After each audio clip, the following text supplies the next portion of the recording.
The untouchable True School Sports Empire proudly presents something the boxing game's been missing. Hey, what's going on? It's your boy BT, and I came here to talk some boxing with the thousands of True School Sports subscribers. Now we are live once again. I was planning on being live for two other things today. One of them got pushed back. The Angelo Leo interview was supposed to happen today. I got pushed back because Angelo had to do some other stuff. Then I was planning on doing a live about rescoring the Rolando Amiro Jackson Marinas fight. And then I go on YouTube. I'm scrolling up my feed. I'm scrolling down my feed. And what do I see? I see absolute bullshit. There's just no other way to put it. Absolute bullshit.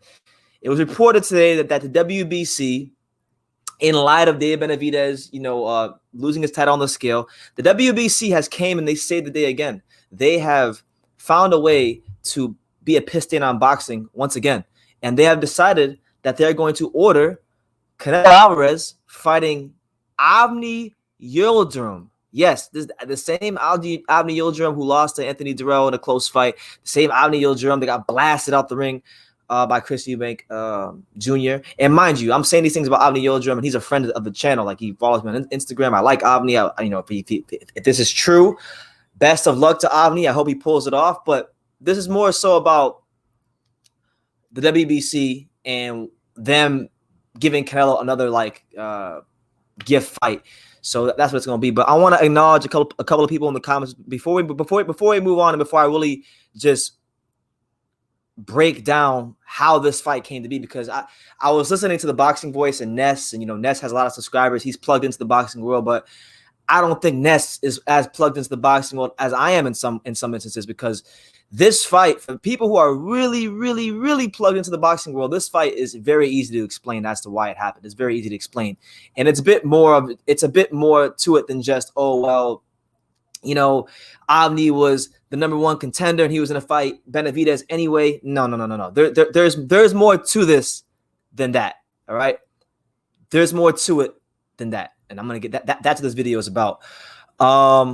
I want to say shout out to a couple people in the comments. Shout out to my man Colin Boston out there in Wales. Shout out to Untold Story. Shout out to G Boogie. Shout out to Intangible.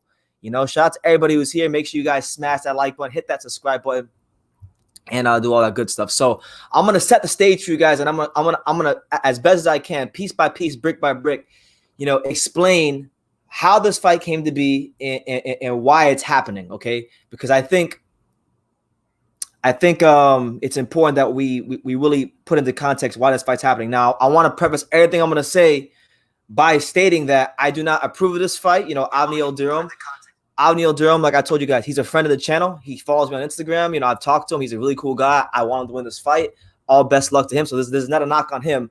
This is more of a knock on the WBC and them pandering to Canelo Alvarez. I want to make that very clear. But let's take it all the way back to 2018, because that's kind of where this all starts for me as to why this fight's happening. Now, in 2018, most of you may not know this, but Avni Yildrim was training with Stacey McKinley.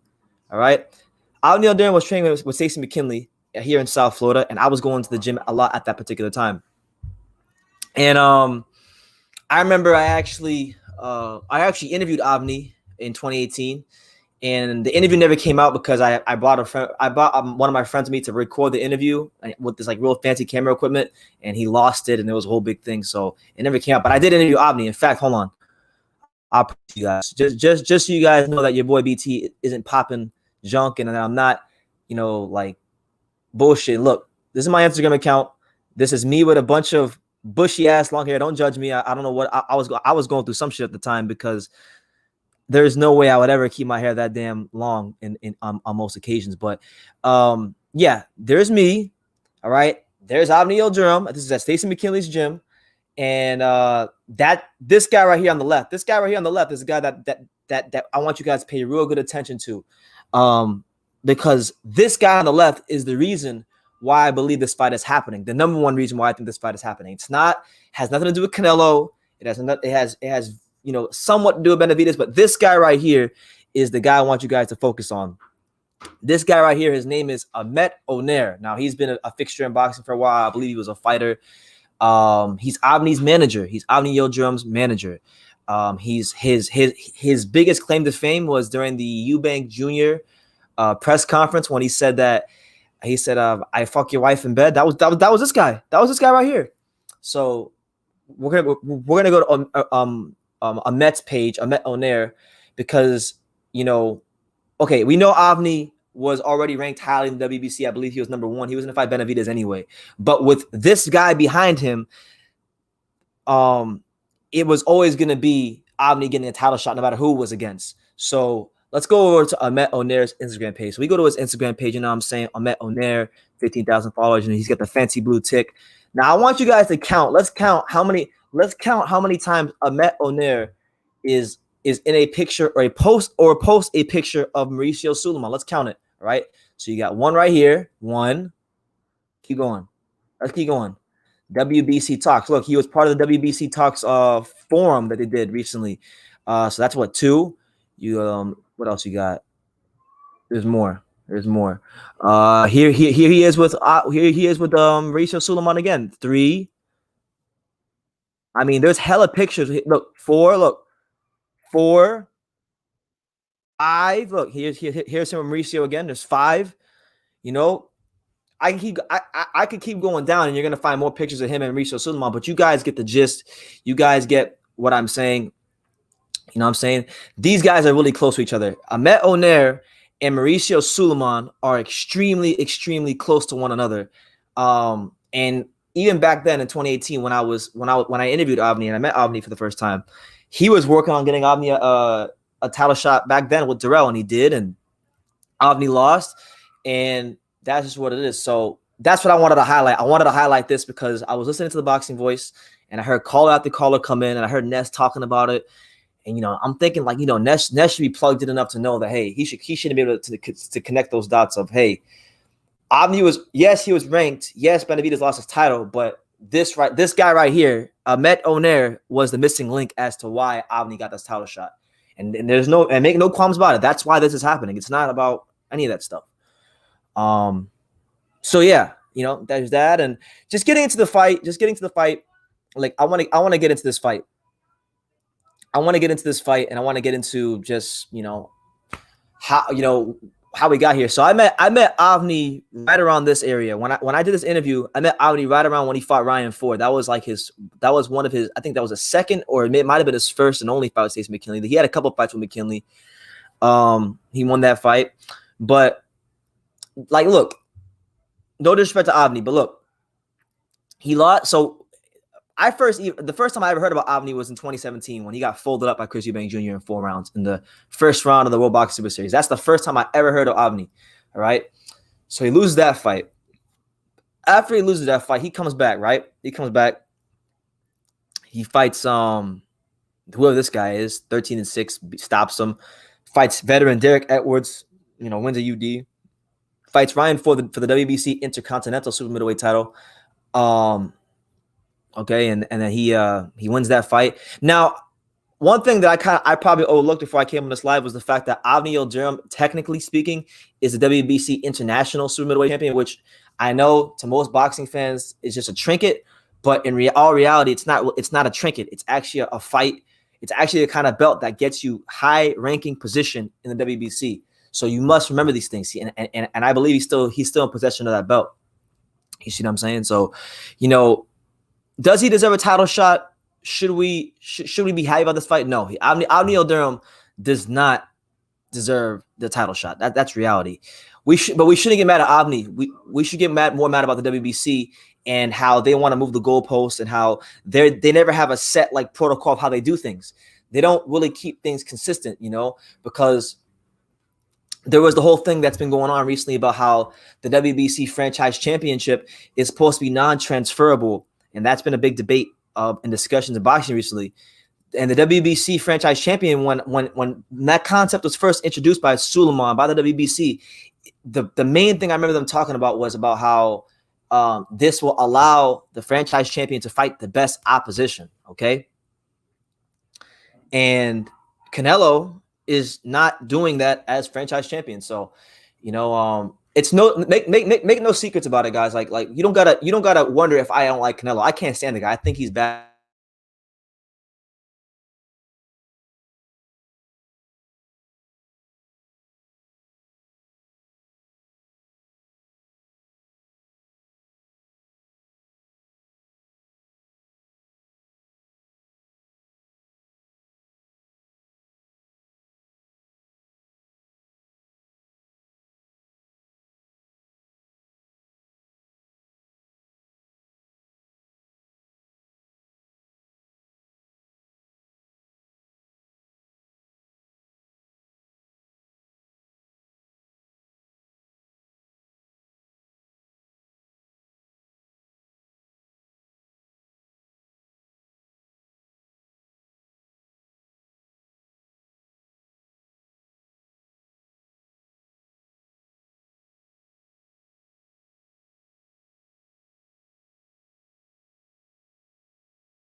All right, I'm back. You guys can hear me?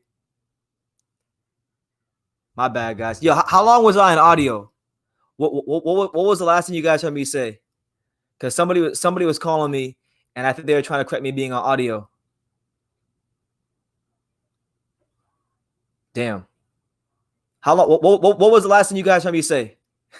WBC's out here trying to get me beat. All right, my bad.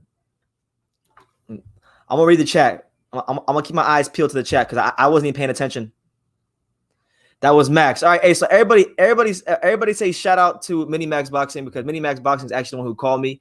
All right, so I was on mute for like 5 minutes, so I'll run through it again. So what I was saying is I'll start from where I was saying about the whole WBC international title thing.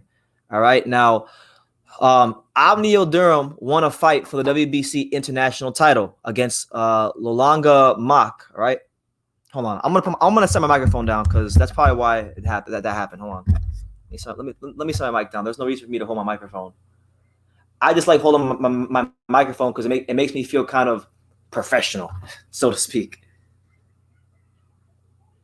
Oh, okay. I was talking about how Canelo was bad for boxing.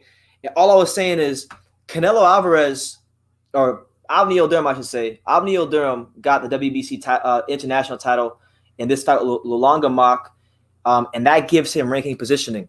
You see, and the WBC has a long history of pandering to Canelo Alvarez. And like, for example, he got the fight against Rocky Fielding. Nobody gave any criticism for it. You know, he creates his own weight classes. He gets preferential treatment in Texas, in Vegas. And it's happening again. You know, this is a Canelo Alvarez that even before a worldwide global pandemic, he always was looking for the lowest risk for the highest reward. And I can't get mad at him for that because boxing is a business. You know, I'm not going to pay his bills, and neither will anybody watching this live when he hangs the gloves up. So get your money while you can, but don't expect everyone to put you on this pedestal as the best fighter in the world when you're out here fighting, you know, Avni Yildrim, a guy that, you know, who lost to Anthony Durrell. You see what I'm saying? So that's just what it is, man. That's just what it is.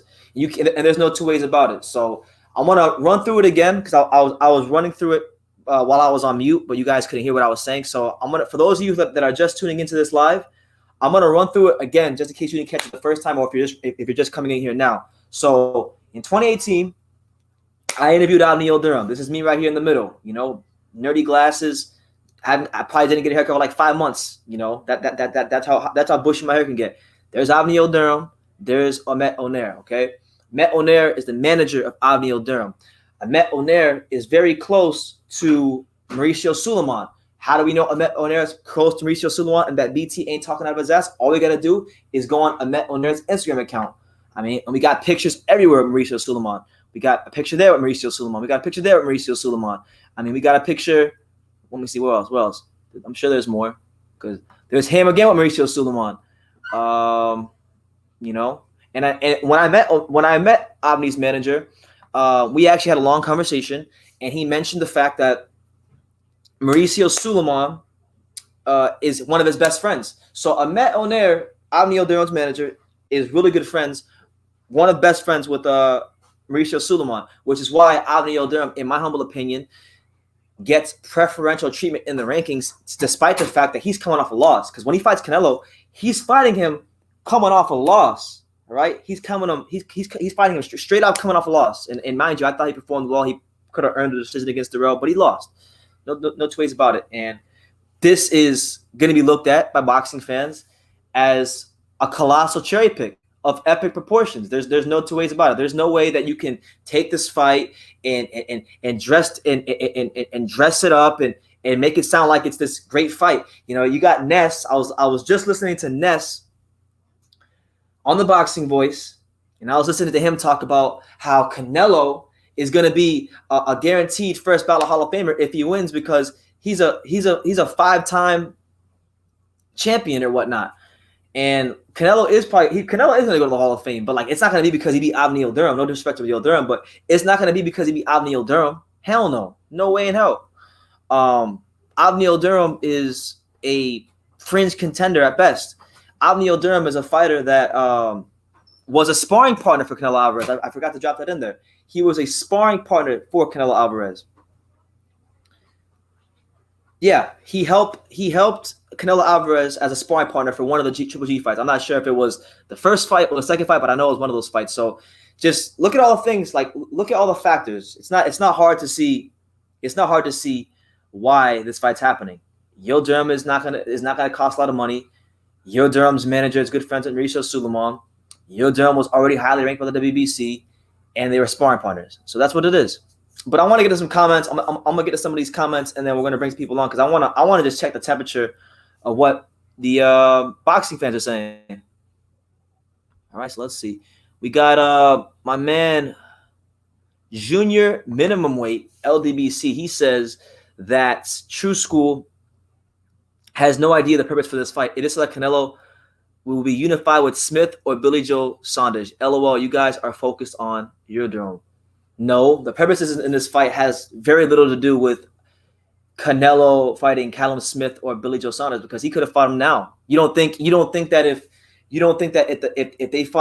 that fight was to be proposed now that Callum Smith or Eddie Hearn wouldn't take it? I think they would take it because they think they can beat Canelo. You know, even though I think they're delusional and I think Canelo would knock him out of their shoes.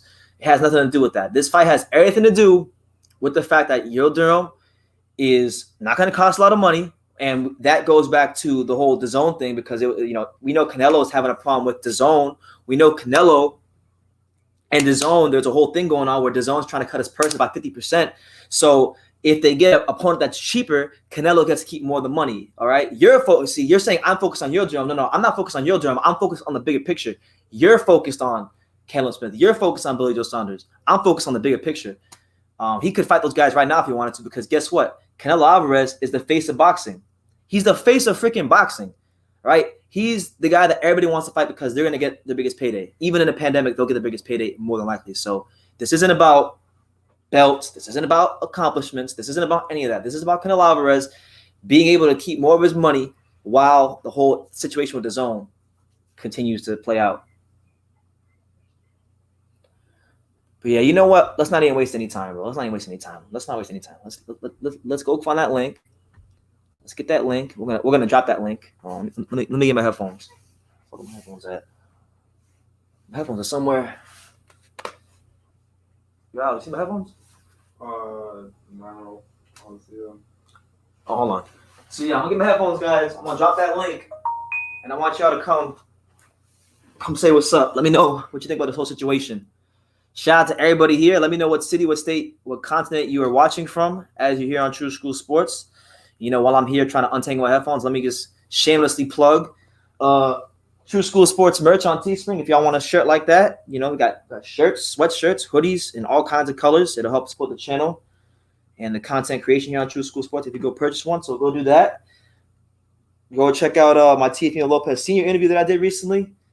And yeah, so we're going to drop that link. Let me see. I can finally untangle my headphones here. And we got the link here. So I'm going to copy that thing. Boom.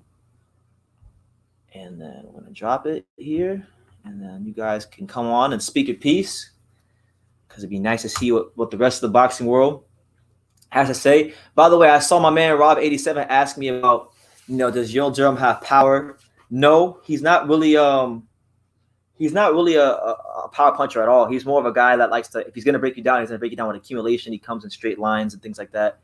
That's just what it is. Shout out to Rob87 in Toronto, Daniel Vasquez in Seattle. Shout out to L-Dog. L-Dog said he's wearing his True School Sports merch right now, so we got to always say shout out to L-Dog. But let's get my main man, 50 grand, Mini Max Boxing. Yo, what's up, bro? Let's see. What's up, bro? What's up, man? Not much, man. I'm trying to process. Good. I'm trying to process this whole catastrophe that is Canelo Alvarez versus Avni Yildrim. Yeah, man. I don't know what Yildrim did to deserve a title shot, man. He failed the drug test, and the WBC rewards him by getting the Canelo sweepstakes and the title shot. It's crazy, man. I forgot about that. You're right. He did fail a drug test. I think they should have made Canelo versus, if they want Canelo to fight for the vacant title, make it be someone who's ranked in the WBC that hasn't failed a drug test, like David Lemieux or something. Yo, I don't understand how David Lemieux can't get a Canelo fight. I mean, his name has literally been attached to Canelo for like 4 years, 5 years, and he would have actually been, to me, somebody very, very acceptable in a situation like this. Yeah, that would be a fun fight. He always has a puncher's chance from you. I would definitely watch it. Yeah. Hold on, Max. Give me 1 second. We got it's gonna get interesting, guys. It's always interesting when this guy comes on here. We got P Boxing. So shout out to P Boxing. Let's see what P Boxing has to say about this. Yo, shout out. What Canelo is fighting another bomb? You know what I mean? Yeah, what's up, True School? What's up? Is it Minimax, yeah? What's up, bro? Yes, man. Yeah, man. I'm not really happy about this fight, man. Like, why is he not fighting the top dogs? Like, why is this guy like moving around weights? Like, you know what I mean? Just fight one of the top dogs. You know what I mean? Yeah. Yeah, I don't know, man. I like. Go ahead, Max. Go ahead. I was saying one thing I noticed is Canelo always tries to find the weakest way he get a belt. Like fought Kovalev, who was coming off a 2-month layoff after a war at 175. He fought Fielding for the vacant 168. Now he's fighting Yildrim for the vacant 168. Yeah, man. It's really a shame. But to answer your question, P, I kind of explained it a bit earlier. They both used to be sparring partners. And Avni Yildrim's manager is like really, really, really, really cool with Mauricio Sulaiman, who runs the WBC. So it's not the most surprising thing to me, but it's a bad fight. So this guy is giving this other guy Yildrim, he's giving him basically a payday. It's gonna be an easy win, and the other guy Yildrim, he's gonna get a lot of money out of it, which is, to me, this looks like this is corruption, I would say, because this is almost not sport anymore. You know what I mean? And this is why a lot of people are going to the MMA. They leave in the sport of boxing. The heavyweights, they're not, it's not all that great these days. We don't really get to see the big fights. Every division, look at the 135 as well. Like, there's so much like political going on. I'm glad they actually agreed to fight Tio and Loma. I actually thought that fight wasn't going to happen. Credit to those guys. Look. Yeah, shout out to them. Even the 175 light heavyweight, like, Bivol and Beterbiev, even them two needs to get it on. You know what I mean? It's just every weight division, like, it's a sad story. Even like the bantamweight, like now I know he's not gonna fight. Is it Casemiro? Yeah. Mm-hmm. He's not fighting Casemiro. That's more due to COVID than anything. Yeah, but yeah, he's not. But that's because of COVID. He's stuck in his country. He can't leave.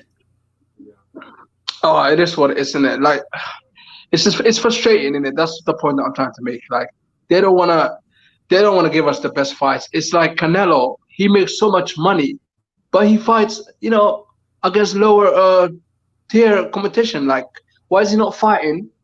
Like Demetrius Andre, the Charlos. You know what I mean? Those type of boxers. I think, especially Andre. Yeah, I don't think he can handle that style. He's too slick. Maybe he avoids that type of thing. That's why he wants to fight like people like GGG.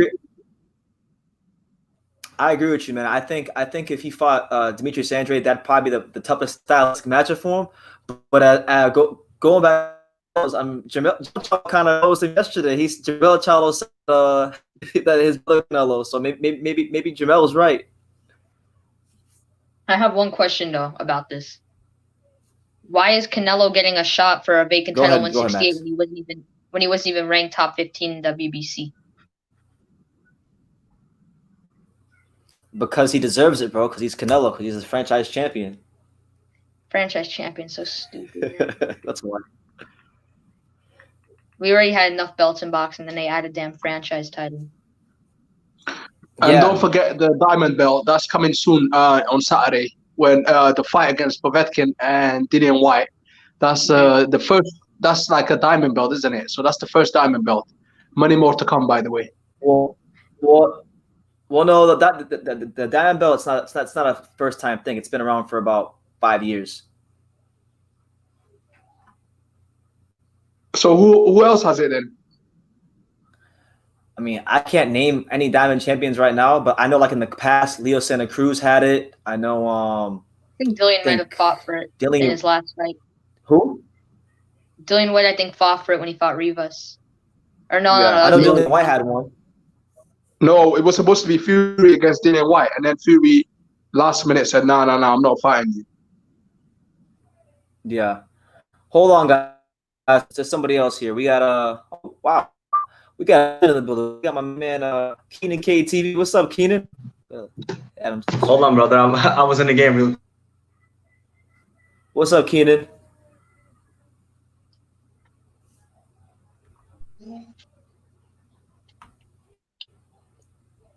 Yeah, connections. Keenan. What's up, Keenan? What's going on, brother? How are you? I'm all right. And yourself? Wait, let me connect through my PC. All right. Hold on, guys. I'm gonna hit refresh. I'll be back.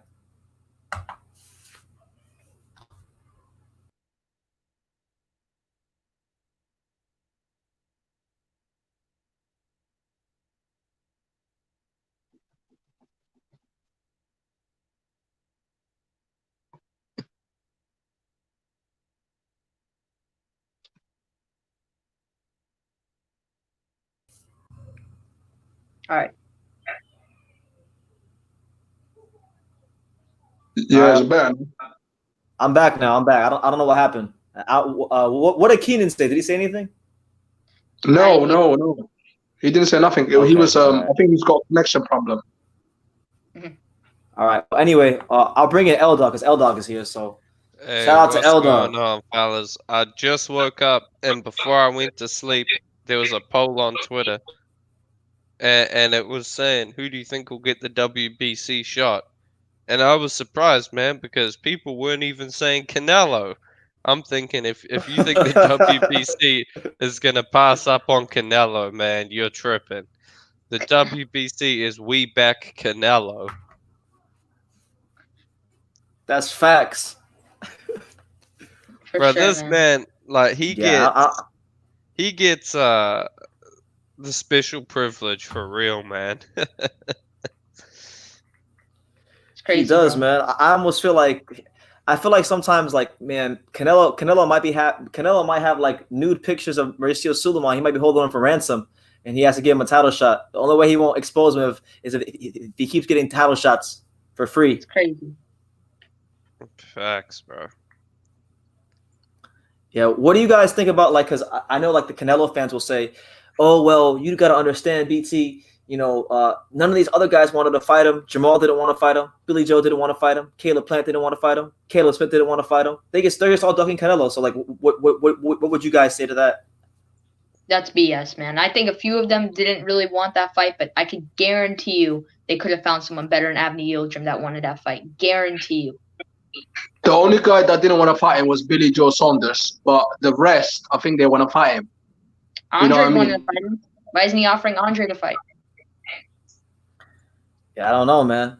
Someone, I think it was I forgot who it was, but someone told me that he did offer Andre the fight, but I never heard anything about him offering Andre the fight. But That was Glenn that told you the other day. I researched there and I can't find anything. I think that's just bogus. I think he's just a Canelo fan, innit? Hey, I'm gonna say this.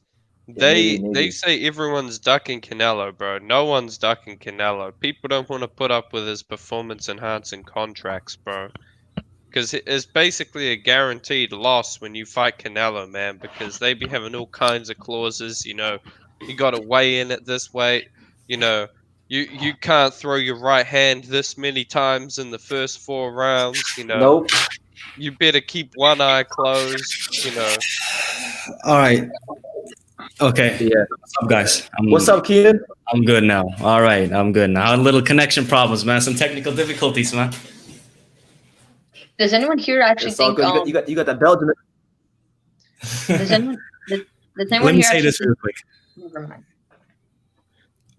Avni Yildrim, I'm Turkish. He's Turkish. I've supported him since like 2016, well before he even fought Chris Eubank Jr. I've been following this guy when he was even like fighting on the regional scene, right? I've known this guy, and As soon as Yeah, he that's your like guy. people say he doesn't deserve it, right? But when you're Canelo Alvarez, you can fight whoever you want, and still like if you're at the top of the division, if you're on top of boxing, that's it. You know what I mean? People have to either take it away from you, or they don't. You know what I mean? You can't say things like, oh, you know, this guy's rank number. Everything he does is within the boundaries of what he's allowed to do. Nothing that he's doing is, you know, beyond that. And for right now, just like True School said, he's fighting Avni Yildrim because right now, for example, right, Avni Yildrim is a cheap opponent, but the amount of money that Avni is going to get from fighting Canelo, maybe even if it is like 500K or 1 million, you know, if he's lucky, that conversion to Turkish lira is ×8, ×9. So this guy is going to be a baller. He's going to be set for life. And that's ultimately what professional boxing is all about. Get your money and get out of it, man. All this honor stuff, this and that, it's bullshit. You know what I mean? This guy went ahead, entered the Super Boxing Super Series, got knocked out in 2 rounds, and got embarrassed in front of all of his people. You know what I mean? You don't want to go out like a sucker like that. At least go out like a sucker and get your money. So with this fight, like, in my opinion, it's a great fight. Stylistically, Avni Yildrim is very strong, very durable. Think so? It's a good fight for Canelo, but he's gonna whoop him anyway. But like it's a good stylistical showcase Yeah, fight. I think so. Bro, I'm gonna say this. I'm gonna say this, man. No one's hating on Yildrim. Shout out to him. He's getting the money. I hope he knocks I like Canelo the Avni. fuck out. You know, I'll be rooting for him. That's right. But he ain't durable. Best man win. This ain't a good style. Like, he ain't durable, bro. He got knocked out by Chris Eubank Jr. in 3 rounds. It was a beautiful shot that clipped him. 5 at most. It was a beautiful shot that clipped him. But you know, at this point, right, Canelo, I mean, what hasn't this guy done already? You know what I mean? Like, what more can you want from this guy? He's been fighting professionally. He's been this guy's been fighting since he was 15 years old. I can tell you guys what I was doing at 15 years old, just watching him fight. That's true. I can tell you what I like him to do. I like him to stay in the weight class and try to shoot for undisputed to really cement himself as the best fighter in boxing. Wow. Yeah. If it comes, it comes. What you If think, it comes, man? it comes, Brandon. Come on, man. Bro, you gotta chase I don't wanna see him greatness. fight no more. You gotta chase You gotta greatness. chase Like, it. right now, like gotta the work- world is in, like, it's not really that optimal. You know what I mean? If you're Canelo Alvarez, right, you got the gate money, you got ticket sales, you got sponsors, all of this, right?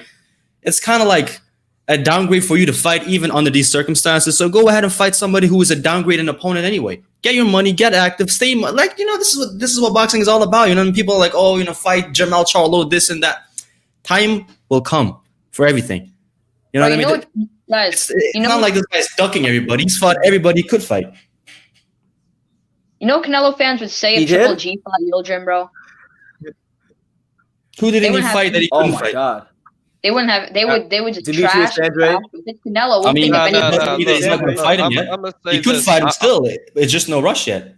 I'm just not buying the excuse of the pandemic because we got Lomachenko fighting Lopez. We And got guess how much he's Errol going to get Spence paid for it. fighting Danny Garcia. We got the Charlo brothers fighting top level opponents.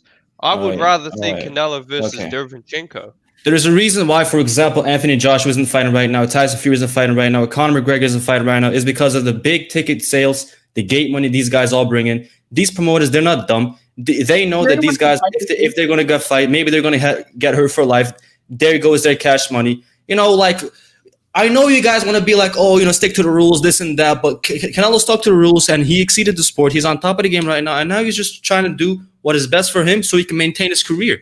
If he goes in there and fights somebody like Better BF in an empty arena in front of nobody, I mean, for all we know, these guys can fight in Russia and get paid 10 times more. So what's the rush?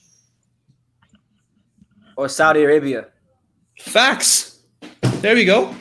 Yeah. We're not asking Canelo to I fight think better. though, Yeah, we're honestly, asking him to like, fight I'm not- someone. I mean, he's fighting someone. Barely. I think. I'm more mad I mean, about. I'm more mad you because say he's barely, but mad he's about- what like isn't Avni Yildrim like ranked number 3 in the WBC rankings? That's BS though. Who is he beating to be? I ranked mean, number what 3? are you gonna rank it now? Like, for you say it's BS, but he earned his shot. Who did he beat? Lolenga Mock, Jose Antonio Rodriguez Silvencia. I mean, who did you beat? I'm not You know saying what I mean? Like this is the thing. Everybody's like, "Oh, who did he beat? Who did he beat? Who did you beat?" Like he didn't. No one. I didn't say I beat anyone. The When did I WBC say I doesn't, beat like, listen, but like this is the problem. People say like, "Oh, everybody's getting gifted this gift." I'm sick of it. Everybody earned their shot, especially a guy like Avni Yildrim. How many Turkish guys professionally are in the WBC right now? Nobody. You know what I mean? Like even getting there is just a testimony of how good Avni Yildrim is to even climb that shit. Hey, shout out to respect Avni. Avni Yildrim. I'm not hating on the guy. Yeah, you go, BT, you go. I was gonna say I like Avni Yildrim, but like I mean he's not the most credible opponent they could have picked. Like, what about John Obviously Ryder? he's not. John Ryder's name is being floated around. I know, but I'm saying I don't John even know Ryder. this. Do you know Caleb Smith? Of course, but he's not going to fight a fellow champion with a name like Callum Smith right now. No. Why? No, but what I'm saying is John Ryder beat Caleb Smith. John Ryder got robbed against Caleb Smith. He did? By John Ryder. Yeah, man. They should have gave it to him because John Ryder, Avni Yildrim, Darrell, they're all at the end of the day the same. John Ryder stops And at the end of the day, right, it's going to come down to the same thing. That's it. Man, money. listen, What same thing? What's Canelo's annoying me. I think Canelo's activity is going to come like it's priority right now. Canelo has to stay active. He's got to fight it, and he's going to hope one day everything opens up. Fans going to flow in, this and that, and everything is going to flourish. Right now, these guys have got to first build themselves up to fight Canelo's. Like everybody's wanting to have a gift. They want to have the Canelo sweepstakes. This is not a gamble. You got to earn your right to even get to that spot. People say Jamal this, Charlo this, and then like, what's the other guy's name? Andre. Let them fight first. I mean, who is he going to pick? One of the two. But this is what I'm saying, man. I think other guys have earned their shot, and I think they haven't got their shot. For example, I think Jamal Charlo, he earned his shot when he became mandatory.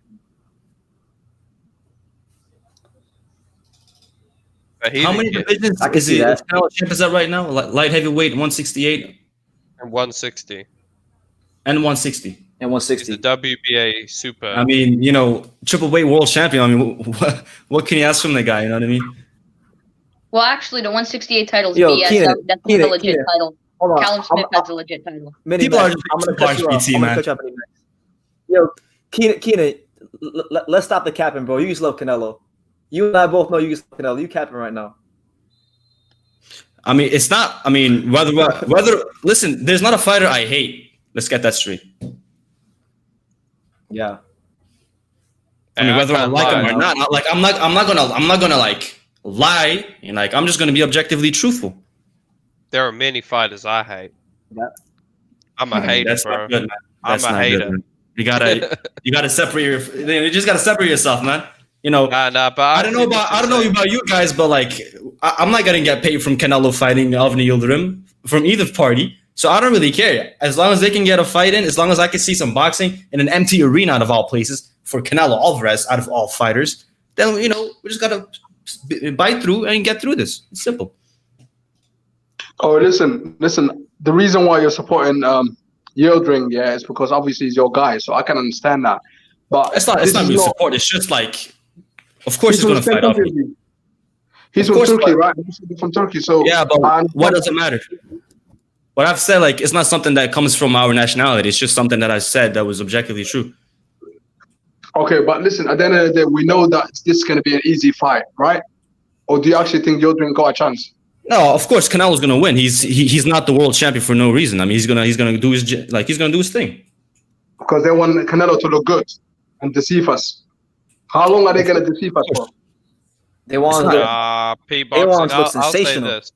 Canelo listen, this is the thing, right? This is the thing, BT, right? This is the thing, right? Everybody be like, oh my God, he's fighting Avni, this and that. He scores the most sensational knockout of his career. Everybody's on his hype train. Everybody can't wait to buy the next fight. I won't be, but yeah, I get what you're saying. Oh, you're gonna stream the fight, BT? Come on, man. It's on the zone. I'm streaming the shit out that thing. Canelo ain't getting no money. The zone is $5.99 a month, right? Or $9.99. Hey, you know what I found out, bro? Yeah, but I found out they're charging pay-per-view for DAZN down here now, bro. $20 a fight. What, in New Zealand? Yeah, man, $20 a damn card for DAZN. That's why I just want DAZN to come down here. But look, what I'm gonna say is Canelo. He, in my opinion, is pound for pound #1, the best fighter in the world today. But at the same time, I'm gonna say this: because he's pound for pound #1, he has to act like a pound for pound #1 fighter. He got to fight pound for pound fighters, man. He got to fight Jamal Charlo, Demetrius Andrade, Since Callum when is Smith. Jermel pound for pound? Didn't he just fight Kovalev, who's in the pound for pound? Listen, Kovalev was Well, in he's the a pound champion. for pound. Yeah, I'm saying okay. this. I mean, like Jamal or Andrade, they're not in the pound for pound. So, like, They're not in the pound for pound, but Neither is they're a lot Avni Yildrim. closer to it than Avni Yildrim. What I'm saying is he got to fight champions, man. He got to fight those two. He got to fight David Well- Benavidez. He got to fight Callum Smith. He got to fight Caleb Plant. yeah, gotta I'm not fight saying Beterbiev. I'm not saying, oh, just keep spawning the same Avni Yildrim cycle for 20 years and call that a career. I'm just saying that, like, at this point, it's gonna come. It's gonna come in the future. We just can't rush it right now. Out of all times, And you know he just what? Yeah, I don't he just understand. fought Kovalev. I mean, guys, come on. He just fought Kovalev. Come Almost on, a year man. ago. He fought Kovalev on a quick turnaround, though. And so what, man? So what? What do you mean? He fought forward? Kovalev. Kovalev didn't need to sign it. Kovalev didn't need to sign it, but he did. It's Yes, not he his did. fault he got He knocked had out. a If He you had were a to win, lawsuit. nobody would say anything about it. He had a Okay, I lawsuit. agree. He But I'm real saying, quick. like, See, there you hold go. on. What? Hold on, How much hold you guys on. want to bet that Canelo's going to put a rehydration clause on Avni Yildrim? I mean, Nah, he's going he to don't- he don't need he it. would be the sucker for accepting it. It's not his fault. He put it in there. He didn't have to sign it. Oh, dog. He put a catch weight and a rehydration clause on Chavez Jr. What makes you think he won't do it for Avni I Yildrim? mean, when you're the He's triple got champion, Avni you can do Yildrim, whatever he's you like want at that 5'10", point. bro. Took He's care of him. 5'10". He can do. What do you mean he can't? He just did anyway. I mean, these guys are not like entitled to fight Canelo. Some may, but those are not the time for them to come and fight him right now. Avni Yildrim doesn't need to fight him, but he wants to fight him. If he wants to fight him, you're gonna have to sign whatever he says. He's the A side. You want to get paid or not? You want to have a living or not? You want to take care of your family or not? Yeah, but Avni Yildrim is also 6 feet tall. He's 5'11". Nah, he's not really 6 feet. How do you know that? I've seen him in real life. Fair enough. Why did they not offer John Ryder the fight? Because he's like, a good fighter. I don't know why they overlooking John Ryder. But that's what I'm saying. Like that's what I'm saying, right? Like who? You know what I mean? Avni Yildrim at least made it to. He fought Chris Eubank Jr. He fought Darrell.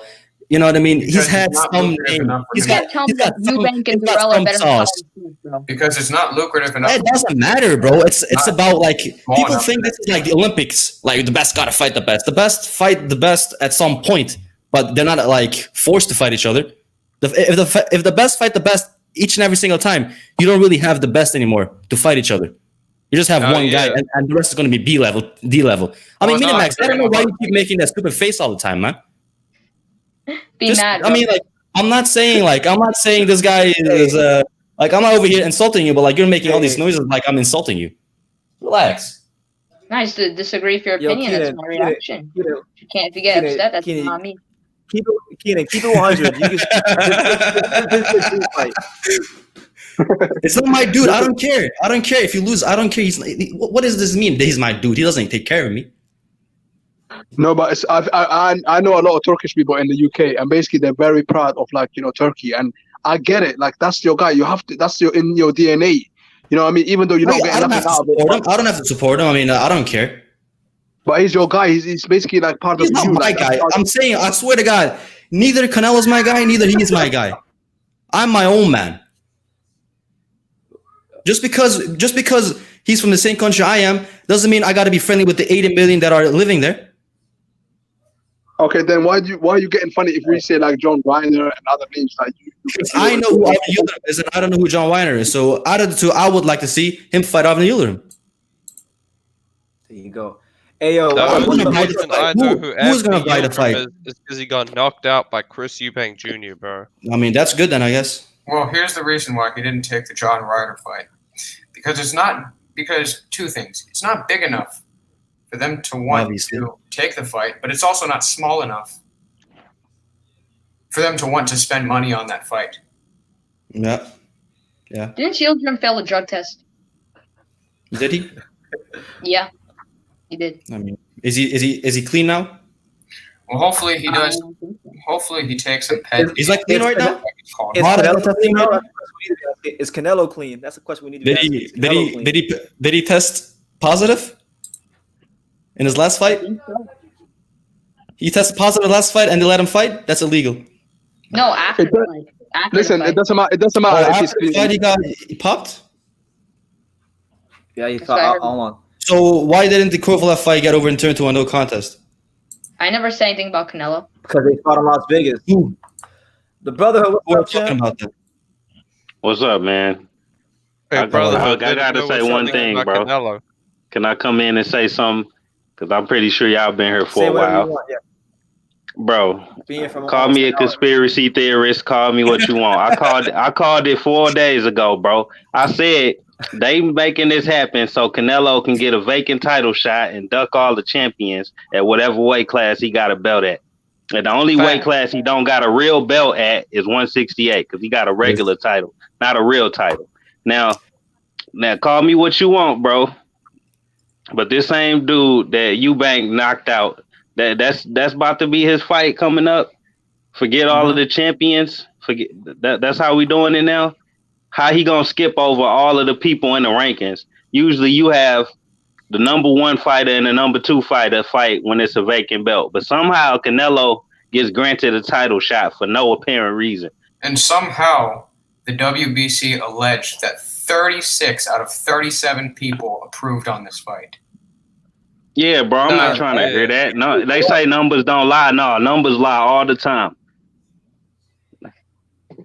Yeah, man. Who's that one person? Because we need him I on the wanna know- show. I want to know who he is. We need to get him a raise. All I'm gonna say is this, boys. All right, don't hate the player, hate the game. Simple as that. Hey, No, to no, add to what you just said, Hey, to add to what you just said, I know for a It's fact they possible paid they both- Benavidez. They paid Benavidez to miss weight, bro, and they paid him on under the table so he can miss weight. Call me a conspiracy theorist or whatever. They paid that man off and told him drop that belt so Canelo could be safe and have an easy fight. Period. When's Hey, the man. In boxing, Hey, man. And he's a sucker for taking it. Then he's a sucker for taking it. And if that's true, You're right about that. Set up a Canelo fight. That's a good point, actually, Brotherhood, because the pre-weigh-in, I was seeing all kinds of photos of Benavidez just laughing, bro, like having a good time. Like this dude, come to think about it, he probably was just happy he got a couple million under the table. Yeah, that you would be see, crazy, man. That would really be crazy if that's true. He was like, Y'all oh, see? yeah, I'm disappointed that I missed weight. Yeah, he was making. You can He's tell gonna the go stuff home. he was He's gonna saying. go home and buy a new jet. Yeah, you can tell the stuff he was saying was scripted, bro. They like wrote that down for him and told him to say this at the weigh-in, bro. And then he sat there and put the belt in Gulo's hands and held it with him and took a picture with him. Last time that happened, Andy Ruiz knocked Anthony Joshua out, and people thought that fight was fixed too. So don't tell me I don't know what I'm talking about. Well, ultimately, it is a conspiracy. Nothing is, true. But it's fun to talk about those things. But coming back to Canelo fighting Avni, who has a bigger name, John Mayer guy or Avni Yildrim? John Ryder. John Ryder. John Ryder. Well, Avni Yildrim. that is debunked because I don't know who that guy is. Because John Ryder had a fight with Caleb Smith last year. That was one of the robberies of the year. So his name got a bit of buzz off. Who's the bigger name? Who's the bigger name? Chris Eubank Jr. or Caleb? Or who? Caleb Smith. That's a good question. The bigger name is Chris Eubank Jr. Yeah, I'm a There you go. Junior. And there you go. It has nothing to do with him. Well, I know what you guys are trying to say, guys. I'm not disagreeing with the fact that Avni Yildrim is probably going to get sparked out cold. It's a cheap fight. It's an easy fight. I'm not disagreeing on you guys with that, but like you guys also have to be like realistic about the current circumstances, man. I ain't trying to hear that, bro. I ain't trying to hear that. You're not trying to hear that, but that's just what it is, man. That's just what it is. Ain't no circumstance. Danny Garcia. Canelo Exactly. fought Triple G the second time coming off a year layoff. Hey, hold on. Errol Spence is fighting Danny Garcia. Lomachenko is fighting Teofimo. And Charlo brothers are fighting top level. And none of them are named Canelo Alvarez. Yeah, hey, you're look, the right. circumstances That's didn't what give it is, Canelo. BT. Tell him, BT. Come on, you know what it is, BT. Come on, man. Come Bro, on. the Tell me the numbers. circumstances. Whenever Canelo fights, tell me the numbers. Whenever Canelo fights, compare that number to somebody else. So you know, you got the data. You know what Hey, you know look. what it is. I got You know two what it things is. to Come on, rebuttal man. that, bro. First of all, Come on, Canelo's man. numbers aren't even Don't give him released a pass. anymore. His Don't even numbers give not even released anymore since he been on DAZN. And second of all, the circumstances with COVID is not what got him this title shot. WBC corruption and calling this fight and ordering this fight is what got him that title shot. So don't act like it's the circumstances or the money problems or whatever. Canelo ain't no victim of circumstance. Wait, hold on. When it comes to the WBC, right, when you're a WBC champion, aren't you allowed to fight anybody in the top 5? No. That's why Terrence Crawford. If that's the case, Terrence Crawford would have went from 140 to 147 and fought for that vacant WBC belt that was vacant after Keith Thurman dropped it at 147. Okay, let me go to the website because there's a lot of fake news That's the circling around. WBO stipulation. Yeah, fake news. WBO, you are There's a lot of fake news going around. BT, you know that. WBC. But BT, but isn't that true? Like when you're the top 5, like when you're WBC champion, as long as they're not a mandatory challenger for you, you can fight anybody in the top 5. Fight anybody in the top 15. Don't hate the play, hit the game, man. But honestly, you don't get to skip. No, but listen, bro. He's the face of boxing. Come on, he can be fighting Avni Yildrim. Come on, Keenan. I mean, clearly he can because he is the face of boxing. Oh my God, man. Hey, Listen, true school. I know True you guys are disappointed. You think I'm like, oh my God, I can't wait for this fight. Yeah, finally. Dude, I don't want to hear ever again. I'm pretty sure you aren't, but I'm just saying, like, it's. Can I say this? Yeah, but like, what can you guys do about it? Let's be real about it. Like, what can we all here do about it?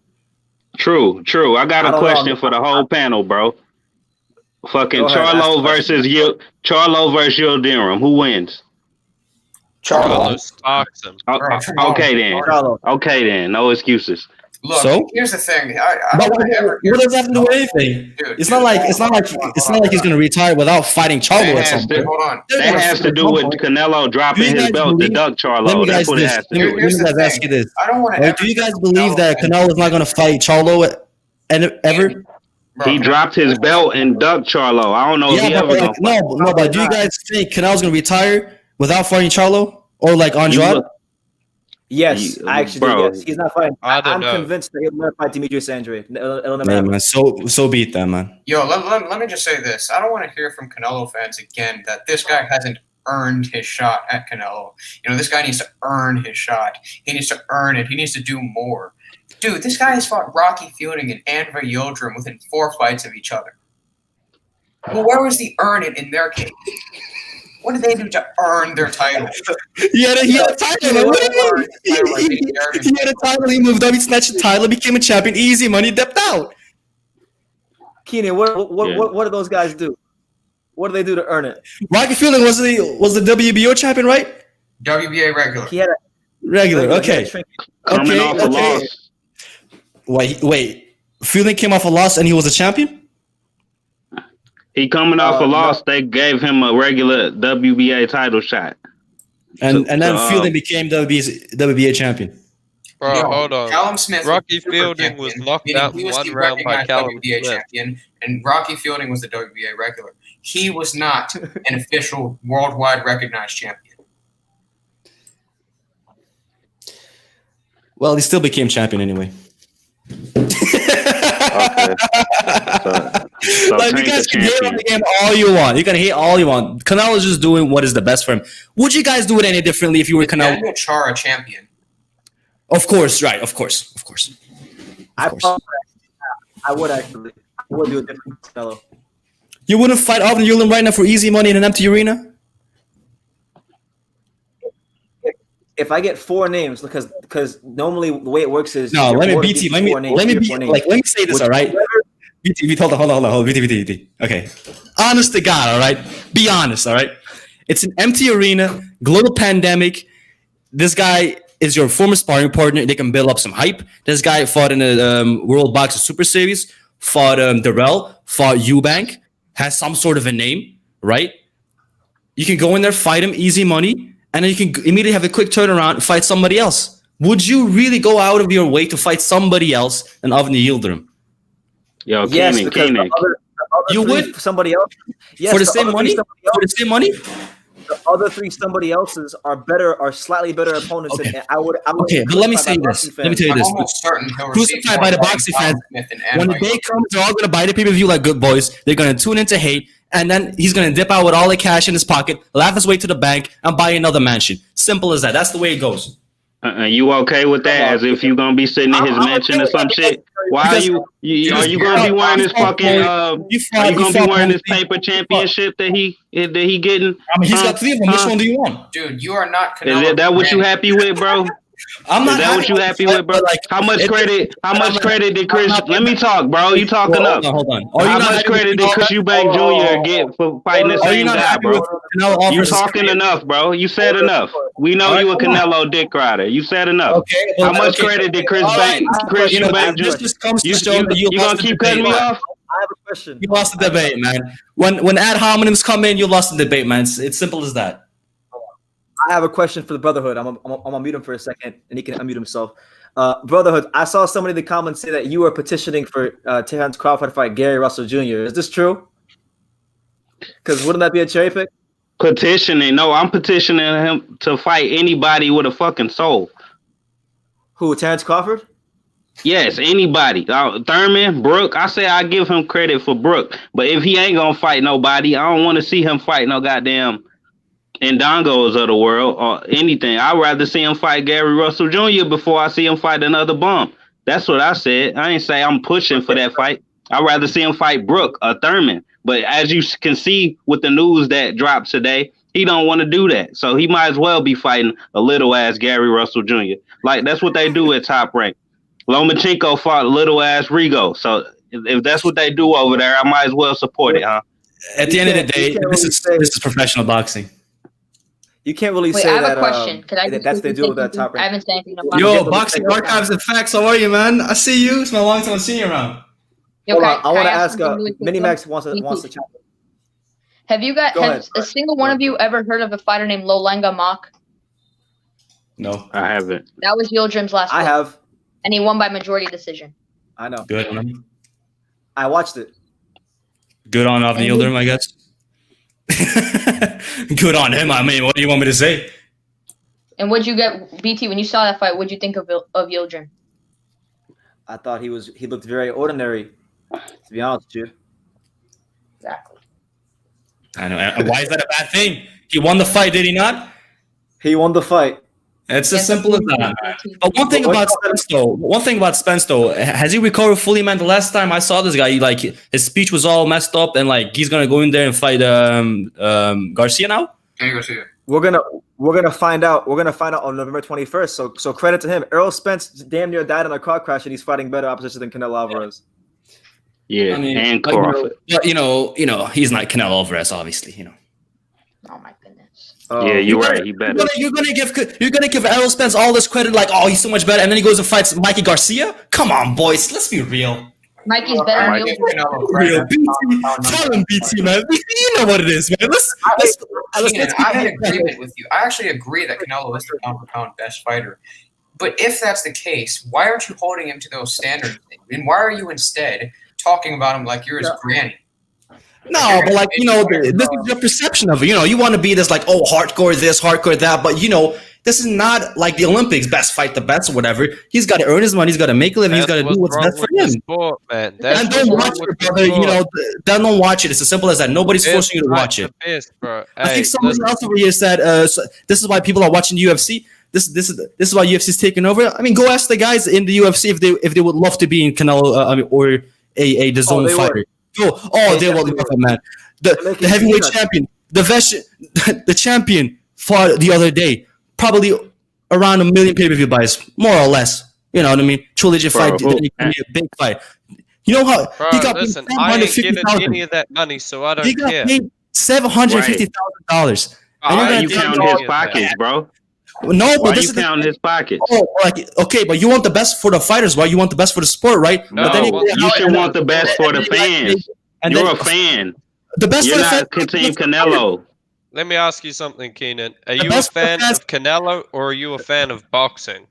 I'm a fan Right. of I'm a fan of combat sports. Canelo. Okay. He's a fan of combat So am sports. I. He And likes here's the MMA. thing. In order Listen, for listen to combat the thing. sports Hold to on, go hold on. the best BT, despite could the you best, go on and like Alright, mute hold Ella on, for a second because I'm gonna drop a bomb right now, man. All right, go ahead. Go ahead, Keenan. Go ahead. All right, man. You guys say we want the best for the fans, right? The best for the fans almost never means what is the best for the fighters. If that was the case, right? If that was the case, right? Why is it that all these fighters in the UFC, for example, right, who are supposedly the best for the fans, they have to make seminars, they have to go out, take loans to finish up their training camps. They're all of a sudden like fighters who have to be doing part-time jobs. Are you telling me that is what you want for these fighters? Is that what you're telling me? Because that's what I'm getting out of it. You want to be like, oh, I want to have my fights, you know, champion after champion after champion after champion, and let these other I'm guys gonna not get respond. the chance to fight him. I'm gonna respond, Let them Keenan. go broke? What Is that I'm you what I'm want? simply saying is what I'm simply saying is if a guy is the face of boxing and he's a pound for pound king, then I just want to see him fight. I just want to see him fight credible opposition. That's all. Keenan, But Avni Keenan, Yildrim is not credible opposition. Listen, It's- It's it's- credible it's opposition. always it is not sufficient to fight champ as a champ as a champ, like top. It's not like at some point you gotta let these guys build their name up. Keenan, look, Keenan, Hey, let me say Keenan. this. Canelo's already getting his money. This guy makes 10 grand a Is fight. he really? I thought the zone was trying to snatch some money out of him. 8 figures. He makes 8 figures a fight, right? What about you? What about you? You are the person. You are the consumer. You are the person paying these people, paying for these fights, giving these people the money that determines their monetary value. Okay, Don't you want something in return in terms of a product? but you're assuming I'm gonna buy this fight. I'm not gonna buy this shit. Yeah, but I'm speaking about fans in general. The fuck? Bro, but who do you want to see Canelo fight? That's the question. Who do you want to see Canelo fight? Give me 3 names. Give me 3 First of names. all, I want to see Andrade and Charlo fight. The winner of that can fight Canelo. I Up said, until who that do you point, want to see Canelo fight, bro? The winner? 3 of names. Charlo? 3 names. Shit. I mean, let me see. I'm pretty happy with Canelo, man. He fought everybody. He can do whatever he wants at this point, man. You dodging the question, bro. Answer the question. Who do you want to see Canelo? As a boxing, let me ask him, bro. As a boxing fan, who do you want to see Canelo fight? 3 names. I want to see him fight Gennady Golovkin because he got robbed. You can't answer the question though. Why are you Brotherhood, laughing at I'll you? give you 3 names, bro. I did. I'm gonna drop the stereotypical answer. I want to see him fight Andrade. I want to see him fight Charlo, and then I want to see him fight Golovkin. Yay! How? Nah, Who am do you want to see? I now approved by you guys? Bro, Brotherhood, are you I'll mocking give you 3 people or are you names, bro. actually answering the question though? I am, man. Take it or leave These it, are man. 3 names I want to see him fight, bro. I want to see him fight number 1, Beterbiev. Number 2, Bivol. Number 3, Caleb Yeah. Plant. That's the Yeah. 3 fights I want to see him fight. He's bro. not gonna do that. He's not gonna do that because he's pussy. Caleb Plant is a good fight. His time will come to fight Canelo. Bro, He's you good. don't think Beterbiev versus Canelo is a good fight, man? What do you think is Bro. gonna sell more, Plant or Beterbiev? I don't Beterbiev. care, bro. I want to see Don't answer his questions, bro. He can't answer our questions. Don't answer I his, ain't bro. getting a cut of Okay. the pay You guys is very slow to not even like take my answer already. Like I gotta repeat myself 3 times for you to get it. I mean, that's your You problem. said dog. you said you're gonna say the stereotypical answer. You didn't say that's how you actually feel, bro. I don't play no really games with care. me. I don't really care at this point. You know what I mean? Charles I has to know fight. you don't. That's the fight I want to see. Better I be. know you don't. They're good fighters. Their time will come. What's the rush? I don't hear you guys. What's the rush? Bro, he's Better be 35 at years 35 old. You're acting like Canelo has been ducking all his life. He has been. Yeah, The this boxer is better actually. be at- And that's why he's triple weight world champion. He's probably has the best resume in boxing right now. The rush for Pacquiao. Beterbiev is Beterbiev Manny 35 Pacquiao. years old. Oh, the guy who's 42 years old has been in sport for almost 30 years. And he's still No need to fighting go in there. a competition. Come on, boys. Mess up, Bro, Pacquiao. I can name 8 people right now that's better than your Yildirim. Canelo Alvarez is doing a great job. I can name 8 boxers right now that's a better matchup than Yildirim. I swear to God, I can. Me too, no problem. I'm not saying this guy is Harris a better this guy wrestling deserves in it. my opinion. I'm not saying this guy deserves it, boys. All right, I'm just saying I'm gonna cut guys. y'all off. I'm gonna cut y'all off. I think what Keenan is trying to say that like he doesn't necessarily deserve the fight, but you know Canelo Alvarez has earned that right. And what we're saying is Canelo may have earned that right, but we don't agree with how what they're doing. You know what are Yildirim do to? It's not good for the sport. We don't think it's good for the sport if Avni Yildrim gets a title shot coming off a loss. We don't care if there's a pandemic. Avni Yildrim shouldn't get a title shot. If he shouldn't, then he wouldn't. Oh my God, bro! All right, I'm done. Alright. I'm done. Yeah, come on. Right, I'm done with this guy, man. Okay, I'm but gonna you guys agree agree to disagree. that all of a sudden means that I've earned. No, it. but I'm not. I'm agreeing with you, BT. I'm agreeing with you, BT. I'm not saying that, like, you know what I mean. Obviously, is deserving or anything. But if he can fight him, why are we surprised? I'm It not ain't about being surprised. surprised. It's about what do you want as a boxing fan? What do you want as a boxing fan, bro? I don't care right Is that now. what I you don't care want? right now. I'm Why happy with don't you Canelo. care? I'm happy with what he's done. He's given us enough fights. He can do whatever he You're wants. not- Let me You're not a explain real my boxing point. fan. Let me explain my thing. And My you thing are? is that You want to see my- these fighters hold go up, broke? hold up, fellas, Except hold up. fights for the fans? Okay, you're a real fan. You're Hold really up. taking care of these fighters. Hold up. Let a true school soldier speak, man. Let a Whoa. true school soldier speak That's right here. I'm going to say this. First of all, smash the like button. Second of all, I'm a boxing fan, right?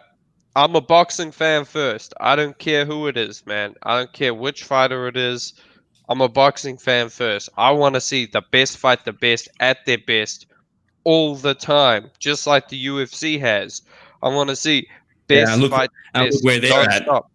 and look where most of those I fighters don't at. care if these guys have a short lifespan when it comes to their boxing career. Oh, and then you say you're a fight fan. All right. I'm a boxing fan. I ain't a fan of fighters first. Oh, what is boxing then? That's not fighting? Bro, I'm gonna tell you this. They used to fight the best all the time.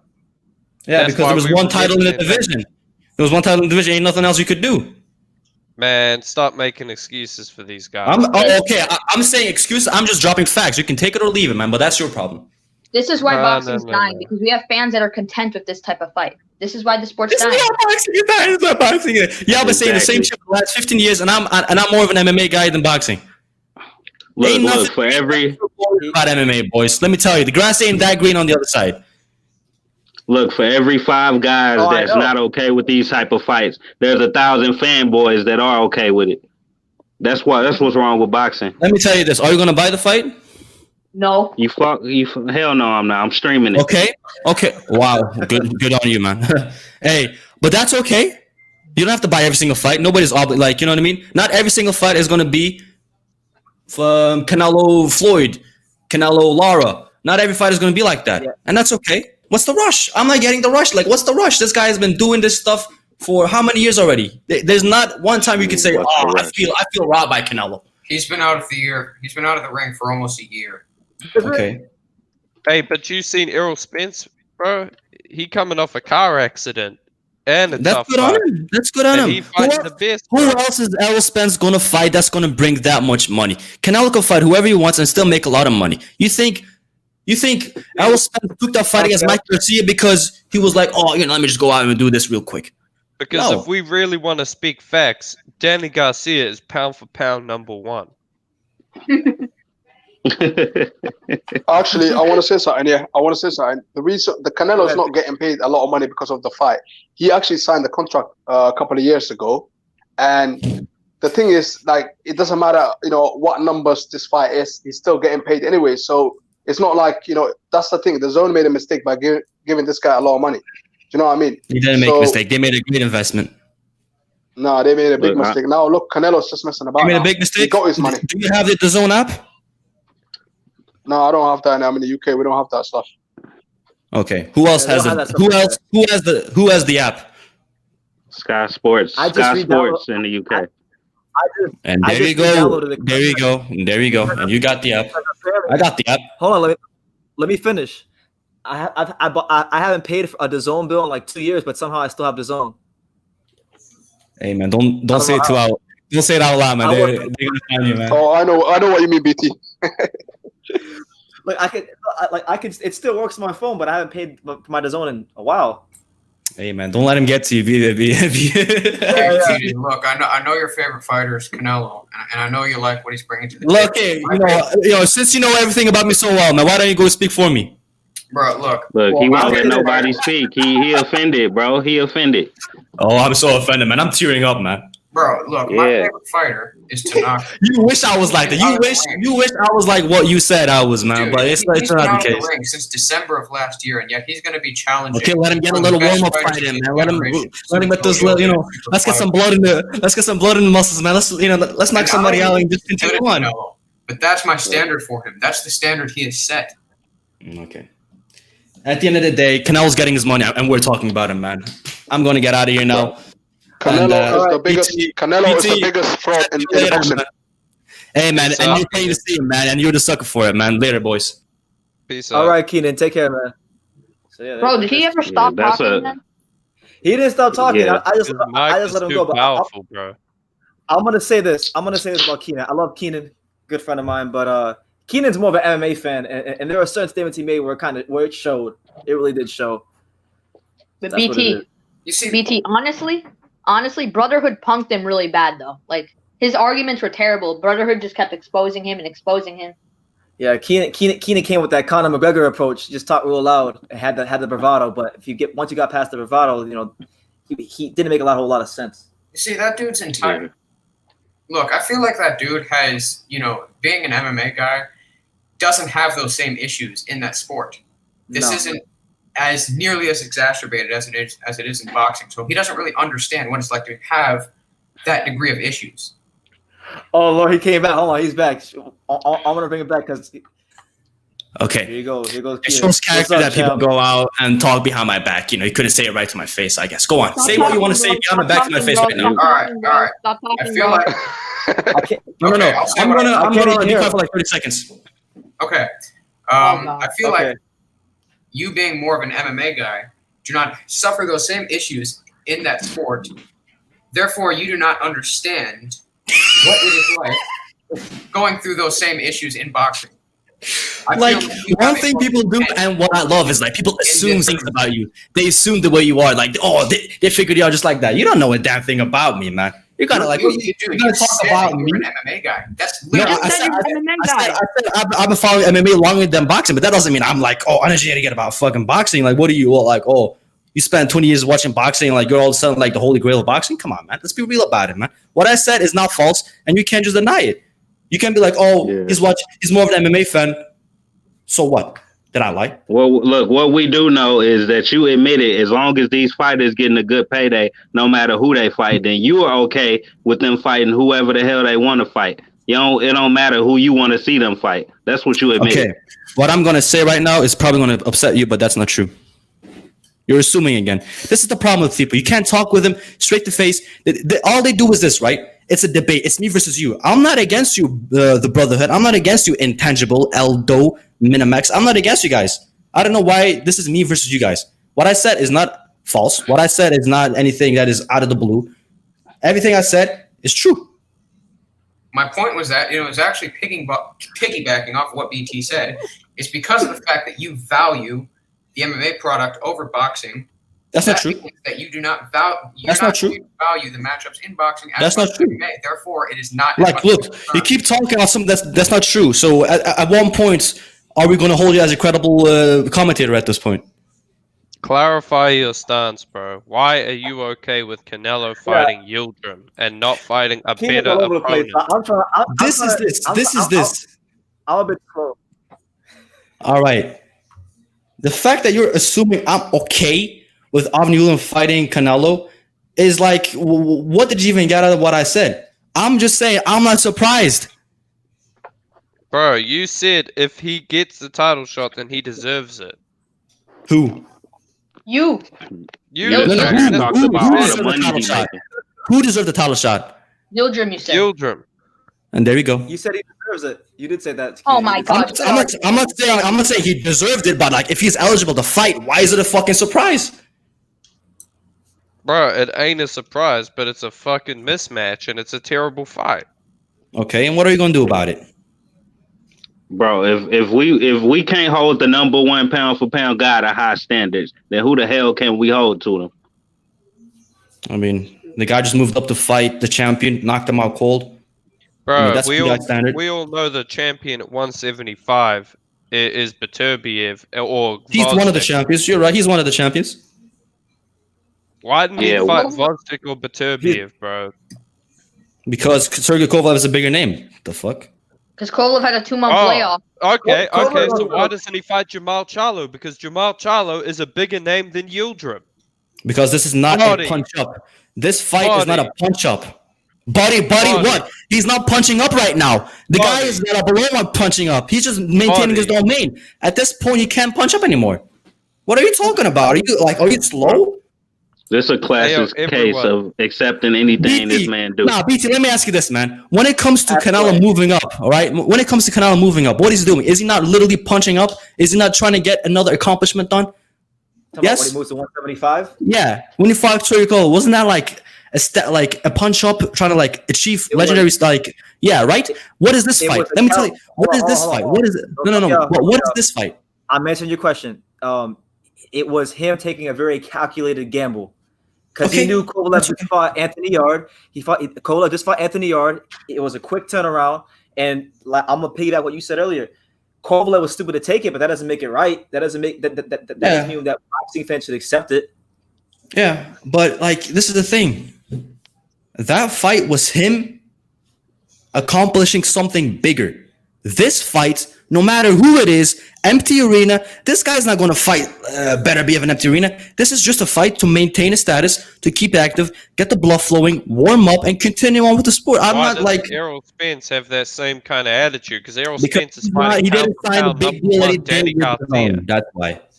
He's fighting Man, pound it's for an pound empty number one Danny accomplishment, bro. What did you say? What did you say about Errol Spence when he fought Mikey Garcia? Since now he's like the golden boy and like the golden That sticker. was a shit fight. Okay, and that's it. All right, keep it Yeah, a but buck that's better then. than Yildrim. Keep it a Mikey's buck. better than Okay. Yildrim. Mikey's Okay, I mean, undefeated. so what? Champion. So what? Hold on, We're gonna guys. see what Errol Hold on, Spence is gonna do in the guys. Hold on, future. guys. You're talking about Danny Garcia, but Danny Garcia goes out there and fight Rod Salka. What then? Keenan. I can see Mini Max's blood is boiling over there. I want Mini Max to chime in. All right, go on. No, all I said is, Yildrim, Mikey Garcia is a better opponent than Yildrim. At least he's undefeated. He's a champion. Who the hell's Yildrim, bro? Yildrim's 3 fights ago fought a dude that had 3 wins and 31 losses. So if Triple G Okay. fought Yildrim, you wouldn't be saying this, and you know that. But since it's Canelo, you'll make any excuse. Okay, these people have like this infatuation of like assuming things about me. If Triple G fought Avni Yildrim, I would say, okay, who else is going to fight? Yeah, I doubt it. And I'll tell you, Sergey You Derevyanchenko doubt it, was but I rematch. know the reality. You can doubt all you want, but I know the reality. I know who I am. You can go out there and assume things about me, but you don't know a damn thing of what the reality is.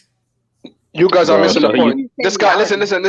You guys are missing the point. This guy is not a Canelo fan. He's Turkish.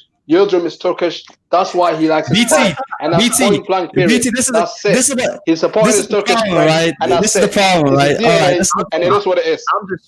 I'm just This is chilling the- right now.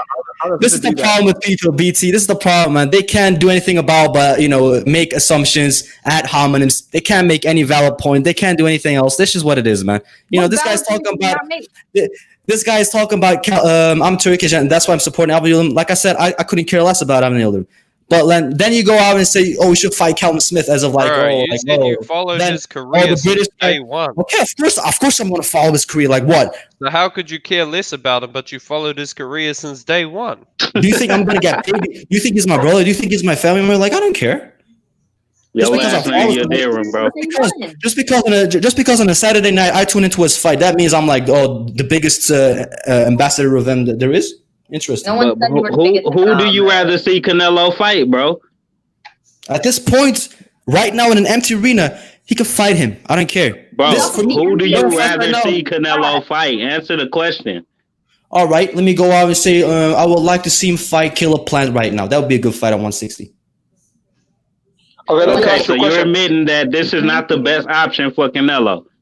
Haven't I done that as soon as I came in? No, I mean, this is what I he's mean. already BT. admitted These guys No, are no, slow, he- BT. All these guys are trying to do is like trying to do like an expose. That's what it is, man. It's silly. All right, I'm gonna have to dip now, BT. I'll catch you later, brother. If there's anything that you want to say behind my back, do it to my face, and then we can get it over with. Before you go, yeah, who do you want to win? Wait, before you go, yeah, who do you want to win? You want Yildrim to win, or do you want Canelo to win? Hey, all I gotta say is Hrgovic destroyed Ali Aaron Demirizin, bro. That's a fact. I'm telling you guys, this guy is better opposition than Canelo. This guy is a Yildrim fan. I love Keenan. Honestly, I know Keenan K probably doesn't care who wins. Like I actually believe him when he says that. But listen, I remember one time, like 2 years ago, I had Keenan on here live. This is like 2 years ago when I had a lot less subscribers than I do now. And Keenan and I were talking about Canelo versus Golovkin, and he was telling me about how Canelo won and how Canelo was the A side of Canelo, this, that, and the third. So it is what it is, man. I'm not bothered by, if him having a different opinion. It's good. I welcome different opinions. So good to have him on. Yeah, bro. But like I remember last time I was on your show, True School, we talked about how the fans don't realize how much power they have. And you're right. No, you're right. I do remember that. Fans do have a lot of power. The only reason Canelo is going to get away with it is because he's very fortunate because he's got a built-in fan base. Mexican fighters, Puerto Rican fighters, British fighters. These fighters tend to have built-in fan bases. If they're even somewhat notable, they're always going to have their own fan base. It's not as hard for them. But yeah, fans do have power. I feel like right now, if boxing came out on a unified front, every channel in the world, I'm talking every channel. I'm talking the big ones too, like even IFL, Behind the Gloves. They won't do it because they're on payroll. But I'm saying if they did, it would leave a big dent in boxing, and promoters would be a lot hesitant to make those fights because then their bottom line, their the money, the ratings, they'd be affected. But unfortunately, that's not going to happen. But you're right. Hey, and I'm gonna say this.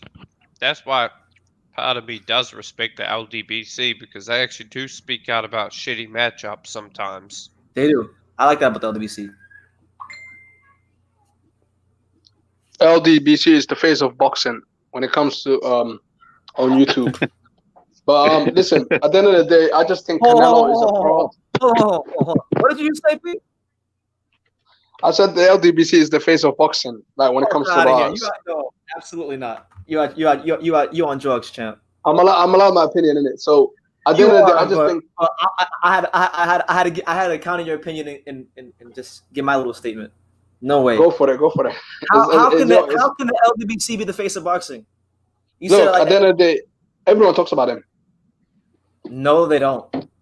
Yeah, whether good or bad, you see the LDBC in everyone's video titles. Either they either hating on them or what I'm saying, like it's always something with the LDBC. It's like they embody what Wilder is. Like you always see Wilder getting talked about, and people either hating on him or giving him love. It's like they mirrored Wilder's image or some shit. Like it's crazy. So I see what he's saying. And you have to remember, every time people talk about the LDBC, and they put it on their videos as well. Like the LDBC, they don't talk about anyone else. All they do is talk about boxing, and they talk about other boxers. Even if they talk about bad, they still talk about relevant subject, another boxer. Sure. They don't talk about another YouTuber. That's why I'm saying the LDBC is the face of YouTube boxing, and it's facts. That's not true. It's Everything facts. you're saying is that's not true, bro. It's facts. So I'm gonna get So since you brought it up, I'm gonna give an example. So you mean to tell me, and I'm gonna use names. You mean to tell me every time BFTV Boxing has made a video, it's always been about boxing? Yes, actually, until it gets interrupted. No, yes, until it gets interrupted. Where he always talks about boxing until someone comes in the chat and starts saying stuff, and then he basically counters them. But before that, when you watch his videos in the beginning, he's always talking about boxing. I probably watch his videos more than you. I like BFTV. No, that's a lie because I'm always there. I don't comment, but I'm there. Listen, the guy talks about boxing. Yeah, he talks about boxing until someone in the chat starts to challenge him. Then he goes off the subject. But before that, he's always got something interesting to say about boxing. Somebody has a different opinion, and then he says, "Look at this fucking loser." No. It's the reason why he says that is basically because they come in there and they're disrespectful. Like me, I'm an AJ fan, and I'm I can be like in the LDBC chats because at the end of the day, you can be a fan of anyone. It's not about that. You don't be That's true. disrespectful in people's chat. And people come in and they be like disrespectful. They say like, oh, have you seen like Wilder, like whatever he was doing, I don't want to say it, yeah. You know what I mean?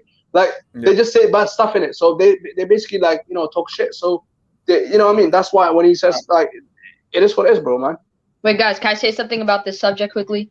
So you guys say 78. You guys say LDBC makes videos only on boxing. How come one of 78's last video is him feeding his dogs raw meat? Because because what it is yeah, he's actually the general. So basically, he made it clear a long time ago. He's not been talking about dogs. Just recently, he's been talking about dogs in the past. He hasn't talked about dogs recently, obviously. But that's his hobby. He likes to talk about it.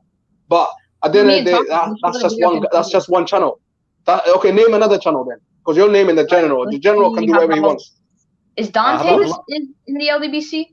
No, Dante is not the LDBC, and the others the other guy and Ego is not as well.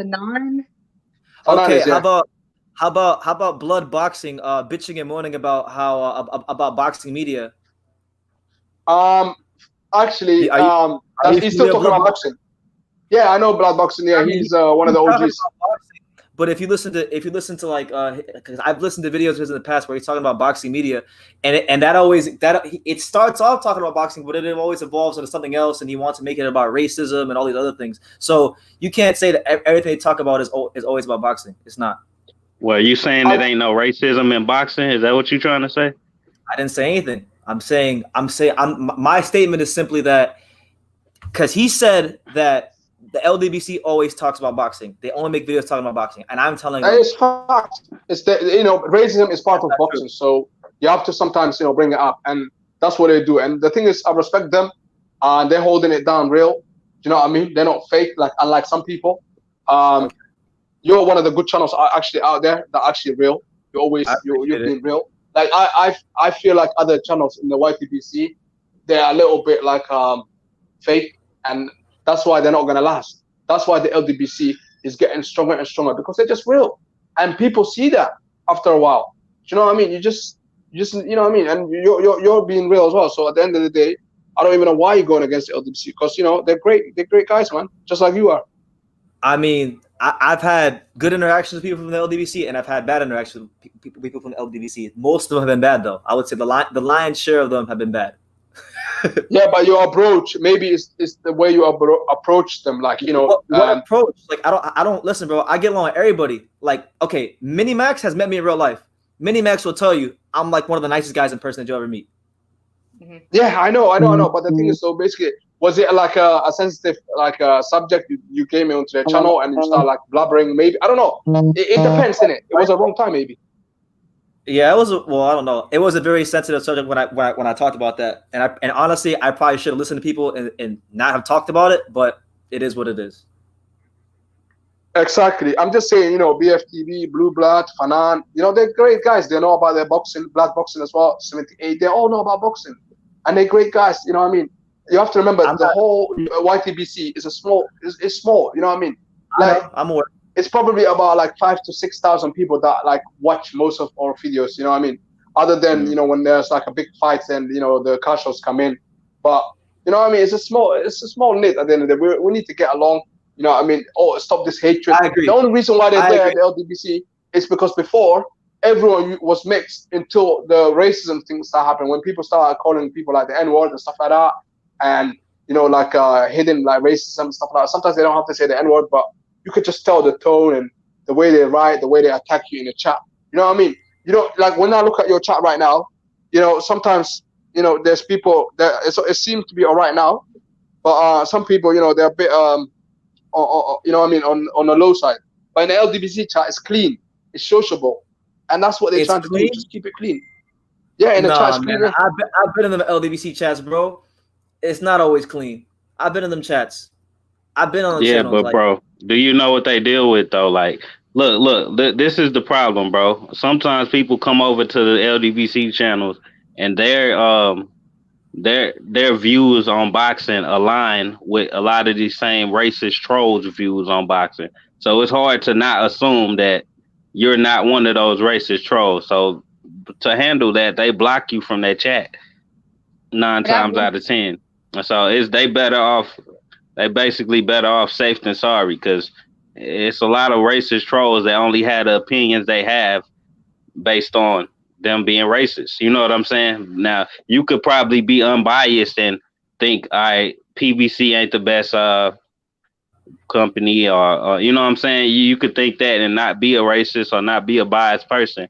But they dealt with so many racist trolls that make it so obvious that you're just going to get, you're going to be on the chopping block right with them same people. You know what? Since we're talking about it, I actually wanted to ask P and Brotherhood, since you guys kind of like talk to the LDBC more. I want somebody to like establish like what defines a racist boxing fan, because that word gets thrown around so much. I'm not even sure when somebody's actually racist anymore. Bro, look, I got a channel so I can speak on it. Like, if I make a positive video about Deontay Wilder, right? Let's say I make anything that has any positivity in it about Wilder, I get called an LDBC member, which I'm not. I get called a PBC lover. I get like plenty of labels put on me based on my opinion. You know what I'm saying? Now, these same people that hate the LDBC for placing labels on them for their opinion are the same people that troll the LDBC channels. So now you see how it's fair? Yeah. And that happens to me as well. Like, I can't, like, if I talk about Wilder in a good fashion, basically they do the same thing to me as well. But if I talk about like Wilder, like, in a bad way, I used to talk about Wilder back in the day, like not too bad, but I used to say a little bit bad, but people used to say like, oh, big up. Oh, they're like bigging me up. And then the moment I say good stuff about the guy, they're calling me a hater, LGBTC, everything. So you know what I realized? You know what? I ain't gonna say nothing bad about Wilder no more. Because you know what? You can't be fair on this YouTube. You can't be fair, because fair doesn't exist. You know what I mean? Because they're not fair. Those people, and when I say they, I'm talking about the racists. Do you know what I mean? They are not fair, and they will never be fair. For example, when I talk about Fury, I put a post up the other day on my community post about Fury. What do you guys think? I never said nothing bad. All I said is like, what do you guys think about Fury saying the N-word, And then people are saying like, oh, I'm spinning this, and they're all like attacking me and stuff like that. So, you know what I mean? Like, if anyone says something about something bad about Wilder, like, for example, like True School, if you ever said something about Wilder in a bad way, the LDBC won't like come into your chat. And if they do, it might be only 1 or 2 person. Okay. It won't be about 20 to 30 people. You know what I mean? Well, because they don't subscribe to me because they're scared of me, bro. They don't want no smoke. They're not scared. They just they just don't care. They don't harass people based on their opinions. That's the difference, bro. But these racist trolls, that's exactly what they do. And if you flip the script, like, let's say I'm not saying something positive about Wilder. If I say something bad about Canelo, like, we holding Canelo accountable right now. If I even do that and it makes sense, everything everybody on this panel talking about makes sense. But just because I'm a black guy, they gonna call me a racist for saying the same thing a different person would be saying. You know what I'm saying? Or they gonna try to put these labels on me. I get what you guys are saying. Like, you're saying, so basically, just I want to repeat it back to you guys so that I want to make sure I'm getting everything right. You guys are saying that on your channels, if you tag positive about Deontay Wilder, people just they harass you for your opinion, right? That's what they said. That's what you said. Basically. And because they harass you for your opinion on Deontay Wilder, that makes them racist. No, that's not what we're saying. Well, that's not what we're saying. Explain. You said, can you say the last part you said again? You said, you said that they harass you for your opinion, and when you talk about Wilder, so that makes it racist. That's what it sounded like to me. They say that we only talk positive about the guy because we're black and we're racist boxing fans. That's the type of stuff we hear. We get called. I've been called an LDBC member thousands of times. And that's based on my views about certain boxers. You see what I'm saying? And what they think about the LDBC, they think the LDBC is a bunch of black guys that you know what I'm saying, are fanboys of only black guys. So when I get called an LDBC member, that's the only way I can take it, because that's the only way they put it out. I have a question. And that's where they get it wrong, because the LDBC is not just black. There's like white people in the LDBC. There's like Latinos. You know what I mean? Like everyone is in the LDBC, but people don't understand that. They just see 78 and Fanan, and that's it. There's more to it, bro, man. The fans as well. Okay. When you look at the chat, I got to know them as well. You know, there's at least about 20 of them that are like white. Like, look, this is a perfect example in your comment section right now. This guy says the LDBC mad because Fury beat Wilder, so they hate all races at the moment. And then he says, brotherhood, though. Brotherhood, though. You know what "though" mean? That's supposed to be like slang talk that black people does. That's the type of shit I get on my channel every day. Like, that's a perfect example. And his name is Junior. Yeah, they will block you, but these certain other channels will let guys like that troll their asses off and be okay with it. I'm gonna cut you off. BT, can I just state a question I've been trying to ask for a minute, bro? Go ahead. I'm saying this all respect, no meanness intent, no race intent or anything. Could you guys name one fighter the LDBC likes? Yeah, they like Lomachenko. They like Deontay Wilder. They like AJ. Yeah, they do, because Black Fight Fan, he likes Lomachenko. They like bro, AJ. You can't. That's the problem here. Y'all trying to make LDBC. Y'all trying to generalize a whole group of people. That's what prejudice is. I haven't seen any of them ever give any white fighters credit. I'm not generalizing. It's just from what I've seen. You can't talk about the LDBC as only the LDBC. You gotta point out individuals and their own opinions. You can't just say the LDBC does this, the LDBC does that. It's a group of people with different opinions. Okay, that's the whole problem here. Could you name someone? That's all I'm asking. I'm not doing it any meanness, no, I'm not implying anything. I'm just genuinely interested. Okay, what's your specific question? Do they like white people? Is that what you're trying to say? White fighters? No. Never said that. I said, is there any white fighter? Is there any white fighter anyone the LDBC likes? And who? Yeah, I said that. I said Lomachenko. Hey, I'm gonna cut you guys off for a second. Hold on. I want to cut you guys off. Colin, what's up, man? What's going on here, man? I thought we were talking boxing. All I got is the LGBT. I've got some kid who sounds like he shouldn't be on this channel. You know, it's PG-18 over here, brother. And I don't know where he's from. I think he's from Birmingham or London. Let's talk boxing. Let's not talk about race. Absolutely. You know, let's talk boxing now. Stop being fools to yourselves. And Brandon, don't let this go on, man. Don't tell us what to do. Don't tell us what to do, you clown. Hey, look, true. I'm just giving you actual examples, real life examples. Like you see King Bucho in your comments right now. He's saying we have Brother on Hood on our channel. He's part of the LGBT. Now, not only is he dissing the LDBC by calling them the LGBT, but he's saying I'm a part of them based on my views about Deontay Wilder. You see, that's a 2-in-1 right there. That's a 2-in-1. Go to the other channel then. Yeah, go to your LGBT channel then. This is. No,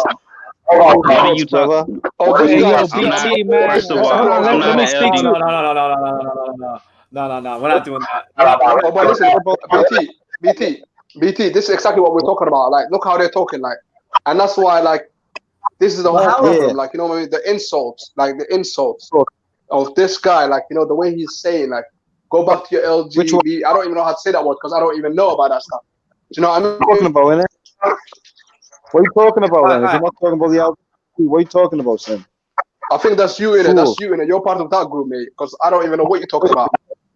Well, Colin wants to talk boxing. You know what? I think we should probably go back to talking boxing. But you guys clarified it for me. Povetkin or Dillian White? Like that. You go on another channel.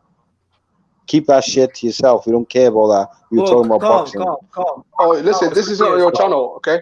Bro, this ain't your channel, and he just asked us to answer his question about that. So stop it, bro. Why are you coming on the channel trying to dictate shit? We're switching gears.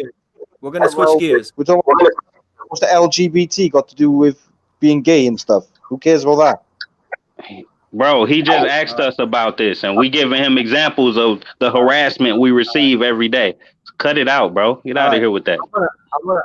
I'm gonna bring Colin back on in a second, but I want to take the time to switch gears for a second because it was getting a bit out of control. And then I'm gonna bring Colin and I'm gonna bring El Jefe back on here because El Jefe's here, and it's gonna be crazy when he comes on here. But El Jefe, I'm letting you know in advance. El Jefe, don't be on some shit today, man. I'm letting you know. No, El Jefe is all right. El Jefe is all right, man. He's a cool guy. Bring him on. I like El Jefe, but every time when he comes in here, like things can get a bit out of control. So I'm just letting him know in advance before he comes on here. But I'm gonna ask Max first, since Max brought it up. Dillian White Povetkin. What do you think, Max? That's a very tough fight to predict. I've been switching back and forth, but I think I'm going to settle the safer pick in Dillian White. Dillian White, you don't see him go to the scorecards too many times in a row. It's actually rare that he goes twice in a row. So I think he's going to push extra hard in the later rounds to get a KO. Povetkin is old and he does fade. This is going to be a very good fight. I could see Povetkin catching him, but I just think Dillian White's going to slightly be ahead on the cards and get a late KO, probably with the hook. All right, let me tell you something about this fight. Yeah, this fight is obviously rigged. It's all set up for Dillian White to look good. Povetkin is an old man. You know what I mean? I know he done well in the past. You know what I mean? And he's not the same Povetkin that he used to be after he stopped using drugs and stuff like that, doping. So this fight is going to be the battle of the left hooks. They both got good left hooks. So we'll see what's going to happen. But I got Dillian White winning by probably a decision, because Dillian White himself hasn't looked good either against Wack and Oscar Rivas. You have to remember, Oscar Rivas put the guy down. So Dillian White, he's going to win this fight. Of course, you know what? There's so much things riding on this. He's the mandatory WBC challenger. So I don't think they're going to let Dillian White lose. You know what I mean? It's all set up for Dillian White to win, and he's going to look good, but it's on points. Okay. Brotherhood? Yeah, I think this it should be an easy fight for Dillian White. Povetkin hasn't looked good since he basically knocked out. Who did he knock out? David Price. And that was his last best win, and he didn't look great in that fight either. David Price almost got him out of there. The only thing helped him was the ropes. Now, like I see he had to fight with Michael Hunter. He got a draw, but I think he lost.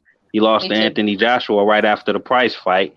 So he basically, in my eyes, he should have two consecutive losses right now. And Dillian White just gonna make the third. What do you think, Cole?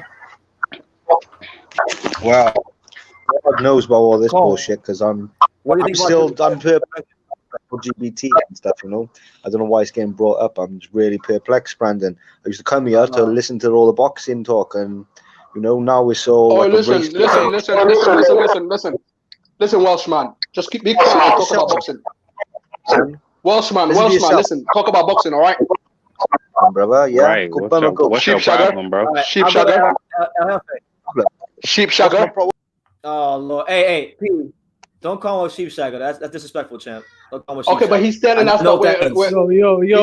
Okay. Hold on, P. Hey, yo, cool boxing, bro. You should chill out, bro. Let's keep it boxing, man. Let's respect BT's channel, bro, and let's keep it 100 at all times. But I want to come at BT real quick, bro, because I saw him hating on my boy Canelo, man. What's up? I got hit up real quick, bro, on my phone. They were saying BT was hating, bro. So I'm here to confront BT about these hating ways, bro. So what's good, bro? By all means, please do it. Why are you hating on Canelo's fight, bro? The WBC ordered this fight. Canelo had nothing to do with it, bro. So you don't have to bring in Canelo into the situation. You should put some heat on the WBC, not Canelo, man. Because the game, you can't hate. You can't hate on the player, bro. You gotta hate on the game, bro. So stop hating on Canelo, bro. Hate the system, bro. Let's keep it 100 consistent, bro, at all times, man. And y'all got to stop talking about the LDBC, bro. The LDBC got nothing to do with this, bro. There's the MXBC J4B shit, bro. Go ahead, bro. Who you got, Povetkin or White? I'm not going to address that. I'm going to say this, bro. To answer your question about Canelo versus Avni, if the guy is the face of boxing, right?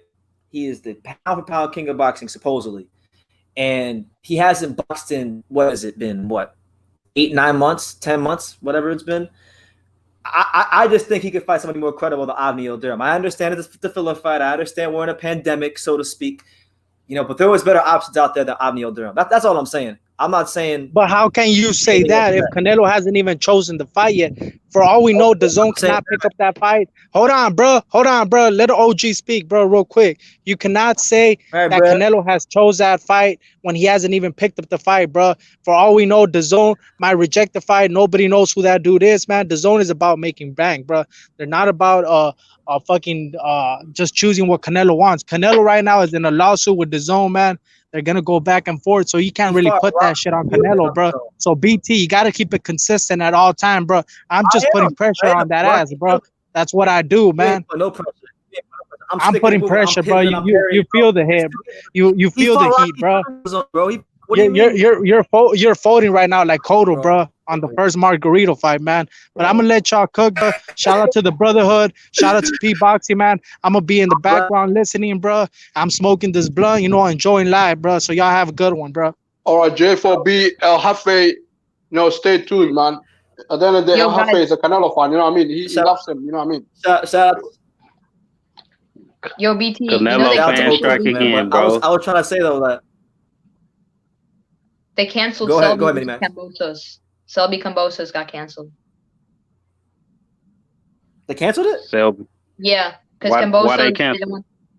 Cambosos didn't want to have the pay cut from 150K to 100K. That sucks. I was looking forward to seeing Cambosos in a nice step up. Yeah, it's let down. So, who you picking, BT, between White and Povetkin?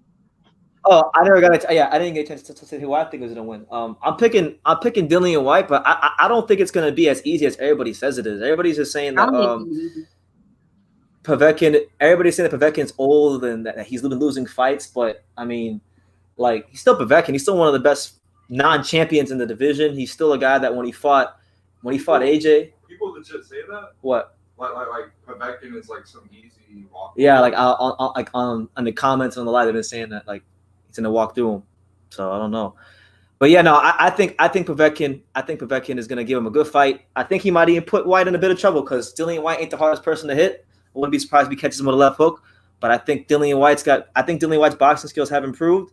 I believe that with him being slightly younger and fresher, that'll pay dividends for him, and it'll probably get him out of there around the 5th, 6th round. I think it's gonna be an entertaining fight. I'm saying 6th round. Hey, but would you say Povetkin is more dangerous than Oscar Rivas?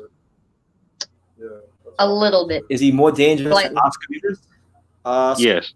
Slightly. I'd say only because of the age. I think if this fight would have happened 2 fights ago, I'm probably talking a lot differently about this fight.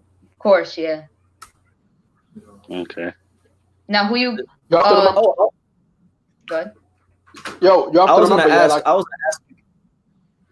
You have to remember. Let me say this quickly. You have to remember Oscar Rivas. Yeah, he was good against White. But he started quite late in that fight. But if he started like quite early, you know what I mean? Like he would have won that fight. But the thing is, though, Oscar Rivas, if they have a rematch, I'll go Oscar Rivas, man. Oscar Rivas here is way better than Povetkin for me, man. I don't know if he's better. He's slightly fresher. He's the fresher of the two right now because Povetkin's been in so many big time fights and fought top opposition. Now, who you guys got for Elia Alvarez versus Joe Smith? That's a good question. That's a hell of a question right there. I'm not sure. I've been going back and forth. I got Alvarez. Yeah, me too. Close decision for me. I'm going with Alvarez via probably. I'm going with decision. We'll go with decision. Yeah, I think Smith. I think Elia Alvarez has a great chin, and I don't see Smith putting him away unless it's the later rounds. But Max, you and I both know what the real main event on that card is. You and I both know what the real main event on that undercard is. Clay Carver, man, fighting again.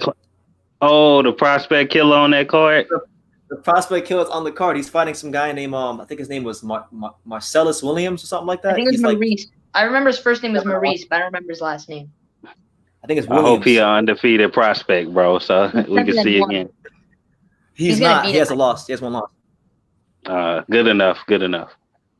Yeah. All right. Hold on. And he avenged that loss too. So I'm gonna bring somebody in record. Hold on. You got my man. I think this is Johnny. So let me see. Click. Johnny, what's up, champ? What's up, Johnny? I came in a little late, man. What I missed? Yeah, man. What's up, VP? What's up, man? I'm What's doing up? good. How is what you make of this whole like put me this on whole the Avni topic, situation? man. I just The topic is Avni the Yildrim, bro. Canelo situation. Yeah, that was the topic of the whole like the live. Canelo Alvarez fighting Avni Yildrim, or no, bro, you WBC cutting off. ordering. I'm cutting off. Oh, okay, yeah. What you are cutting off, but I think I understood what you said. You're talking about what happened with Canelo and WBC ordering it, right? Yeah. Yeah. My thoughts on that basically is, I don't think anyone should be really mad at Canelo. Like, I understand that Yildrim isn't the best opposition, but if anybody should be getting criticized, it should be David for missing weight. You know what I mean? If anything, then Canelo wouldn't have fought that, and he probably would have ended up fighting, who knows, most likely Callum Smith. Canelo. Yo, Johnny, you're cutting out. I don't know if it's Johnny. You're cutting out. Is he cutting out for you guys or just me? A little bit, not Nah, fully. he fading out for sure. Okay, I don't know. But yeah, yo, Minimax, who the heck is I never seen this guy in my chat before. Who's junior minimum weight LDBC? I have no idea, bro. He's doing all this talking. I keep telling him to get on. He avoids the question. He doesn't even respond because he knows he can't win an argument. That's why FTB said Yildrim beats Charlo Bros because the Charlo Bros called Blue Blood out. So of course they're gonna be against Charlo. He knows that Charlo would knock out Yildrim. Yo, honestly, I'm not gonna lie, man. I'm to the point now where I mess with the Charlos, bro. I fucks with the Charlos. I like both of them at this point. I got no hate for either one of them. Not even Jamel. I didn't like Jamel for the longest. But yo, Johnny, we can't hear you, bro. It isn't a good look. Means his job. Johnny, we can't hear you for some reason. Oh well. Yeah, his internet faded out or something. Yeah, it sucks. Yeah, it is what it is. But yeah, how can't you be mad at Canelo, bro? I don't see how you can't be mad at Canelo.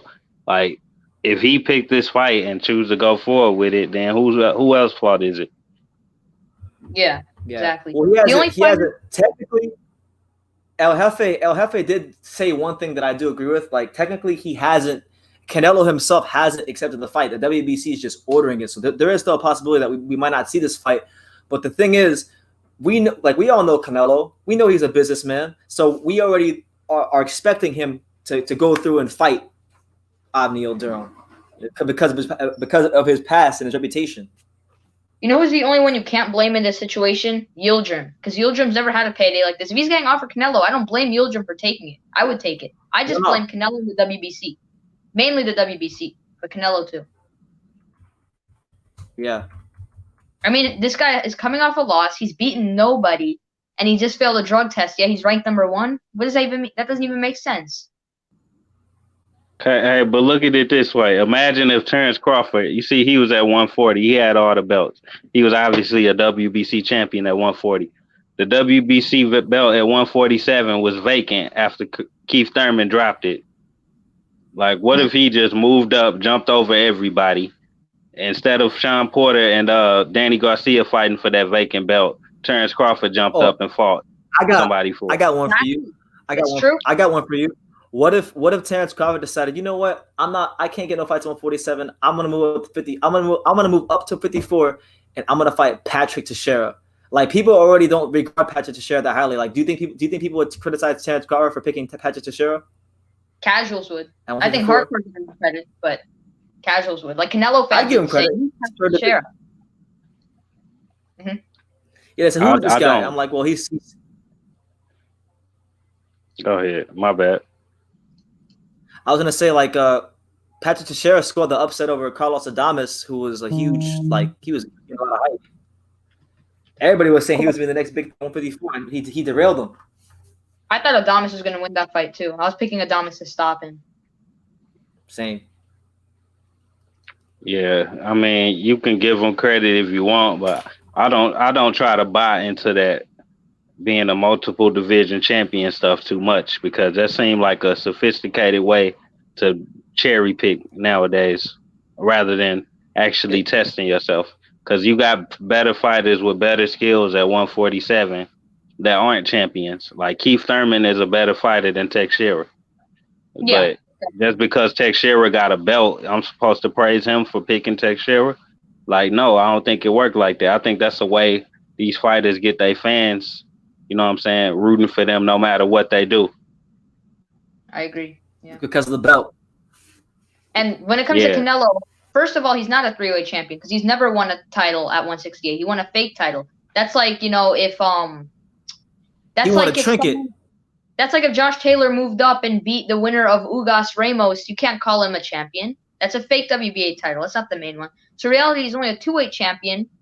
And yeah, and if he beats Yildrim, come on, are we gonna count that? Facts. No, the Boxing Voice. Like I was before I went on live. I listened to about 30 minutes of the Boxing Voices live, and like literally the title of his live is Canelo Alvarez versus Avni Yildrim, vacant WBC title, 5-time champion, first ballot guaranteed if Canelo wins because he beat Avni Yildrim. It's ridiculous.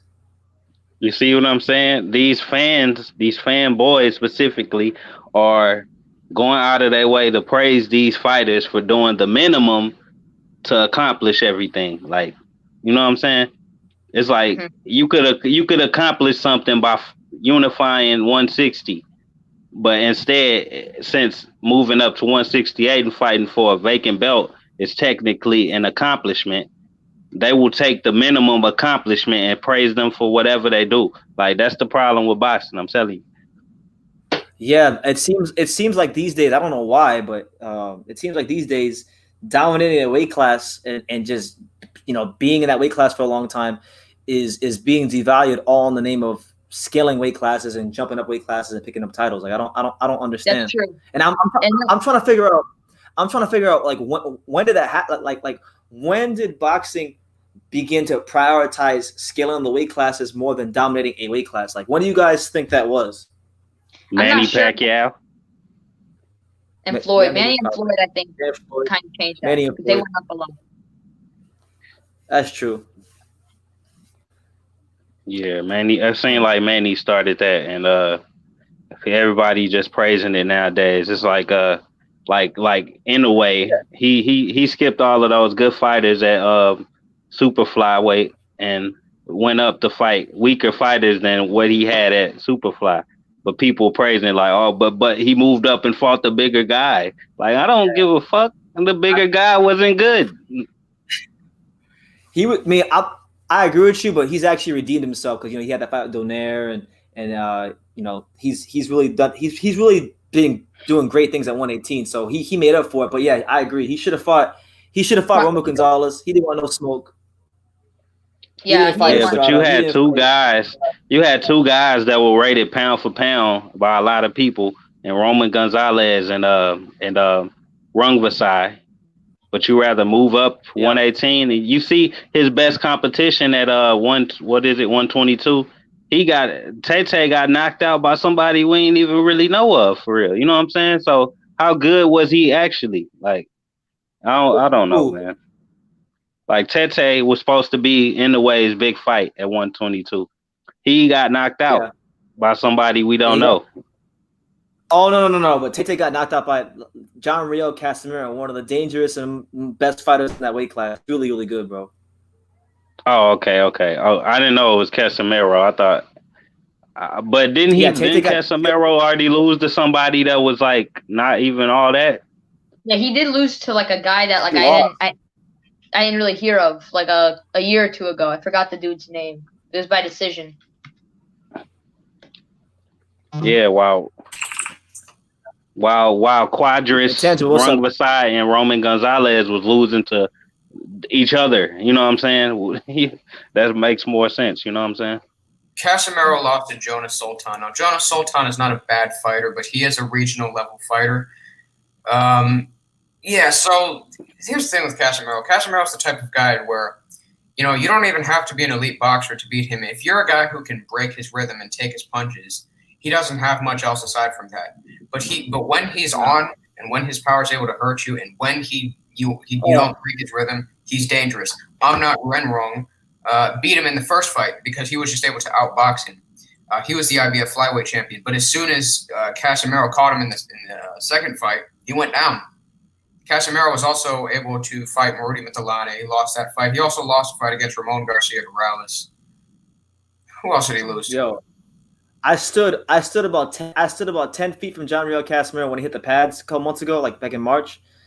This guy is 118, but he punches like he's a freaking damn near 47 pounder. He's got ridiculous power, like ridiculous power. I mean, I've never heard somebody that small in a boxing gym make such a damn loud sound when they punch the bag or pads or anything like that. It's insane.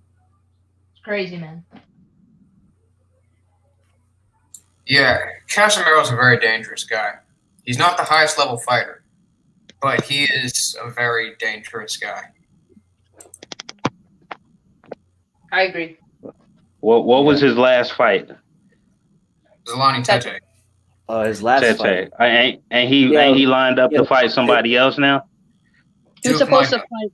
He was supposed to fight Inoue before the pandemic struck, but it got scrapped because of COVID, like everything else. Oh, okay. Yeah, I was looking forward to that. That was gonna be the fight of the year. That was gonna be a banger. It was, but I still see Inoue knocking him out in like the 6th or so round. No, Inoue's gonna beat him, but it's gonna be an entertaining fight. It will.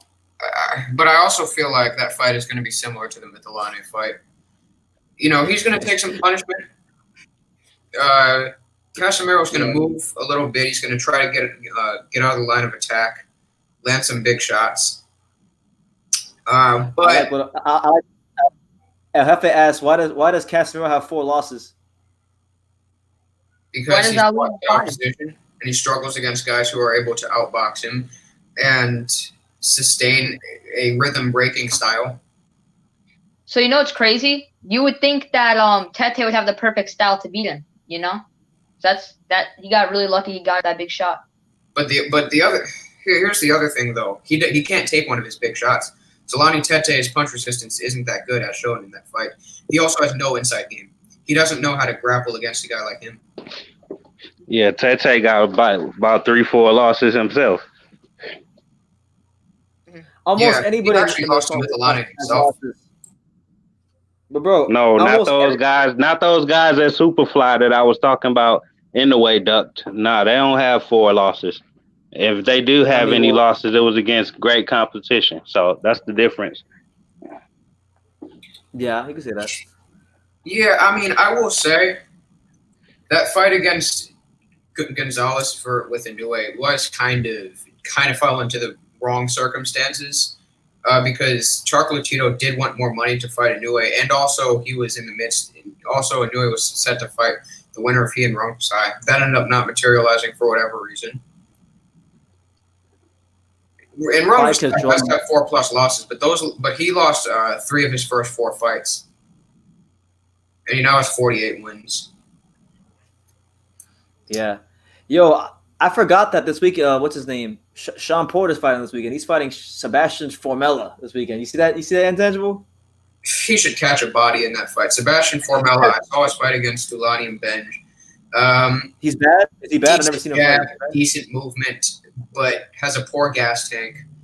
Came on a little bit later on, caught a second wind, but he doesn't like guys who widen their shots. Was getting tagged with the straight right hand, posted back in straight lines. He's going to get destroyed by Porter. But at the same time, Sean Porter has certain fights against guys like Granados, even Ugas, even though Ugas I think is better than Formella. He does have certain fights where he does tend to disappoint. I don't think this fight should be one of them because I think Formella is going to kind of fear his strength. Yeah, and you know what the problem for Formella is? He doesn't have the power to keep Porter off him. He doesn't have a lot of power. That's true. Yeah. Yeah. So I think Porter getting a late stoppage in the later rounds. I never seen Formella fight. I just know everybody's calling it a massive cherry pick. But you know what? If there's one fighter in boxing who deserves a cherry pick, it's Sean Porter. Yeah, Sean Porter had the best 3-fight run I ever seen in the past 15 years. He fought, who did he fight? Danny Garcia, Ugas, and then Spence. Like, if you don't deserve a tune-up after that, then I don't know who does. In my opinion, Absolutely. I thought he beat Spence, but I thought he lost to Ugas. That's just my opinion. Of the last 15 years, though, I mean, you got Floyd with Hatton, Marquez, and Mosley. That's 2 Hall of Famers, 3 world champions, something that Ugas isn't. Yeah, but Marquez was much smaller, and Mosley wasn't in his prime. But I see where you're from. Still great wins. Yeah, I still give Porter that win. I don't care what you say about it, bro. Oh, Porter against Ugas? No, I mean Porter with those 3 fights in a row was some of the toughest. That was some of the toughest stuff I ever seen in the past 15 years. Nah, man. Sean Porter is a throwback fighter. He's not like a lot of these guys now. He wants all the smoke. I never got a question if Sean Porter's ducking nobody.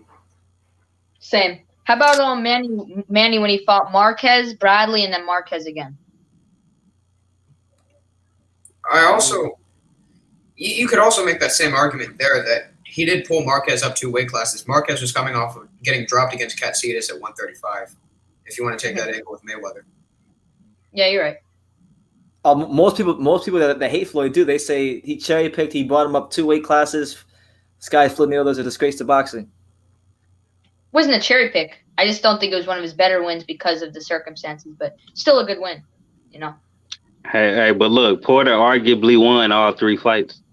Yeah, you can have an argument he won all 3.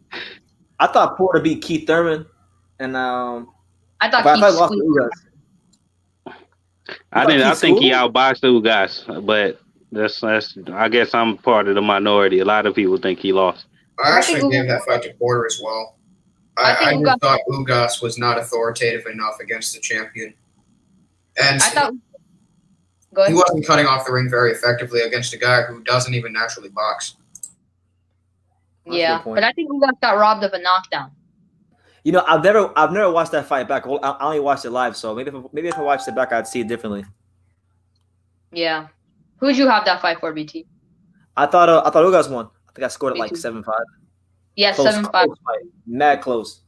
It was closer. Hey y'all, I gotta jump off, man. Thanks for having me on. All right, brother. All right, take care, man. See you, man. Peace. You know, honestly, guys, I can't believe I'm saying this, but I think today's gonna be the day. We're gonna get one of them like 7-hour specials. I'm gonna be live for 7 hours today. Why not? We're already 2 in. Might as well. BT, where's Pops at, bro? Pops, he's sleeping. Pops sleeping. He was awake. Yeah, he was awake last night. So when he wakes up, bro, you gotta get him on the stream, bro. When he wakes up, you gotta get him. When he wakes up, I'm sure he's gonna have. I'm not even sure he's heard about this news unless he's watching the live right now, and I just don't know that he's awake.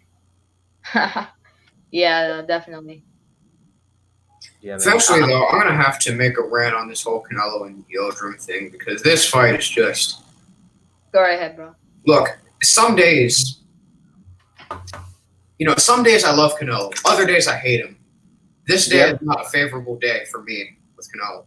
I cannot stand him today. I want him to get knocked out by everybody not named Callum Smith on this certain day. There's just I just can't. I just can't stand him. Look, great career Canelo has. He's a first ballot Hall of Famer. He's an all-time great. But it's just so sickening. See how many asterisks this guy does, how much favorable treatment he gets, him being the A side, and all of his fans defending every move he makes. And what makes it worse, and this is me speaking, he's corny. Cornell is corny. Like if Floyd got treatment, if Floyd got special treatment, I could actually understand it because Floyd is actually cool. Like he's fun to watch. Like he's got good sound bites. He's entertaining outside the ring. I could see why they do it for Floyd, but Canelo, he's corny. He's not even entertaining outside the ring. One thing I notice about Canelo is he tries to be humble, but in reality, I think he thinks that he's all that. He's not. I know for a fact he's not because I know people in boxing who have met him, and I've heard multiple stories about Canelo. He's far from it, from what I hear. But I don't know. I gotta be not being humble. That's fine. I mean, Floyd also wasn't humble, but the guy he doesn't show a lot of personality. I of course think that his personality is sort of a facade, but it is. But at least Floyd lets it know that he's not humble. At least he doesn't fake being humble, you know? Yeah. Look, So that's something I respect. he's also the WBC Diamond Champion. He's more warranted of getting that shot than Canelo. I still can't believe. I honestly, I don't believe that 36 out of 37 people legitimately contemplated all of the fights and thought to themselves, you know what? Out of Avni Yildrim, Canelo Alvarez, Callum Smith, and there's one other fighter in it, I think the best matchup here is Canelo Alvarez versus Avni Yildrim. I think there's no way that 36 out of 37 people legitimately thought to themselves, you know what? But there is. No, Mauricio Suleiman is 36 of those 37 people. Yeah, Mauricio Suleiman and Avni's manager are 36 of those 37 people. They get picked that number for the media so it could sound good. Junior minimum weight LDBC says, True School, you can't find a pro boxer who hates on Canelo. Yes, I can. Demetrius Andrade. What do you think about all the fighters that said that the Kovalev fight was fixed? Yeah, what about that? They just objectively analyzing the situation. Yeah, they're like, that wasn't Crusher. Look, I don't believe the fight was fixed. I believe Kovalev was part of his game plan, but also he was the rehydration clause and all that kind of stuff. I feel like he's just not really. He has much more trouble cutting down to that weight, but he's also kind of unwilling to expend the energy he used to be able to. And intangible, he was just had tired. time off from the yard fight, which is a war. Yes, just 2 months before. Yeah, that was a war. And then when you add in all the other personal problems he was having with the woman and the lawsuit, he already had a lot of. He probably wasn't even mentally all the way there anyway.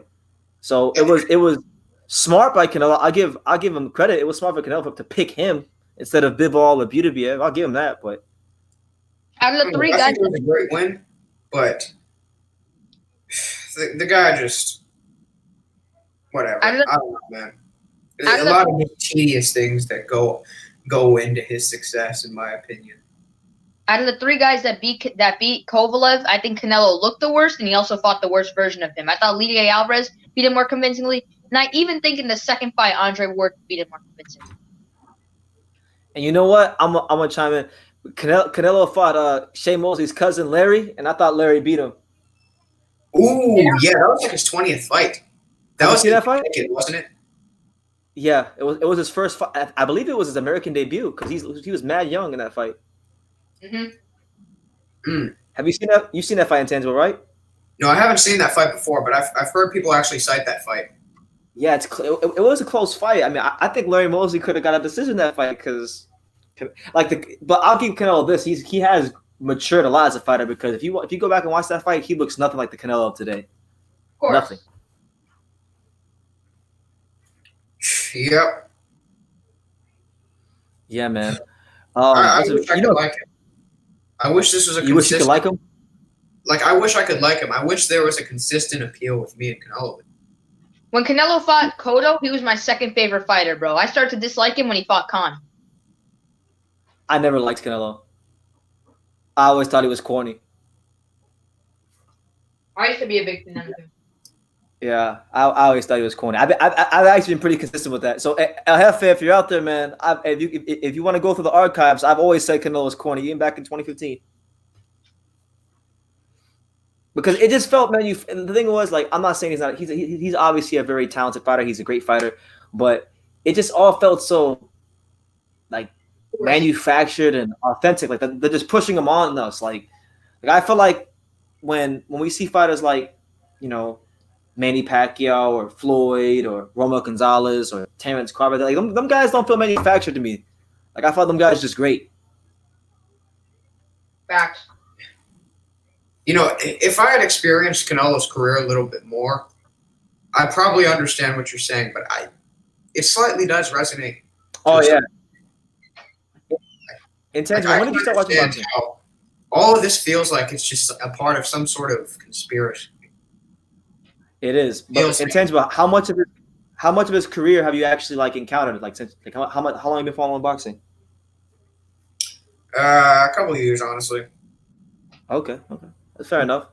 No, yeah, I think the first time I saw Canelo fight was the first time most people saw him fight was when he fought Jose Miguel Cotto. Yes, that was on the undercard of Floyd Mayweather versus Shane Mosley, wasn't it? Yeah, it was. And I'm like, man, this guy got pieced up. I mean, he's cool. He can fight a little bit, but like, I don't see what all the hoot and holler is about. The Jose Miguel Cotto fight. Oh yeah, the one where he got hurt. Yeah. The one we got pieced up. I'm like, yeah. I was like, he got hit with the left hook. Yeah. That was at 147. It was. But I remember even before that fight, like I was hearing his name a lot. Like it was like, oh yeah, this guy Canelo's the next Mexican star. Yeah, I think you kind of go through all of those different performances and the sort of a roller coaster ride of how his upbringing was, and then the Floyd loss, and then you start to think to yourself, this guy isn't as good as I thought he was. And all of his fights were close. Yeah. But I mean, there are certain fighters like that throughout history. Yeah, but let's be honest. No one a lot of people are picking Floyd to beat Canelo, but no one expected him to completely dominate and embarrass him. Like everyone thought Canelo would give him a fight, you know? Yeah, Floyd would. Here's the thing. That 114 card, which was maybe the worst scorecard in boxing history, took away from the ridiculousness of 116, 112 for Mayweather. That scorecard was ridiculous. 4 rounds to give to Mayweather to Canelo is ridiculous in a complete stretch. Floyd won probably every round except maybe one that Canelo maybe landed a few shots and spurts in. 4 rounds is a stretch. 3 rounds, and in my opinion, is generous as well. You watched that fight? I don't think I've ever seen a fighter hit another fighter's arms as much as I saw Canelo hit Floyd's arms in that fight. Honestly, man, a miss so easy. I used to never. I remember like when Floyd was fighting. When I was a kid, I grew up as a Pacquiao fan, so I didn't like Floyd because they had that whole rivalry and whatnot. But as time has passed and as Canelo has gotten more popular, I'm so appreciative for that great man right there. Shout out to Floyd. You're so thankful. Could you imagine if Canelo was undefeated right now? What the hype would be like? Oh my goodness, it'd be crazy. And one thing I was gonna say, it shows how much political power Canelo has when he could get a judge to give him the fight against Floyd Mayweather. It shows a lot. In Las Vegas. Yes, there's a reason why. I think it was like his cousin or whatever it was that got the September 14, 2013 date. Like that fight was set up to be that sort of passing of the torch.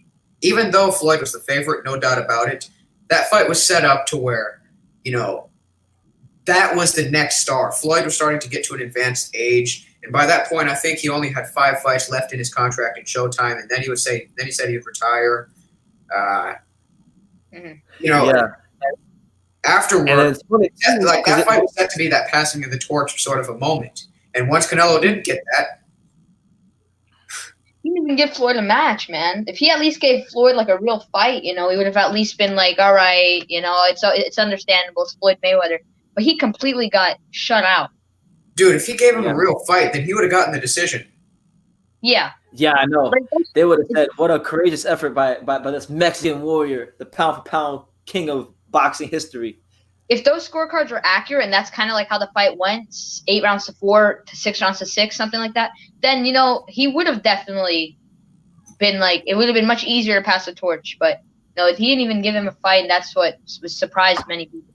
But I think Floyd also had a better performance than usual. Like, the Floyd that fought Canelo seemed like he was a little sharper than the Floyd that fought Guerrero. Here's a good question. My boy, my best friend in the world, actually. My boy Paul writes says, what do you guys rank Canelo pound for pound? Personally, I rank him number 1. You got number 1? Like, with how much I've ripped him, I will say he has a great resume. He's put up great performances, and he's very skilled. Okay? I just don't like how he's using his pound for pound number 1 position. But he has a great resume. He's put up great performances, and I'm not denying any of that. I got him at number 2.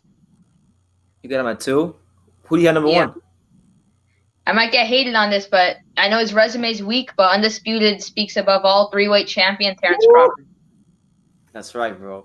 I know his resume's weak, but he at least got the 4 belts plus multiple weight champion. When Usyk wins a title, any title at heavyweight, he's probably going to be my number 1 or number 2. But when assuming Loma beats Teofimo, just pretend hypothetically, he's going to pass all of them, and Loma's going to be my pound for pound number 1 if he beats Teofimo.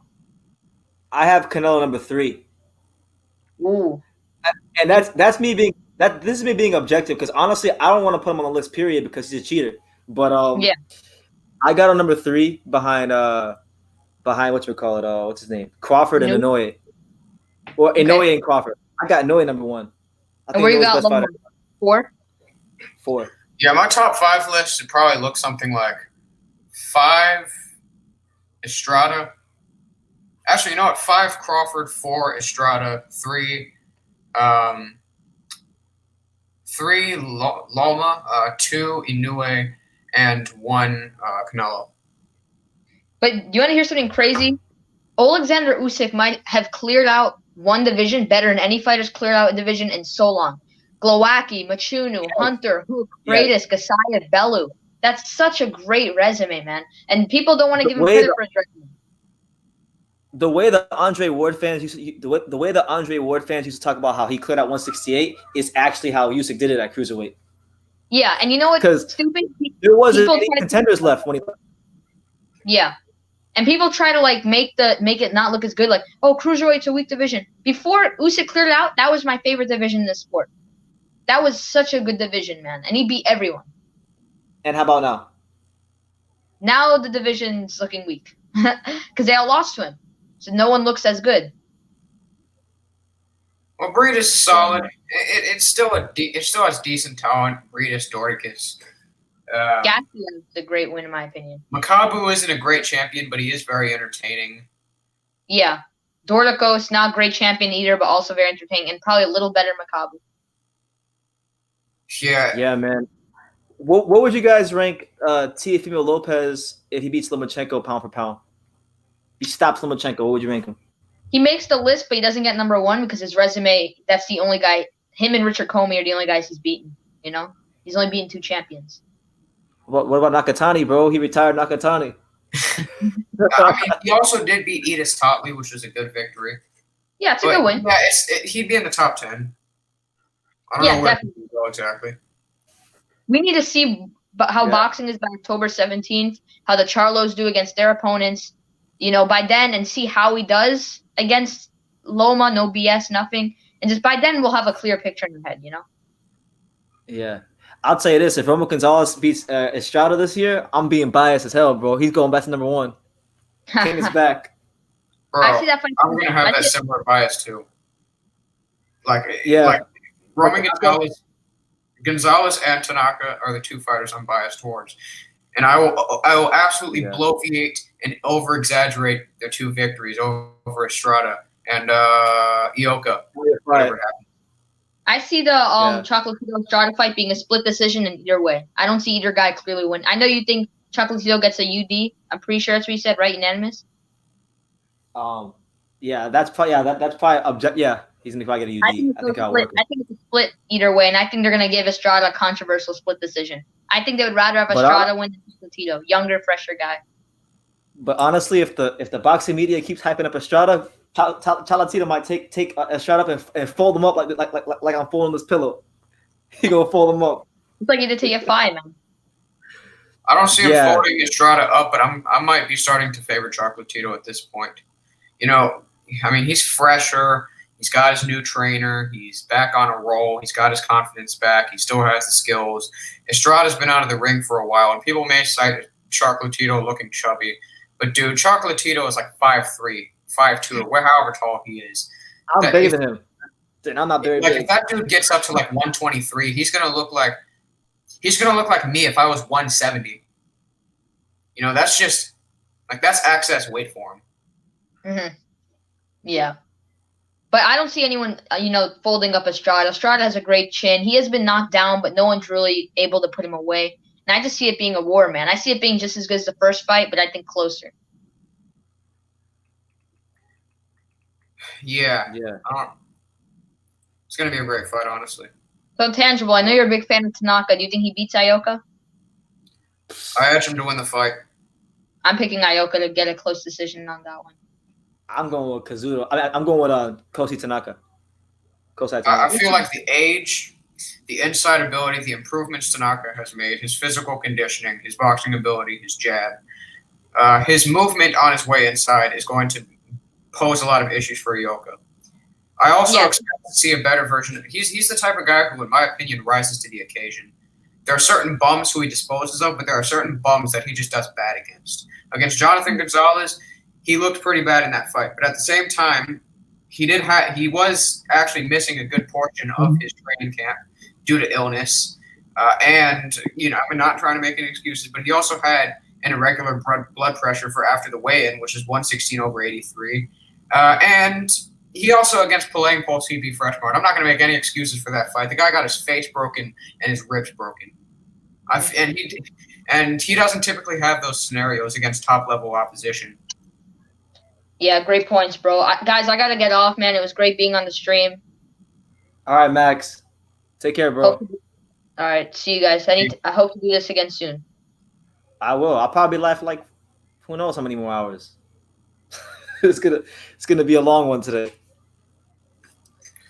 Yeah, I have no idea what I'm gonna do. I'll probably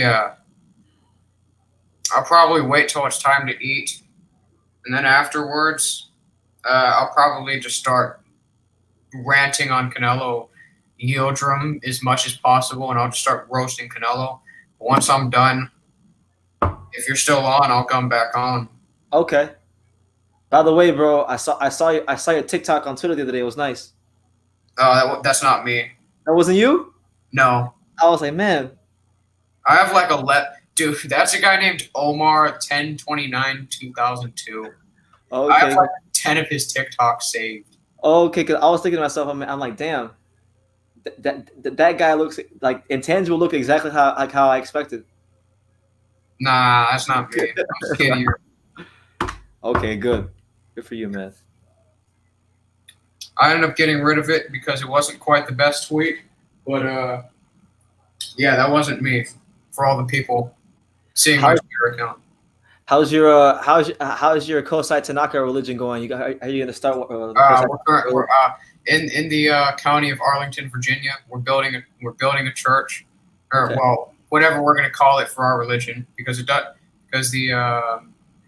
scriptural education buildings do go by different names according to whatever religion you're a part of. So we're coming up with a name for our scriptural teachings facility. However, it'll be done by September. By September? Yes. So there you go. You guys heard it. In the county of Arlington, Virginia, Tangible's going to have the official Kosei Tanaka religion up and running. So if y'all want to come join what is it called? We're currently calling it the Tanaka religion. Okay, just the Tanaka nothing religion. further than that, at least. Okay. But yeah. All jokes aside, what you think about White Povetkin next week? You mean this week? Well, yeah, this week. This week. I like it. It's a good fight. I think Dillian White probably get him out of there in the middle rounds. Because Povetkin, I wouldn't say the middle rounds. No? I think Povetkin is the type of person who he's going to try to pace himself a little bit early, because White, I think, is going to come out aggressive. This is a fight where White could get him out in the middle round, because, look, I understand that Povetkin does tend to look pretty bad in the middle rounds. He does tend to gas. Yeah, he does. More gas tank. But I think it's going to be more of a slower – I feel like it's going to be sort of a war of attrition on the inside. Because if White tries to box him, Povetkin is going to have no respect, get around his jab, and land a big shot. I feel like White is going to eat some to land some throughout the fight, and I think it's going to end in about the 10th round. I'm picking White by 10th round TKO. I can see that. I'm hoping in this fight we get the Povetkin that fought Anthony Joshua. I hope he fights. I hope he fights as well as he did against Joshua, because then I think I'll have a good chance. Yeah, Povetkin that fights Yeah, even the Povetkin that fought Hunter, I think it's actually a pretty bad style matchup for White. The only reason I'm not picking Povetkin to win is because I think Povetkin will not have the gas tank to withstand the punishment that White is going to deal out. That is the main reason. But if Povetkin was in his prime, White would get slept, in my opinion. Oh, he would. I think they would need to have the ambulance on hold outside of the matchroom headquarters. Like, White is going to try to pivot off the line as Povetkin is getting underneath that jab. He's going to get caught with a right on the temple, and he's going to sleep if that's prime Povetkin. But he's not fast enough, and I think he'll be able to make a quicker transition than Povetkin.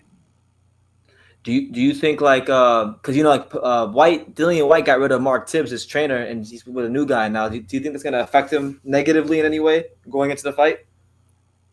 Well, Xavier Miller, the guy who we hired, is actually he's linked towards the Derek Chisora camp. I heard, which is kind of weird. He's hearing Povetkin sparring, so whatever. But like no. Yeah, Xavier Miller, the person he hired, I expect to see sort of an old school White. He's going to try to come forward, be a bit wild, and swing a little bit more recklessly. It could get him into trouble, but I feel like him standing his ground in the middle of the ring actually serves him best. Yeah. Yeah, I can see it, man. The who's on the undercard? Who's on the undercard of that fight? Katie Taylor versus Delphine Persoon. Oh yeah, Persoon. And then there was one fight. I forgot who he's fighting, but you remember that guy Shondell Winters that fought Parker in February? Oh yeah, he's fighting. He's fighting. So I forgot the guy's name. He's fighting one of the prospects or some British guy. I think he's British. We also have Ramirez versus Postal. That's next weekend. It's a decent fight. Not great. I think Postal should provide troubles early with his jab. But once Ramirez gets past it, Postal's not going to be able to do anything about it. Yeah. I think Postal will give a good account of himself. He'll definitely be a threat. He'll be a worthy opponent. But Jose should go in there and do his thing. But I've seen people picking Postal. I've seen a lot of people saying that Postal's going to go in there and beat Jose Ramirez. I don't know why, but that's assuming we're seeing the same Postal that fought Josh Taylor. I don't think he's the same fighter that fought Taylor, to be honest. I don't think he can be, to be honest. He's getting up there in age. He's been in a lot of fights. But also, he hasn't been in the ring since, when was it? Like April of last year. Who was his last fight? Was it Taylor? No. It was somebody. I can't remember who it was, honestly, but somebody. Victor Postal. I'm going to look it up. Freaking Victor Postal. I think it was overseas. Sergio Martinez is fighting this weekend. Don't remind me. Sergio Martinez. I was on Boxer. I said, "Oh, snap! There's Sergio. He's back." Oh, he fought that Muhammad guy. Postal fought that Muhammad Mamone guy. The guy that's in the Golden Contract tournament. What'd you say? Postal's last fight was against that Muhammad Mamone or Mamoni. I don't know how to say his last name, but the French dude that fought in the Golden Contract tournament. He lost in the semifinal to O'Hara Davies. I think it was O'Hara. Yeah, heard it didn't even look that good in that fight. Yeah, I think Ramirez stops him late. Oh no, he lost to Tyrone McKenna. My bad. He lost to Tyrone McKenna. Didn't Tyrone McKenna get robbed by somebody in that series? He got a gift in that series. He got a gift against Mamone. Because they wanted to make the big British fight between him and I use the term big loosely. They want to make the big fight between him and O'Hara because they had that whole beef where Coogan was interviewing O'Hara and then they started fighting and stuff. It's a rivalry fight, so yeah. That's. I'm just mad that O'Hara beat up my friend Logan Yu. That pissed me off. Bro, O'Hara Davies is a bum. I know. He's gotten better though. I'll give him that. He's gotten a little bit better. Didn't he get a gift against like Miguel Vasquez? He did actually. He got a gift against Miguel Vasquez, but if you watch that fight, he actually he gave him the title. Like if you watch the fight, right after they gave him the title, he literally handed it to Vasquez. So I'm like, yo, I respect O'Hara. Yeah, That's what I remember after the fight. I remember he said, "No, I'm denying this." Yeah. Rosario versus Charlo. Are you picking Rosario to win that fight? I am picking Rosario, yeah. I don't know who I'm going to pick. Who are you picking? I like both guys. I think Jamel's a good fighter. Doesn't dodge anybody at 154. But as far as Rosario is concerned, Rosario actually showed me an ability to fight off back foot against against J-Rock. And he showed the ability to catch and shoot and counter off of angles. Yeah, and he's really freaking strong, bro. I've said this many times when I talk about this fight. J-Rock is he's got the rare blend of like physical strength and punching power, because you got some guys who got punching power and then some guys that have physical strength, but they don't have the other one. He's got both of them, and I just feel like Jamel Charlo, he's gonna want to exchange with him, and he's gonna play right into Jason Rosario's hands, and I don't know. I don't think he's gonna outbox him either. So I don't know, but it's gonna be a fun fight though. That much I do know. That fight, I don't know who's going to win that fight, honestly. That fight, in my opinion, is genuinely 50-50. Yeah, a true 50-50. Like, and it's also historically significant for the division. That would actually be the first three-belt champion in the division since Winky Wright. Damn. That is big time. I didn't even realize that. Like, even Terry Norris was not a three-belt champion. I think he became unified against Luis Santana. Yeah. Correct me if I'm wrong, but yeah, this is the only one since 2006, I believe that was, when Wright got undisputed. Well, I'm sure Charlo's going to have a lot of motivation in this fight since his brother pissed him off. Did you see the videos of Charlo going? I saw Charlo's response about turning down the Canelo money. Yeah, he had the AK-47s in his sauna. Yeah, he was on one yesterday. And then he made that stream where he was talking about blue blood. Oh yeah, that honestly that won him over for me. That was the moment I became a Jamel Charlo fan. I'm a huge fan of him now. That's my guy. I haven't had too much issues with him as much as other guys in the LWBC, but I never interacted with Blue Blood. I don't like how he makes up a lot of lies. Not really a fan of him. Well, his source in every single one of his videos is himself. That's pretty amazing. His connections are probably just as gargantuan as mine, which is none. His what? What do you say again? I'm sorry. His level of connections is probably just as substantive as mine. I mean, absolutely nothing. Yeah, maybe. That's the thing with new media, though. Like, they look. All they do is they take what boxing scene reports, which is older media, and they interpret it in their own ways so that they can act like they're reporting something different. That's right. It's nothing. Nothing's new under the sun. Like everybody's doing the same thing. The thing is, though, like not everybody in new media is created equal, because some of us in new media actually do know what's going on in boxing and have connections, like actual connections. Yeah, I'm just saying the general interpretation. Yeah, yeah. New media, the branding is what I'm speaking on. Okay. Yeah, when they're out there hashtagging it in the videos and whatnot. Yeah, I gotta go get some food real quickly. So. All right, Intangible. I'll see you later on then. Peace. All right. So there you have it. That was Intangible. It's crazy. Now all of a sudden I'm by myself, which is great, because I remember we had 9 people on at once. We had Intangible, L Dog, Mini Max, Keenan KTV, P Boxing, the Brotherhood, bunch of people. So you know what? He's waited long enough. Let's get Calm on here, because Calm's waited patiently. I told him I'd let him on. Didn't do it. But let me get this link ready. By the way, shout out to everybody who's watching. I'm gonna send Calm this link. So there's There's the link, Colm. You click that, boom, you'll be in here. But yeah, what else we got? So we got Sean Porter this weekend. We got what's his name? Dimitri Salita has a card on the 20th I think on Wednesday or Thursday. Dimitri Salita has a card. He's got one of his prospects on there. We're gonna go to the man himself, my main man from Wales, the Welshman, Colm Boston. What's up, champ? T, you okay, brother? I'm all right, man. Yourself? Yeah, still alive and kicking, man. What's going on? What's good? Not much, man. Just here. I'm just here trying to process this whole Canelo versus Avni Yildrim situation.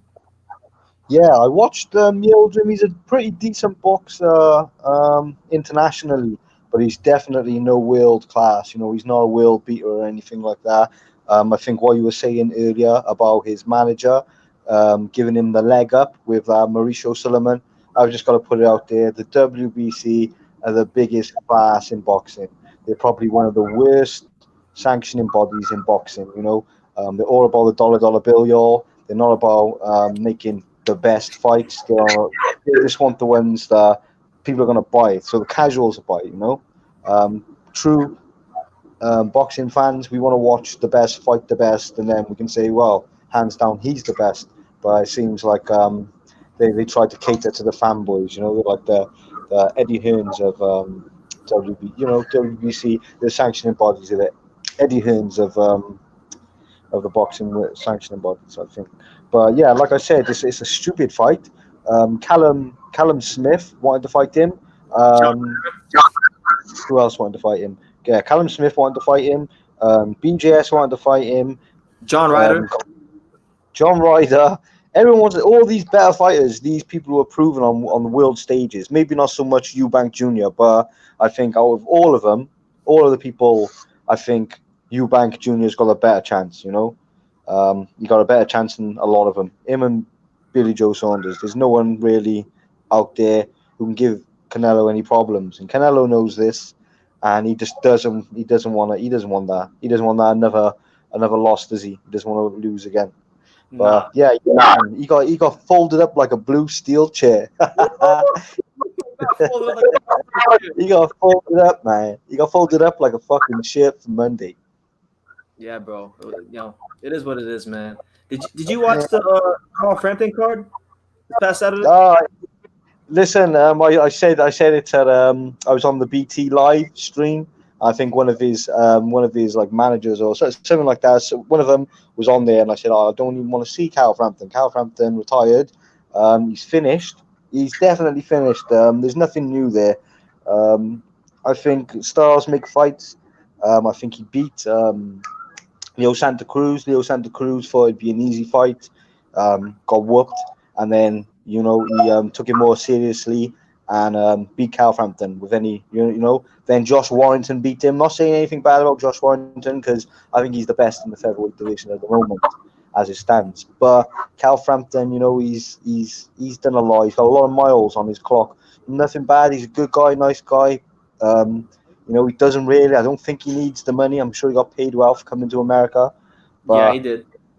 It's probably really hard to, put the gloves down and say, I'll call it a day. Especially when you're not being able to commentate on the boxing. You've got no job. You'll just be a spectator. So I'm sure he's just coming back. He's got links with Frank Warren. He's got a pretty good draw, especially in Belfast. But for me, and a lot of people like me, I think Carl Frampton should hang up his gloves and maybe, I don't know, play golf or something like that, because as soon as he starts getting into the bigger fights, he's going to get himself hurt. Well, the next one they're talking about is Jamel Herring. They're saying that Jamel Herring is going to be the next big fight for him if Jamel gets through his next fight. That's if he gets through his next fight. Who's he fighting? I don't even know who he's fighting. Exactly. There you go. That just shows, So, he's probably no good. But like I said, what weight's he going to be fighting at? Because he was like lightweight, wasn't he? He fought at 135. Yo, Colm, do you have headphones? Because I can hear echo when I talk. Oh, I got you on. Nah, I don't have any headphones. Sorry, bro. No, because every time I talk, I can hear myself. Let me turn it down there. Yeah, just download. Yeah, that's probably the best thing you can do. But what was I gonna say? First of all, when this one guy he fought, this trainer dude, he was a Scottish champion. It was a mismatch, and he fought at 135. So you gotta kind of look at that fight with a grain of salt because it's not his natural weight. But yeah, I think Carl after the Herring fight, if that's his next big fight, after that fight, he's hanging up. Yeah, definitely. Do you know what I mean? If he's made enough money, you just got to find something else. A lot of the boxers, you know, they're fighters at the end of the day. They just want to fight. Yeah, that's all they want to do. That's all they've been doing since they were kids. So when it's time to call it a day, it's hard. You know, you watch the boxing and you start shadow boxing in the mirror. You know, and you think, yeah, I can still do it.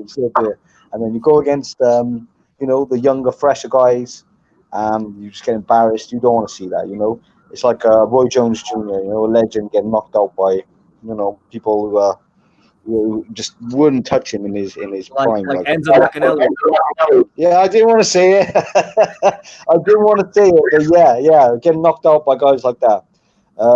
But not saying anything about Big Mac. Big Mac's got a big punch. Big Mac was a world champion, so you can't really knock him for that either. No, he was a good fighter. Yeah, he was. Going back to Selby and Cambosis being cancelled. Very disappointed. Well, I'm disappointed, but I don't understand. 50K, you know, he's only dropping a 50K. You know, a fight's a fight at the end of the day, and you know it's really hard out here to get work, let alone a boxing match. And for but then again, Cambosis is young. I think Lee Selby needs him more than Cambosis. You know. Yeah, definitely. But yeah, what a shame because I had Cambosis beating Lee Selby. That's what I thought too. I thought Cambosis was going to really show his talent in that fight in a step up. Yeah, but I think Lee Selby's a smart cookie. I think he would have had a rematch clause, and you know they would have done it twice, and maybe he just doesn't want to be held back, you know, by having that as well. Especially when you don't know when you're going to be fighting. So you know, fair enough if he beat him, and then like a month or 3 months later they had the rematch. But you can't really say that, you know. It's just going to be a lot harder. So maybe because he's probably going to be a world champion, Cambosis. I can see it. Yeah, I think so. I think, especially because I think by the time he gets a title shot, I think Teofimo Lopez and Lomachenko might not even be in the weight class anymore. So, yeah, that'll be a blessing. That'll be a blessing, hopefully. But hey, saying that, you were saying about Mohamed Monami, the French guy, who literally he beat that Irish fella, McKenna, is it? Tyrone McKenna, yeah. The guy with the Ninja Turtles on his trunks. What a waste. I swear to God. That Mon Ami, he won. Yeah, he won that fight. And that Mon Ami was the first person to hand Lee Selby a loss. Yeah. Now he's a good fighter. Yeah, he's very good. He's very, very technical, you know. He just doesn't have punching power at all, but he can really box. Yeah, but they say that about, you know, Tyson Fury, he hasn't got the punching power. But no, but the thing is, Tyson Fury actually does have power. He does, yeah. But people say that because he doesn't knock everyone out all the time and he tip-tap-toes around boxes, you know, he just does the art form of it. They say, oh, he can't punch. But yeah, you're right, he can punch. But they're all professional punchers, aren't they? Let's be honest. They spend all day punching things. So I'm sure 9 times out of 10, if they catch you flush, because remember they're fighting against other professional boxers who are trained to take the punches as well. So you know, you look at people and you think, oh wow, how come he didn't get dropped with that? Because you know, in the street or whatever, you probably catch a fucking hook or get the air off one of those punches, you get knocked out. Do you know what I mean? So yeah. I think they're all punchers. All boxers are punchers, of course, but some are stronger than others. But yeah, like I said, Mon Ami, what a good fighter he is. Yeah, very, very good fighter. Yeah, which fights are you? Dylan White against Povetkin. That's what I was going to bring it up. Povetkin he's a dangerous guy. He's a dangerous man, Povetkin. He might be old, but I'm telling you, just like Vladimir Klitschko, what happened to Joshua, you get clipped, you're going somewhere. Because these guys are big dudes, like, do you know what I mean? But and you know, Dylan White's there to be hit. He's not the most technical. He's probably the best. What's the word I'm looking for? He's probably the most improved boxer this year when it comes to skills, because he'll fight anyone that guy. But saying that, you know, he's not the most technical guy, and you can see like a real boxer could probably just jab his head off and just dance around the ring and just win on points with him. If Povetkin's smart, that's what he'll do. He'll just keep him arranged, jab him, step out, jab him. Povetkin's going to go for that left hook, that big left hook. Yeah. He's an experienced guy, so he's not just going to be like Dylan White. You know, he's not going to be trying to go for the knockout. He's going to let him come rushing in, because that's what Dylan White does. You know, he tries to get in with the jab, and then he throws a big haymaker. Do you know what I mean? So I think Povetkin will use his experience, step to the side, and just lick him out. That's what I think. Wait, you saying Povetkin's going to win? Do you know what I mean? I hope Dylan White wins, but I can't. It's a how do we say that? It's a 60-40 fight. Okay, I can see that. In Dylan White's. I like to see him win. And that's another thing as well. One of your guests, Canberra's name, he said, he wasn't so good in his last fight, Povetkin, against David Price. But David Price, even though, do you know what I mean, he's got a chin like a fucking glass, you know, he got a chin like a glass. But the guy is a notorious puncher. The guy can punch fucking hard. And do you know what I mean? Anything over 16, 15 stone, it lands on your chin, you're on a bed, you're going to sleep without the pillow, you know? So you can't just say, because everyone has off days, you know? Sometimes, I don't know, Brandon, you wake up in the morning, you think, should I do a video? Nah, fuck it, I'll just go to the beach. Do you know what I mean? You think, so yeah, exactly that. So you think, do you know what? I can't be bothered doing it today. So when they say, who you fighting? They say, fucking David Price. Like, let me look at his record. I look at it, fucking hell, he knocked him out. Fuck this. I'm not going to train as hard, you know? And then they get shocked when they get clipped. And they think, fuck, I wish I did train for it. And you can see when someone comes in fit and ready, and when someone comes in and says, fuck this, off day. Yeah. So, I think he's one to watch, definitely, Povetkin. He's no fool. Absolutely. We got, who else? The fight I'm looking forward to is Joe Smith Jr. versus Elliot Alvarez. I think that's a very competitive fight. Hey, well, yeah, what's happened there? Because Joe Smith Jr., wasn't he a champion at one stage, or was he interim or silver belt? When he knocked out? He might have had a silver belt, but no, they're fighting for the WBO belt that Canelo vacated when he beat Canelo. Yeah, what happened to Joe? So he went to work. He went back on construction, didn't he? I got a job for that boy. Wait, Joe Smith? Yeah, man. Yeah. No, he's still a construction worker. He still does that. Yeah, but what's going on? I thought he was like a world champion. Remember when he knocked out B-Hop? He knocked him out of the ring when he won a belt. I remember seeing him the next day, like on his Facebook page on a construction site, like manager. Well, Hopkins didn't have a belt. Yeah, he did, didn't he? But Hopkins didn't have a belt. No. What belt was he running around with? He probably had some like trinket, some random belt. That's the thing. You see, Brandon, I can't stand the WBC because they're making a farce out of boxing. They think it's like the WBA as well. WBA again, really ridiculous as well, with their super champions and all shit like that. I'm getting really fed. They got super champions, regular champions, and then they have my favorite, gold champion.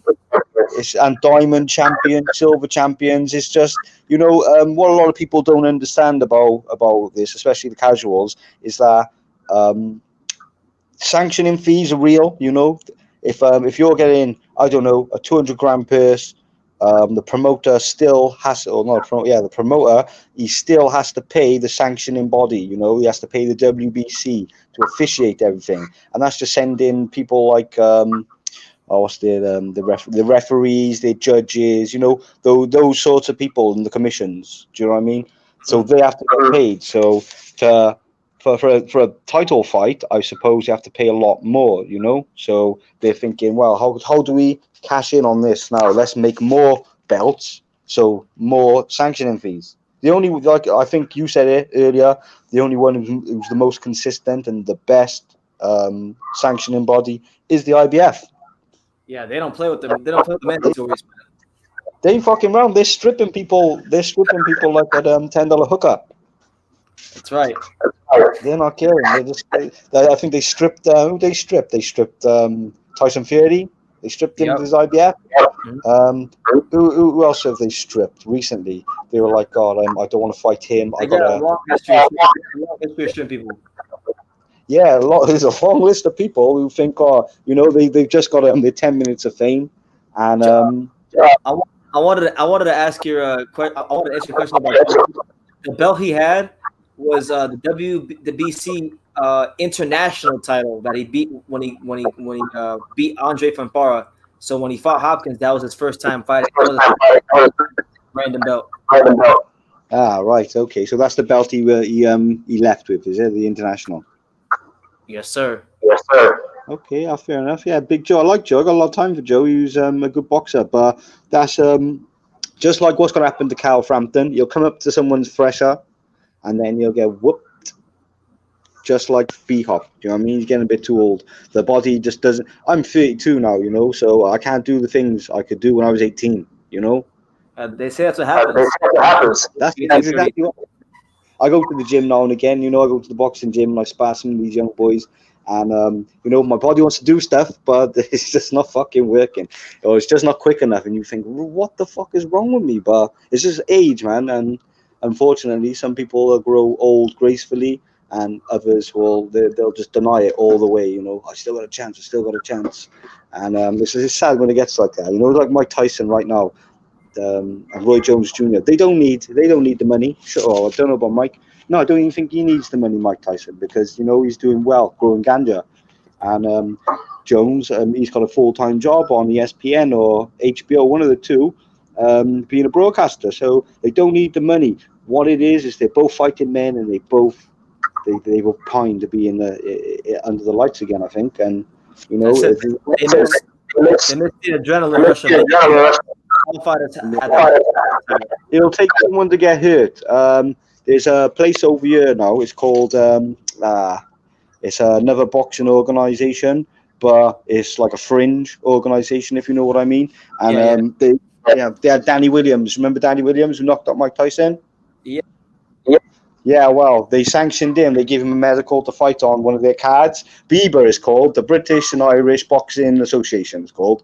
The president is called John Luca. He's a nice guy, but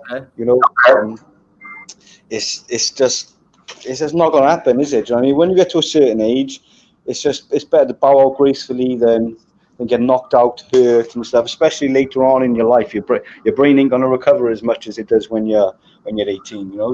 God forbid anyone gets hurt because of fame, and that's all they want at the end of the day is fame. That's how it goes, man. But I think man. You gonna what? You gonna shoot? I'm gonna get off, man. I got to. All right, sweet as a nut, man. I'll see you again anyway. All right, Brandon. Take care of yourself, brother. Take care, man. God bless. Take care. All right, so there you have it. That was Comb. We're here, man. It's the third hour, man. I'm getting a bit tired because you don't be understanding. Sometimes I'll be under these lights. Like, look, you can't see it, but it's like I got a lamp, and it's like 4 lights, no 5 lights, and they're just all just beaming right on down on top of me. So it gets tiring being on here. But you know what? I'm gonna get. Here's what we're gonna do. We're gonna do this live a bit differently. Okay. I'm gonna drop the link. I'm gonna cut out the live because I do have something else to do. I'm gonna cut out the live, but I'll be near my computer. Anybody who wants to come on True School Sports and talk boxing, and I mean, call me if you're still out there. You can come back on, but I'm not gonna be here. I'll just leave it to whoever's here to talk to each other. But hold on, I'll add the Brotherhood. I'm gonna get out of here though. I'm mad tired. What's up, man? What's up, bro? You say you about to get out of here? I'm gonna get out of here, but I might just leave the live up though and let people talk boxing if they want to. I want to try something out. I want to try something out. It's the Brotherhood show then. What's up? It's the Brotherhood show, man. Talk to me, chat. I'm gonna get out though. So if y'all want to talk to the Brotherhood, you can talk to the Brotherhood. The Brotherhood show.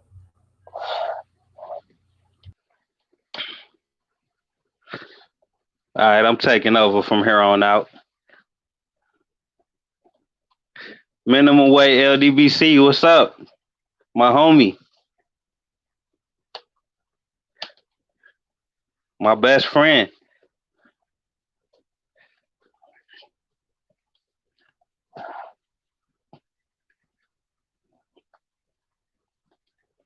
Who is my favorite fighter? My favorite fighter, I'm responding to James Toney.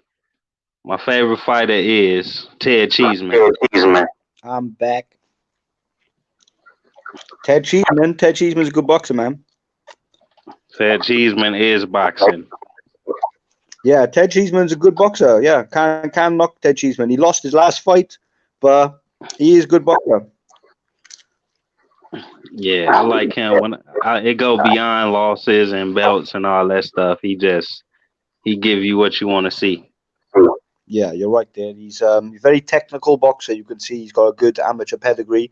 He's very well schooled in the art of boxing because it is an art. Some people, they're very good at just punching. Other people, they're not so good at punching, but the knockout power, but they're very good hitting and not getting hit, and that's the job. Yeah.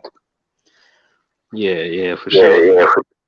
Yeah, Ted Cheeseman, my guy. He was in that GB squad with Billy Joe Saunders. What's his name now? Kell Brook. All the good ones, all the ones who become world champions. He was sparring them regularly and training with them regularly. So he's just as good, well, not just as good, but he's as schooled as they are. Riaro said I folded that turkey guy. You talking about the Turkish dude? Yildrim. Yeah, bro. He talking about the dude that was on here vouching for Canelo versus Yildrim. Oh, fuck that shit. I'm not being funny or nothing. It's all great for Yildrim.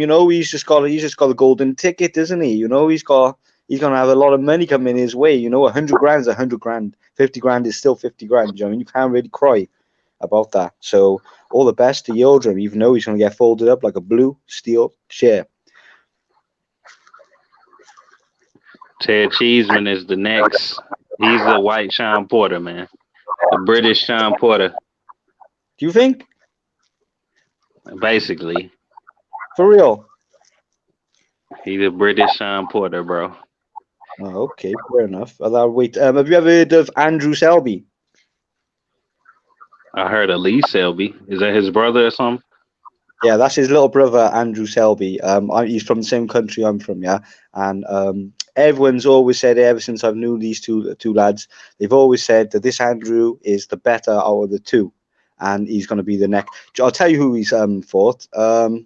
What's his name? The little flyweight champion. He was fighting Jay Harris from Swansea. Can't remember his name. You said what weight? Flyweight or superfly. Sorry. Superfly. That ain't you couldn't be talking about the what's those guys' names? Yeah, I know. I can't remember. It's hard for me to when I get down that far. It's hard for me to remember their names. Yeah. I know what you're saying, but basically, if you get any time, go and have a look at him on YouTube. Have a look at some of his fights. I'm telling you, that guy. Yeah, who could I compare him to? The guy is like who can I compare? What's the guy that got knocked out, man? Him and he got a brother. He got a little brother. He got knocked out by Julio Cesar Martinez. Yeah, that's him. That's who you talking about. That's what I'm talking about. You're saying he got knocked out, but he got knocked out. It was a body punch, yeah. But it was a disqualification. Oh no, you're talking who? I thought that's who you was talking about. Andrew Selby fought. What's that? I can't remember their name to save my life. Yeah, the Edwards brothers. Yeah. What are they called? Is that the Charlie Edwards and the other Edwards? Charlie and Sonny Edwards. Yeah. The guy who Sonny lost to, got knocked out by. That's who Andrew Selby got stopped by as well. But he was beating him up until like the 6th round when he got caught with that body shot, and that was all she wrote. But I'm telling you, there's another guy as well from Wales called Jay Harris. You heard of Jay Harris? I know that name. Yeah, Jay Harris. He was fighting the champion of that weight division. He's only a small little guy. He's a little Mexican. I can't remember his name now, but he's a little Mexican fella, and he can bang, like, you know, he's really strong. I'm sure it's that Martinez. You're talking about Martinez, right? That's right. The little guy, you know, he's a little cute fella. You know, he's like a little cute fella. You just want to pick him up and take him home. You know, he's a funny guy. But yeah, he tiny, bro. He tiny as hell. He like smaller than Rigo, but he got like some Mike Tyson power down there. I believe that. Yeah, it's very, very, very strong. But yeah, he was getting outboxed from round 6 onwards. If you go back and watch the Jay Harris fight versus Dan Martinez, you'll see by the 6th round, Jay Harris starts, you know, figuring him out. You know, he's like a one-trick pony, that Martinez. You know, he's only got a couple of skills. You know, he hasn't got the full package. And this Jay Harris has worked him out. They fought in Texas. They did. He worked him out, and if it was 15 rounds again, back in boxing again, then Jay Harris would be the new champion. But unfortunately, it didn't go that way. Yeah, Martinez like a little mini Chris Eubank Jr. He just swing for the fences, bro. But yeah, I'd rather see Canelo versus Eubank Jr. or Billy Joe Saunders.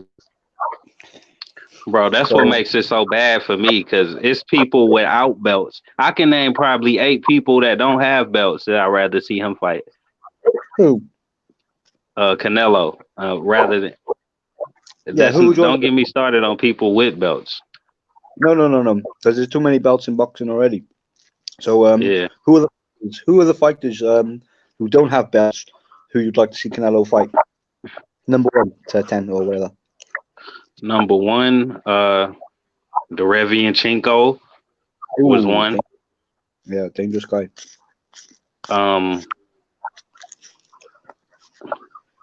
Let me see who's at 168. Oh, it's a lot of guys at 175. I wouldn't mind seeing a fight, like the winner of Joe Smith and Alida Alvarez. Nah, I don't want to see that. I don't want to see Joe Smith and Canelo. You know. But that's based on me not thinking that Kovalev fight was legit, though. I'm pretty sure Kovalev took a dive, but I ain't gonna get too far off into that. Yeah, Ryota Murata, I'd rather see that fight. Yeah. Let me see. It's a lot. It's so many fighters, man. I just get like brain fog thinking about all of them. Yeah, it is brain free, especially when you're on this platform as well, isn't it? It's hard to speak and remember things. Yeah. But what about the upcoming fight? Because I've missed a lot of stuff because I was banned for a little bit. Upcoming fights. I think the best fights I'm looking forward to is Spence versus Garcia and Charlo versus Derevianchenko, or the whole doubleheader really, and Lomachenko versus Lopez. Yeah, is that Garcia and are they fighting now? Is that official? Yeah, Garcia versus Spence. Yeah, that's official. Oh, what weight?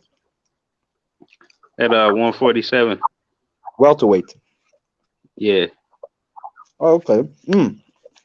Spence should beat him because, but then again, he's a good boxer. Danny Garcia is a very good boxer. Yeah, it's styles make fights in this case. I think he can give him problems. Yeah, but I don't think Spence should be fighting really. He had that car crash, and I don't know if you'd seen him after the car crash, his like first appearance in America or on the cameras and shit. He didn't look like the same guy, you know. So, you know, if he had a car crash, maybe he had some. He was in a coma, wasn't he, Spence? No, he wasn't. They over exaggerated it in the first few articles they released. He ended up coming out with like just a few scratches and some missing teeth. That's it. Yeah, I just don't want to see him getting, hurt for the sake of money, you know, because he's a good boxer. But when you go for an injury like that, You know, I've been hit with poles and shit like that, smashed in the face with bricks and things like that. And I'm not the same kind of guy that I was before it all happened. Do you know what I mean? So you can just imagine your job is getting punched in the head. You know, it's gonna cause problems. So hopefully, you know, he's thinking of his health and not his pocket. Right. Hey, you know who I forgot when I was talking about Canelo?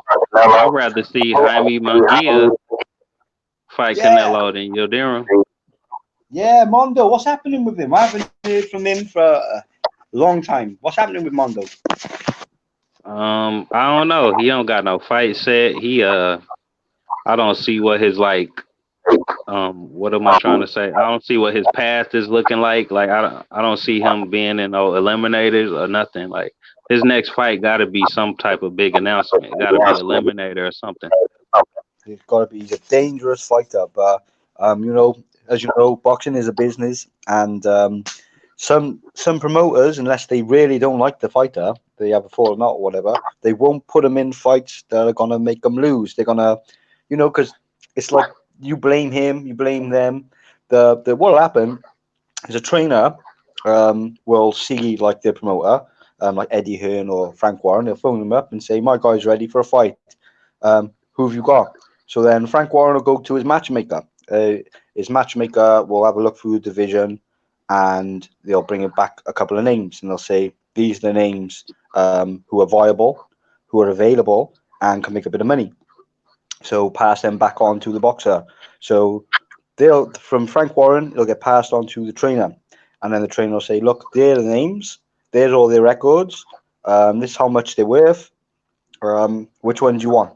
And that's all boxers. They all get, unless the list will be a bit smaller for some very unknown boxers. Do you know what I mean? But the ones on the pedestal of the sport, they'll be given a choice of, I don't know, 5 names.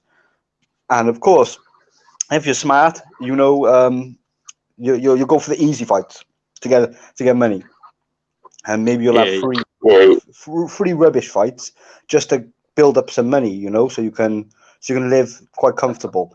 But then you think, well, do you know what I mean? If you're a real competitor, which most boxers are, they're competitive, you know, they want to win, they want to be in the heat, they want to fight. So they'll say, you know what, fuck it, for that 1.5 million, I'm willing to take that loss. Just got to train my ass off this and the third. But like I said, it's down to the boxer. The boxer will be the one, because it's their business, their name, like Errol Spence Limited, or whatever they call it in America. Callum Smith Jr. Limited. They're limited. Their names are companies, you know. So you can look on their tax returns or their filings and stuff like that. You can see how much money they've made anyway from the fights. So what they're going to do is they're always going to be in control. They can't have somebody else saying, "Look, you're going to fight him." That's it. End of. They're like, "No, I ain't fighting him." So it's always down to the boxer. So when people say, "Oh, it wasn't me, it was my manager who said no," I know that's bullshit. You know that's bullshit. People in boxing know that's bullshit. It's just a cop out. It's a cop out. I know that shit. Everyone does. Well, everyone in boxing knows is a cop out of bullshit.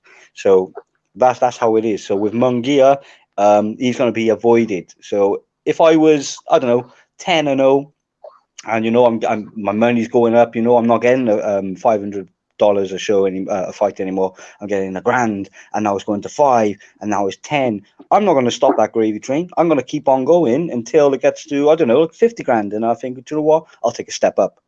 But I'm not going to be if someone offers me Munguia, I'm only 20-0, you know, because if you have a look through everybody's resume, and I'm talking about all your favorite boxers, you have a look at their first 20 opponents, all shit, all crap.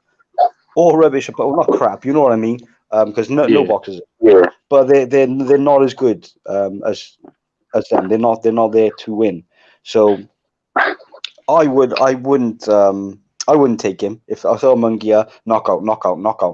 I watched him on YouTube. He's knocking everyone out. I'm not gonna no way. I'm trying to gain my money. You know, I'm trying to get my my exposure and my money up. First of all, let's just get it there. When you start offering millions to get to lose, then okay, then that's when you think, do you know what, I'll take it.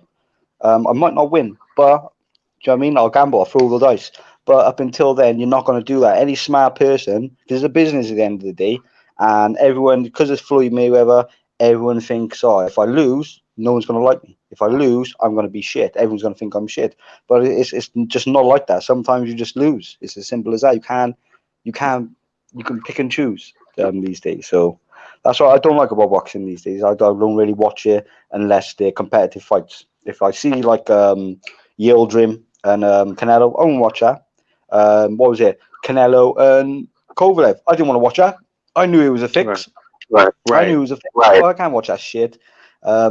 You know, I'm really falling out of love with boxing, to be honest with you.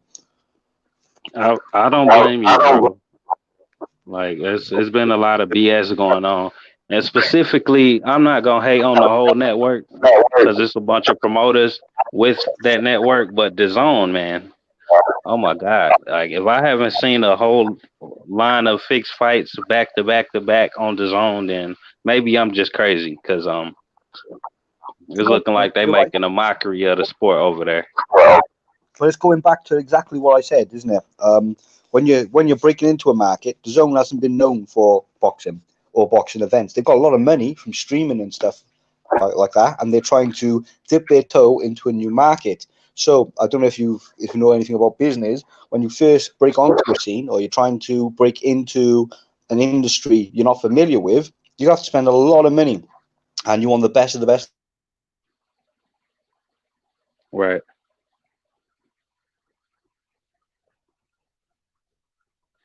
Yo, what happened? You got kicked out or something? I think homie got kicked out, but he's spot on with all of that, man. Boxing is a mess.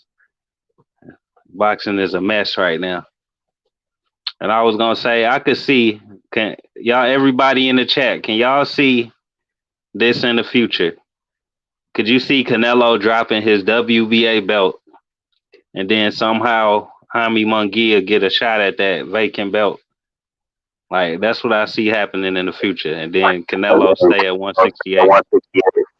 Sorry about that, bro. I just got cut off for some reason. I was going mid-flight, but let me go back to what I said. When you're breaking into a business, you know, and you got a lot of money, you're going to spend X, Y, and Z, and you're gonna look to people who are influential in the sport. And let's get it real. Eddie Hearn has only been in here for a tomato season, really. He's been like 10 years, yeah, maybe that, if that. And he's not as experienced as, say, Frank Warren. You know, if you're with Frank Warren, you're going to be in a hard fight. You're going to be in a hard fight. There's no two ways about it. But right. Yeah, what they're going to do, what they're doing is trying to get a fan favorite fights. So they're not looking at me and you who are boxing fans, and we're die-hard boxing fans. We know what's what. They're looking, their audience are people who don't watch boxing. You know, they just see, they know the name. They couldn't tell you what a fucking check left hook was. You know, they couldn't tell you what anything like that is. But they know the name, and they want to see knockouts. And if you know, what was that girl's name? Love her. She was on this show not so long ago. She sparked the girl out. Oh my God, the opponent looked so scared. What was her name? Estrada. Oh, Estrada. Estrada. Man, she's such a hottie. Anyway, yeah, she's such a hottie, that girl. But either way, her opponent, you could see her in the corner. Do you know, she was. I don't know if you've ever boxed before, but have you ever boxed before? Oh no, I just use boxing for like working out and stuff. I ain't never did it. I've never competed with anyone, but you get butterflies when you first. Do you know what I mean? When you first start fighting, you're shook. I don't know if you know what that means. Like you're like a rabbit in the headlights. Do you know what I mean? And that's exactly that's what happened in the corner. She barely stepped out of the corner. She didn't take a step. She just like that, just looked, and she was like, she didn't know what to do. She was like brain froze, and then the next thing you know, oh my God, it was devastating, very devastating. And I don't think a lot of people would have been able to take those punches. Do you know what I mean? But the girl didn't even defend herself. But like I said, knockouts like that, they're gonna sell to the common Joe, aren't they? Yeah, man, them fights is normal now. Like, man, like you see Carl Frampton versus this guy the other night, man. That boy quit on his feet. Like, I refuse it. I refuse to watch it because you know what I mean. I looked at the records and I thought, wait there, who is this guy? Why is a 2-weight world champion fighting this 12-2 novice? Why is he fight? What, I'm not watching this shit. And it's a good thing that I don't pay for boxing. I stream everything. I stream it all for free. I don't blame you, bro. I'm not mad at it. Like, until these fighters start giving us what we want to pay for, then I'm not mad at it.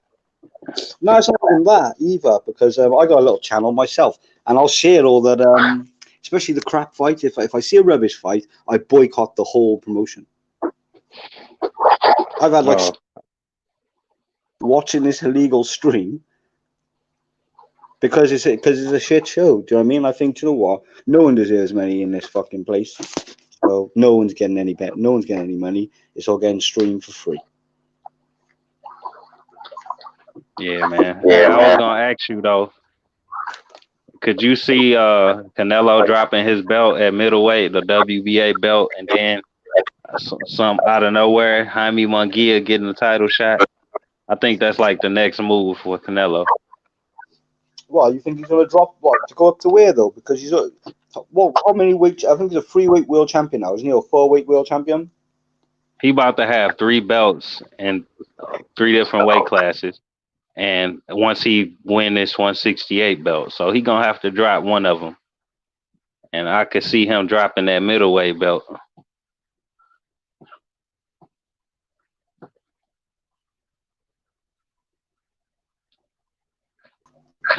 I don't know. I think it's just ridiculous, man. Do you know Canelo is what's the word? When they're well looked after.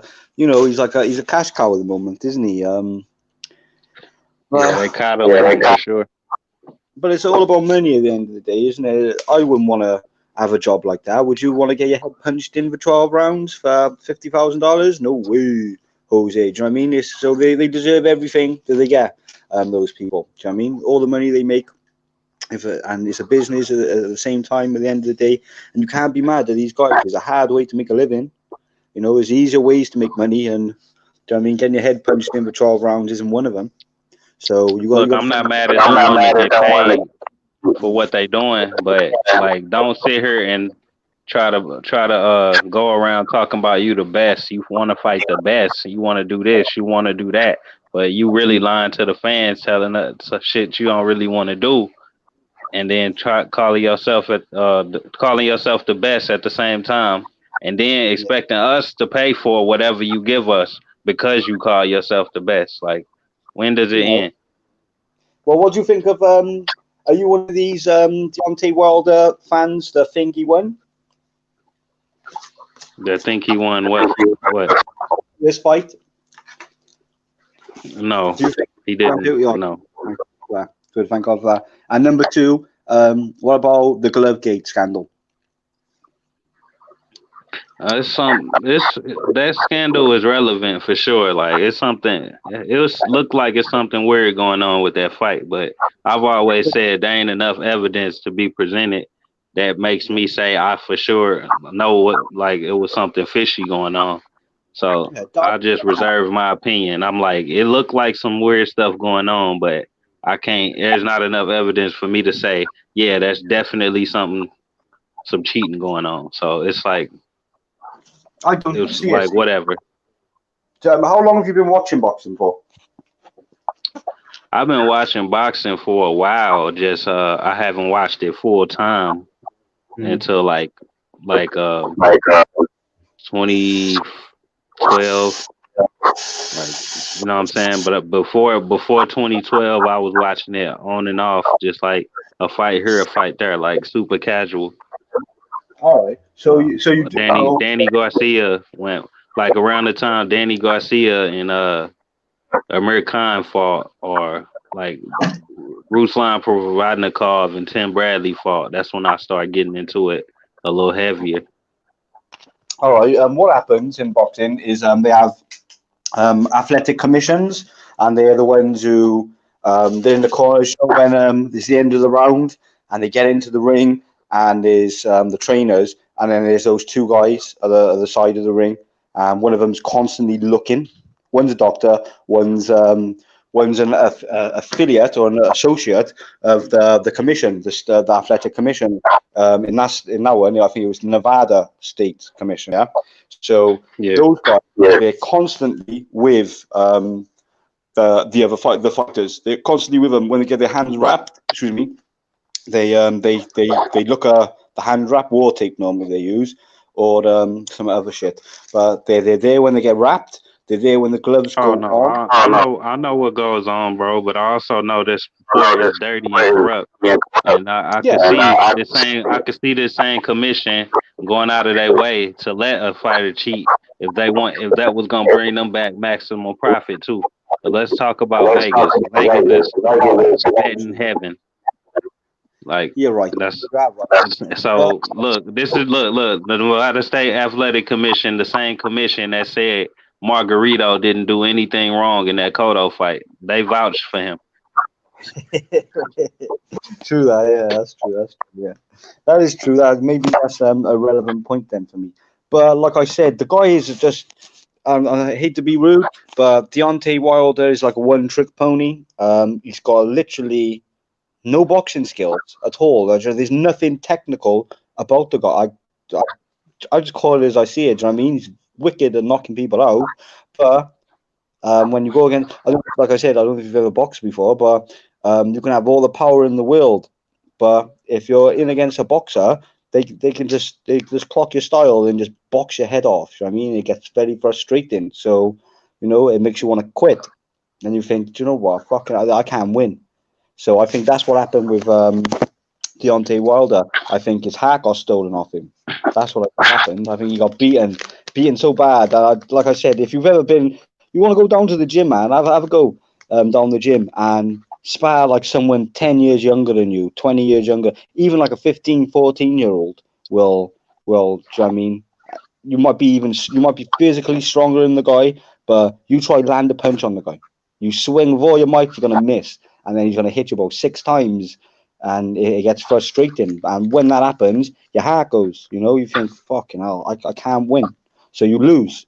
So I think that's exactly what happened to Deontay Wilder. He had the taste of a boxer, someone who's there not for a check. It's probably the best heavyweight in our generation. And well, not exactly, bro. I don't think it was that simple. Like I don't think it was like. I can't say it was like flat out cheating, but I do think the Las Vegas Athletic Commission or whatever, I do think they like wanted Fury to win, like, period. Like, as simple as that. Because Fury, I'm gonna tell you why. Fury had his 2 fights before the Wilder rematch in Las Vegas, Nevada. First of all, so he's at this point, by the time the 3rd fight or the rematch happened, he's basically a hometown fighter there. So they basically promoting this guy. Second of all, this fight looked like Jeff Horn versus Manny Pacquiao, and we know a lot of people think that fight was fixed. Like, the way Jeff Horn was roughing him up without any consequences, like the way he was roughing up Manny and put him in a headlock and doing whatever the hell he wanted to do, no consequences. That's the same thing Fury did. A lot of people don't want to admit that. Like, he was putting Wilder in a headlock to the point they had to take a point to even make it look like they gave a fuck. It's a tactical thing. When you grab a boxer, that is part of the rules. You can't actually grab a boxer and lean on him. That's a tactical move, just same as lifting your elbows up and, punches off your elbow. They're tactical things. Yeah, but it's on the chest and tactical. They choose when and when not to be so lenient, though. That's what I'm trying to tell you. Like, it happens. I know it happens in a lot of fights, but when it's at that level, like, it happens this much back to back to back to back. Like, it's like, damn, y'all don't see a problem with this. Like, you know what I'm saying? Like, y'all can't. It seemed like y'all came into this fight not wanting to call was, dirty fighting. It's like, if this is what we have to let him do for him to, get us our Vegas money, our Vegas bets, and get maximum profit, then that's what he gonna do. we gonna let him do it. You know what I'm saying? Like that's how I think boxing work, like behind closed doors. But that's just me. I don't need nobody to agree with me. That's just how I look at it. Fair enough. Are you from Texas by any chance? Nah, I'm from the Midwest. Yeah. Well, Chicago. I was born in Illinois. I live in Minnesota now. Ah, right. Yeah. So your voice, I can hear it. Sounds like Kanye West. Yeah. Yeah. So I Some recognize your people, voice. I've heard I sound like Earl Spence. I don't know, man. I've heard it all. Well, yeah, I was going to say, are you Errol Spence? But like I said, I kind of insulted you earlier. So if you are Errol Spence, sorry. Like I said, I just want you to be healthy. I don't want you to get hurt. I know you had a car crash and shit. I don't want you to get hurt. Simple as that. Well, I'm okay, man. It's strap season. I'm knocking out Danny Garcia. Next is Manny Pacquiao. Then Terrence Crawford. Oh, I'd go for Bud straight away. I think Bud will beat Terrence Crawford. Not Terrence Crawford will beat Errol Spence. Yeah, that's exactly what's gonna happen. You said it right the first time. Bud is gonna beat Terrence Crawford because he gonna beat himself into submission by not taking any good fights that's available to him. You're right. But it's true what I said about your manager is just your manager will have a list of names, and you'll look at the list of names as a boxer, and you'll say, no, it doesn't make sense for the money.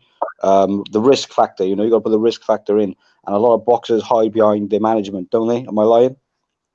No, you're right about that, but that's what I'm saying. The part I don't like is they do that, but at the same time they sit here and act like they being ducked, and it's really you being choosy. Yeah, that's pretty much true. It's the same as Cambosos. He's a very good fighter, and the guys, if you ask me, it's a tactical decision. Do you know what I mean? I'm sure Selby's camp will come up and say, "Oh, he's too scared." But with all this COVID that's going on now, you just got to grab it. You just got to grab the opportunities.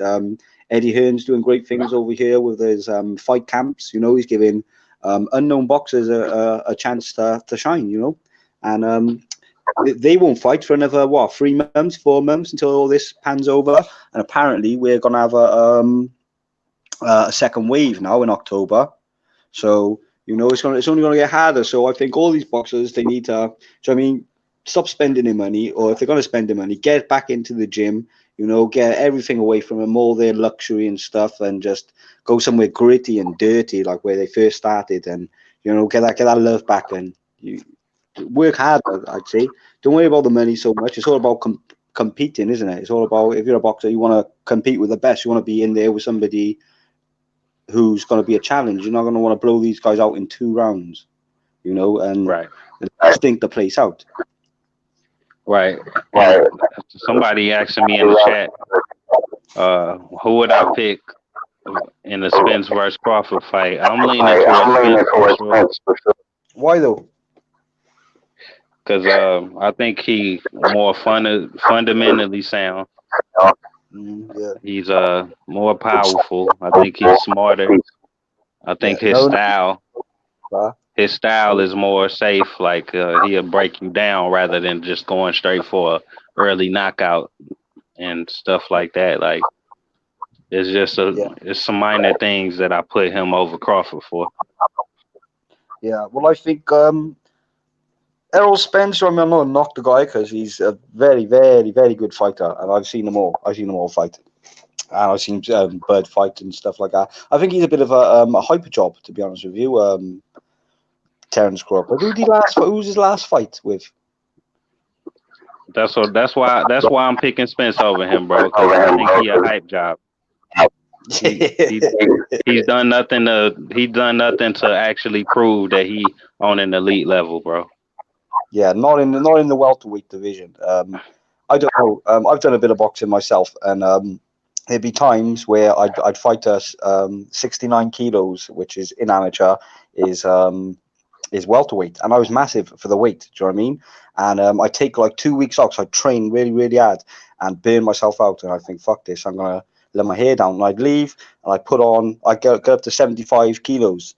And I'd come back and I'd spar, and there was more power in the punch. Do you know what I mean? So I was sharp, but I wasn't as sharp as I was a welterweight. But then moving up, though, it would have been middleweight in the amateurs.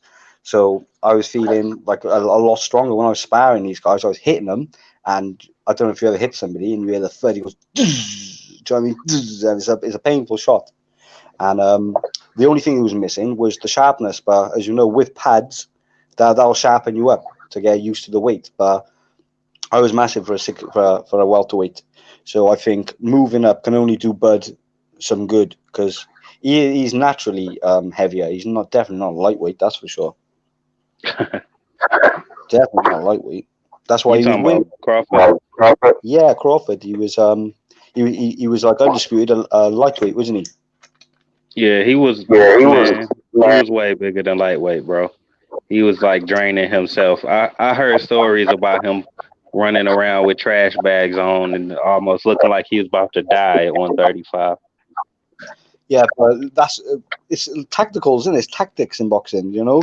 If you got a natural advantage over somebody, but you just have to make the weight, and then after that you put on all the power. You put up. You're bigger than these guys. Because I was massive for a welterweight, and I got some of my amateur fights on YouTube, and I was massive. It was like fighting children. It was like fighting children.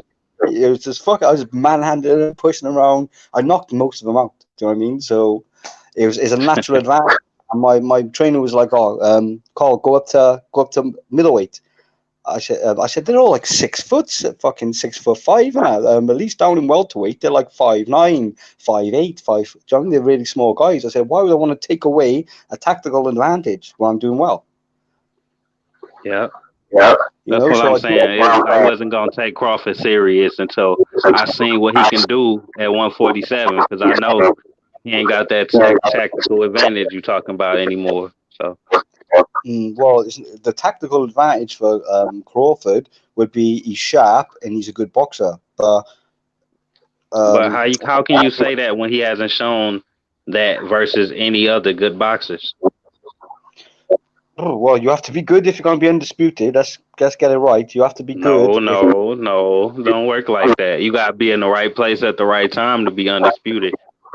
That's why if Ndongo was a unified champion, it wasn't because he was sharp and skilled or anything like that. He was just in the right place at the right time. Right, yeah.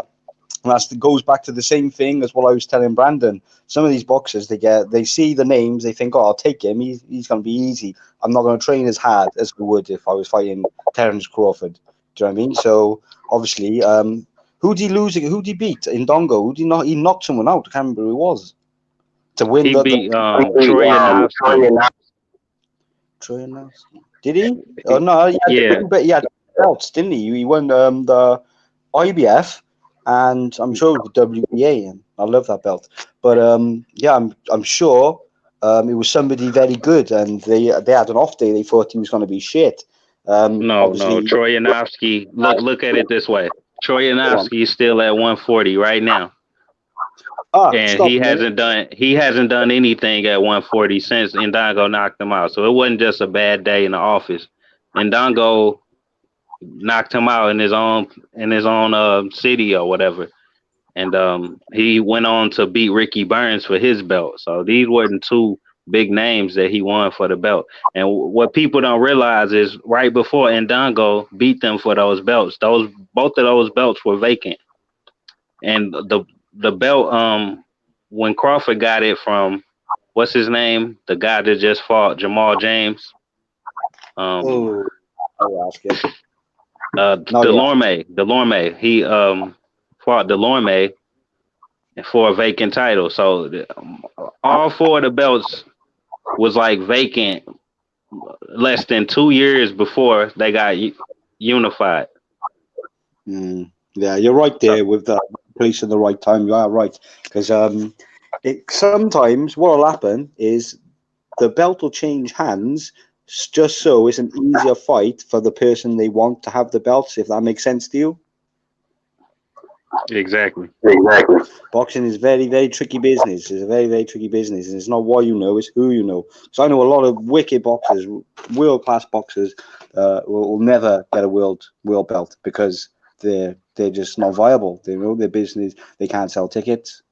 You know, they're not given the opportunity. They're too dangerous to put in with people, world champions that will get beat by them, because, you know, because they're too good, but they just don't sell tickets. If you haven't got a fan base, then you're pretty much fucked, as they like to say. And look at it this way though. If those guys that Crawford and Ndongo beat were so good, then, you know, Ndongo don't got a belt now. No. Ricky Burns don't have one now. Troy Yanofsky don't have one now. That's a bunch of young guys that nobody really knew about. They knew they was good, but they weren't proven. They went on and got the belts at 140. Regis Prograis, Josh Taylor, who else had a belt? Baranchik, you know what I'm saying? These three guys that got beat, or four guys that got beat by Crawford and Ndongo, didn't do anything after the fact they got beat by them. You know what I'm saying? If they were so good, they still at 140. Postal still at 140. Ndongo still at 140. Ricky Burns, I'm pretty sure he's still there. I think Troy he's retired, isn't Yanofsky. Huh? Ricky is retired now, isn't he? Lee Selby retired him, man. Oh, he did fight Lee Selby. See, that's my point though. Like, how good were these guys? They just happened to have belts, man. Like, they weren't that good. Regis Prograis was better than them. Like, he knocked out Ndongo right afterward. Josh Taylor was better than all of them, obviously. He beat Postall. Yeah, Victor Postall. Good fighter as well. But like I said, you've got to have more dimensions to your game than just being able to knock people out. You know, because like I said, I don't know if you've ever boxed before, but if you're only a one-trick pony and then you come up against a boxer, they'll break you down. Do you know what I mean? And it might not be hard punches, but you get punched enough times, you'll quit. You'll be like, do you know what? Fuck this. I'm not winning. There's no way I can beat this guy. So you're just taking. It's like what happened to Rigondo against what's his name, Lomachenko.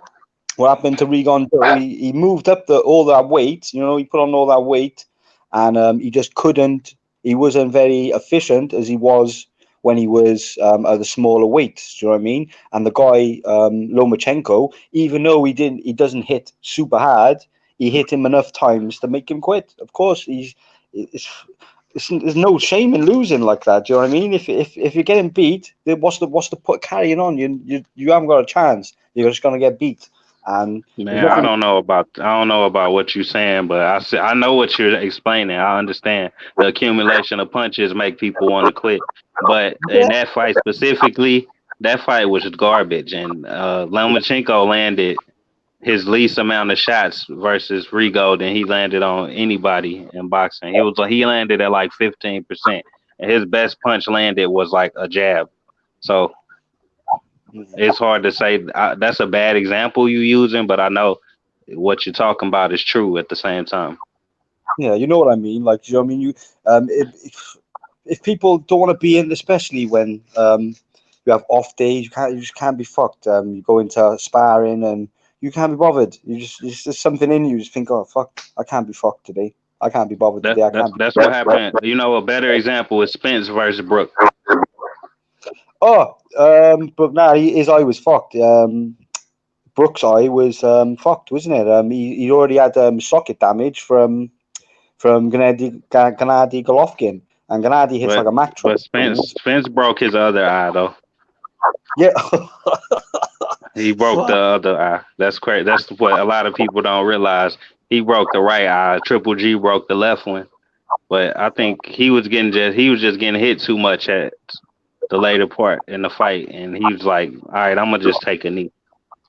And the thing about Spence as well, he's skinny. I don't know if you ever fought anyone who were quite skinny. When they punch, they're fucking stiff punches, and they're hard and they hurt. And even though they don't look, even the jab hurts. Even the jab will hurt, like a power punch. I mean, the jab feels like it's just like little stiff fucking bones sticking in your face. Oh my god! Yeah, bro. I fought on the streets enough to figure that out, bro. Like, them skinny dudes, this ain't like they bones are going in your body, like, bro. Yeah, it's like I can't explain the pain because you know, I've fought bigger guys, smaller guys. The smaller guys are always the ones, especially the skinny ones, especially in in welterweight, they're tall and skinny. You think, fucking hell, I'll just throw an overhand right and just knock the guy out, or just hurt him, and you'll bitch up and back up and stuff like that. But nope, as soon as they start landing those jabs, you think, fucking hell. I bit off more than I can chew, yeah. And that's what the thing about Spence. He's the right weight. Do you know what I mean? He looks the part. He is what he is, and he's a welterweight through and through. He couldn't be a light welter. He couldn't be a featherweight. He couldn't be a middleweight. He couldn't be a middleweight. He is where he should be, and he's got to dominate. Perfect size for that weight, for sure. Perfect size. But like I said, the styles make fights, and he's quite unorthodox, Terence Crawford. So in the earlier rounds, that'll be where it's going to be the most interesting, because he's unorthodox. He doesn't, even though he is a skilled textbook boxer, he does have unorthodox. I don't know how to say it, the unorthodoxity of him, where it'll make you think. Do you know what I mean? He'll do things. It'll be like a Tyson Fury and Deontay Wilder, where they're doing those feints, and you're not too sure what he's going to do, because he's not too sure what he's going to do himself. So that's like the most dangerous part of the fight for Crawford, in my opinion, though, because he always start off slow. Yeah, and I think Errol Spence can explode in the early rounds. Like that's probably the most dangerous part. Now, once it gets around 4 or 5 or 6, then I think it'll get interesting. But that's just my opinion. Yeah, Errol Spence is a very good fighter, and so is Terence Crawford. It's good. I hope they both get paid well. That's all I care about, really. I hope they both get paid well. I hope they both go home to their families and they're happy, and so on and so forth. But like I said, it's the fight everyone wants to see, isn't it? Yeah, for sure. There's no other fights I want to see. Who else is there in the welterweight division that could fight Errol Spence? He's a duck guy, isn't he? I wouldn't mind seeing Keith Thurman either. Keith Thurman. Oh, true. I forgot about Keith. Keith Thurman is the truth. I like Keith Thurman. He's like Paulie Malignaggi in the way that he pundits boxing. You can see he's a very well-schooled guy. You know, he's been doing this since young, and he likes the sport. Do you know what I mean? And he's into the science of the sport as well, isn't he? Hell yeah. So you know, when you're fighting him, you're fighting someone who's going to be switched on all the time. You're not going to fight somebody who's going to put their hands down. He's going to be constantly, yeah, right there, actually. I think he might beat Spence.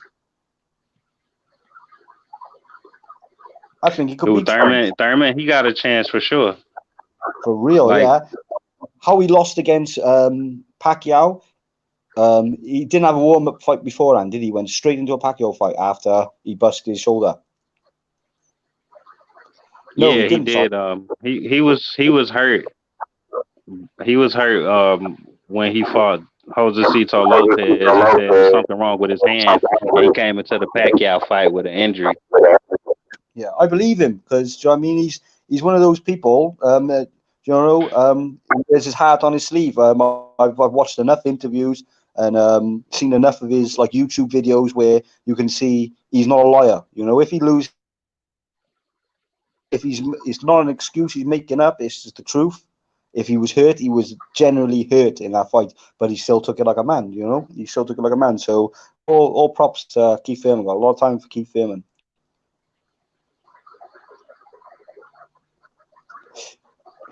Yeah, man. It's Thurman. He's still a top 5 welterweight for me. I don't care what anybody says. I don't think anyone. Only the casuals, all your casual boxing fans will say that he's not in the top 5. You know, the casual fans, they just look at the names.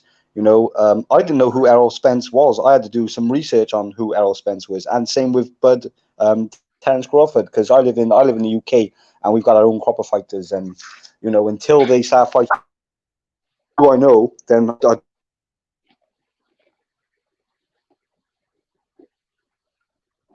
You there?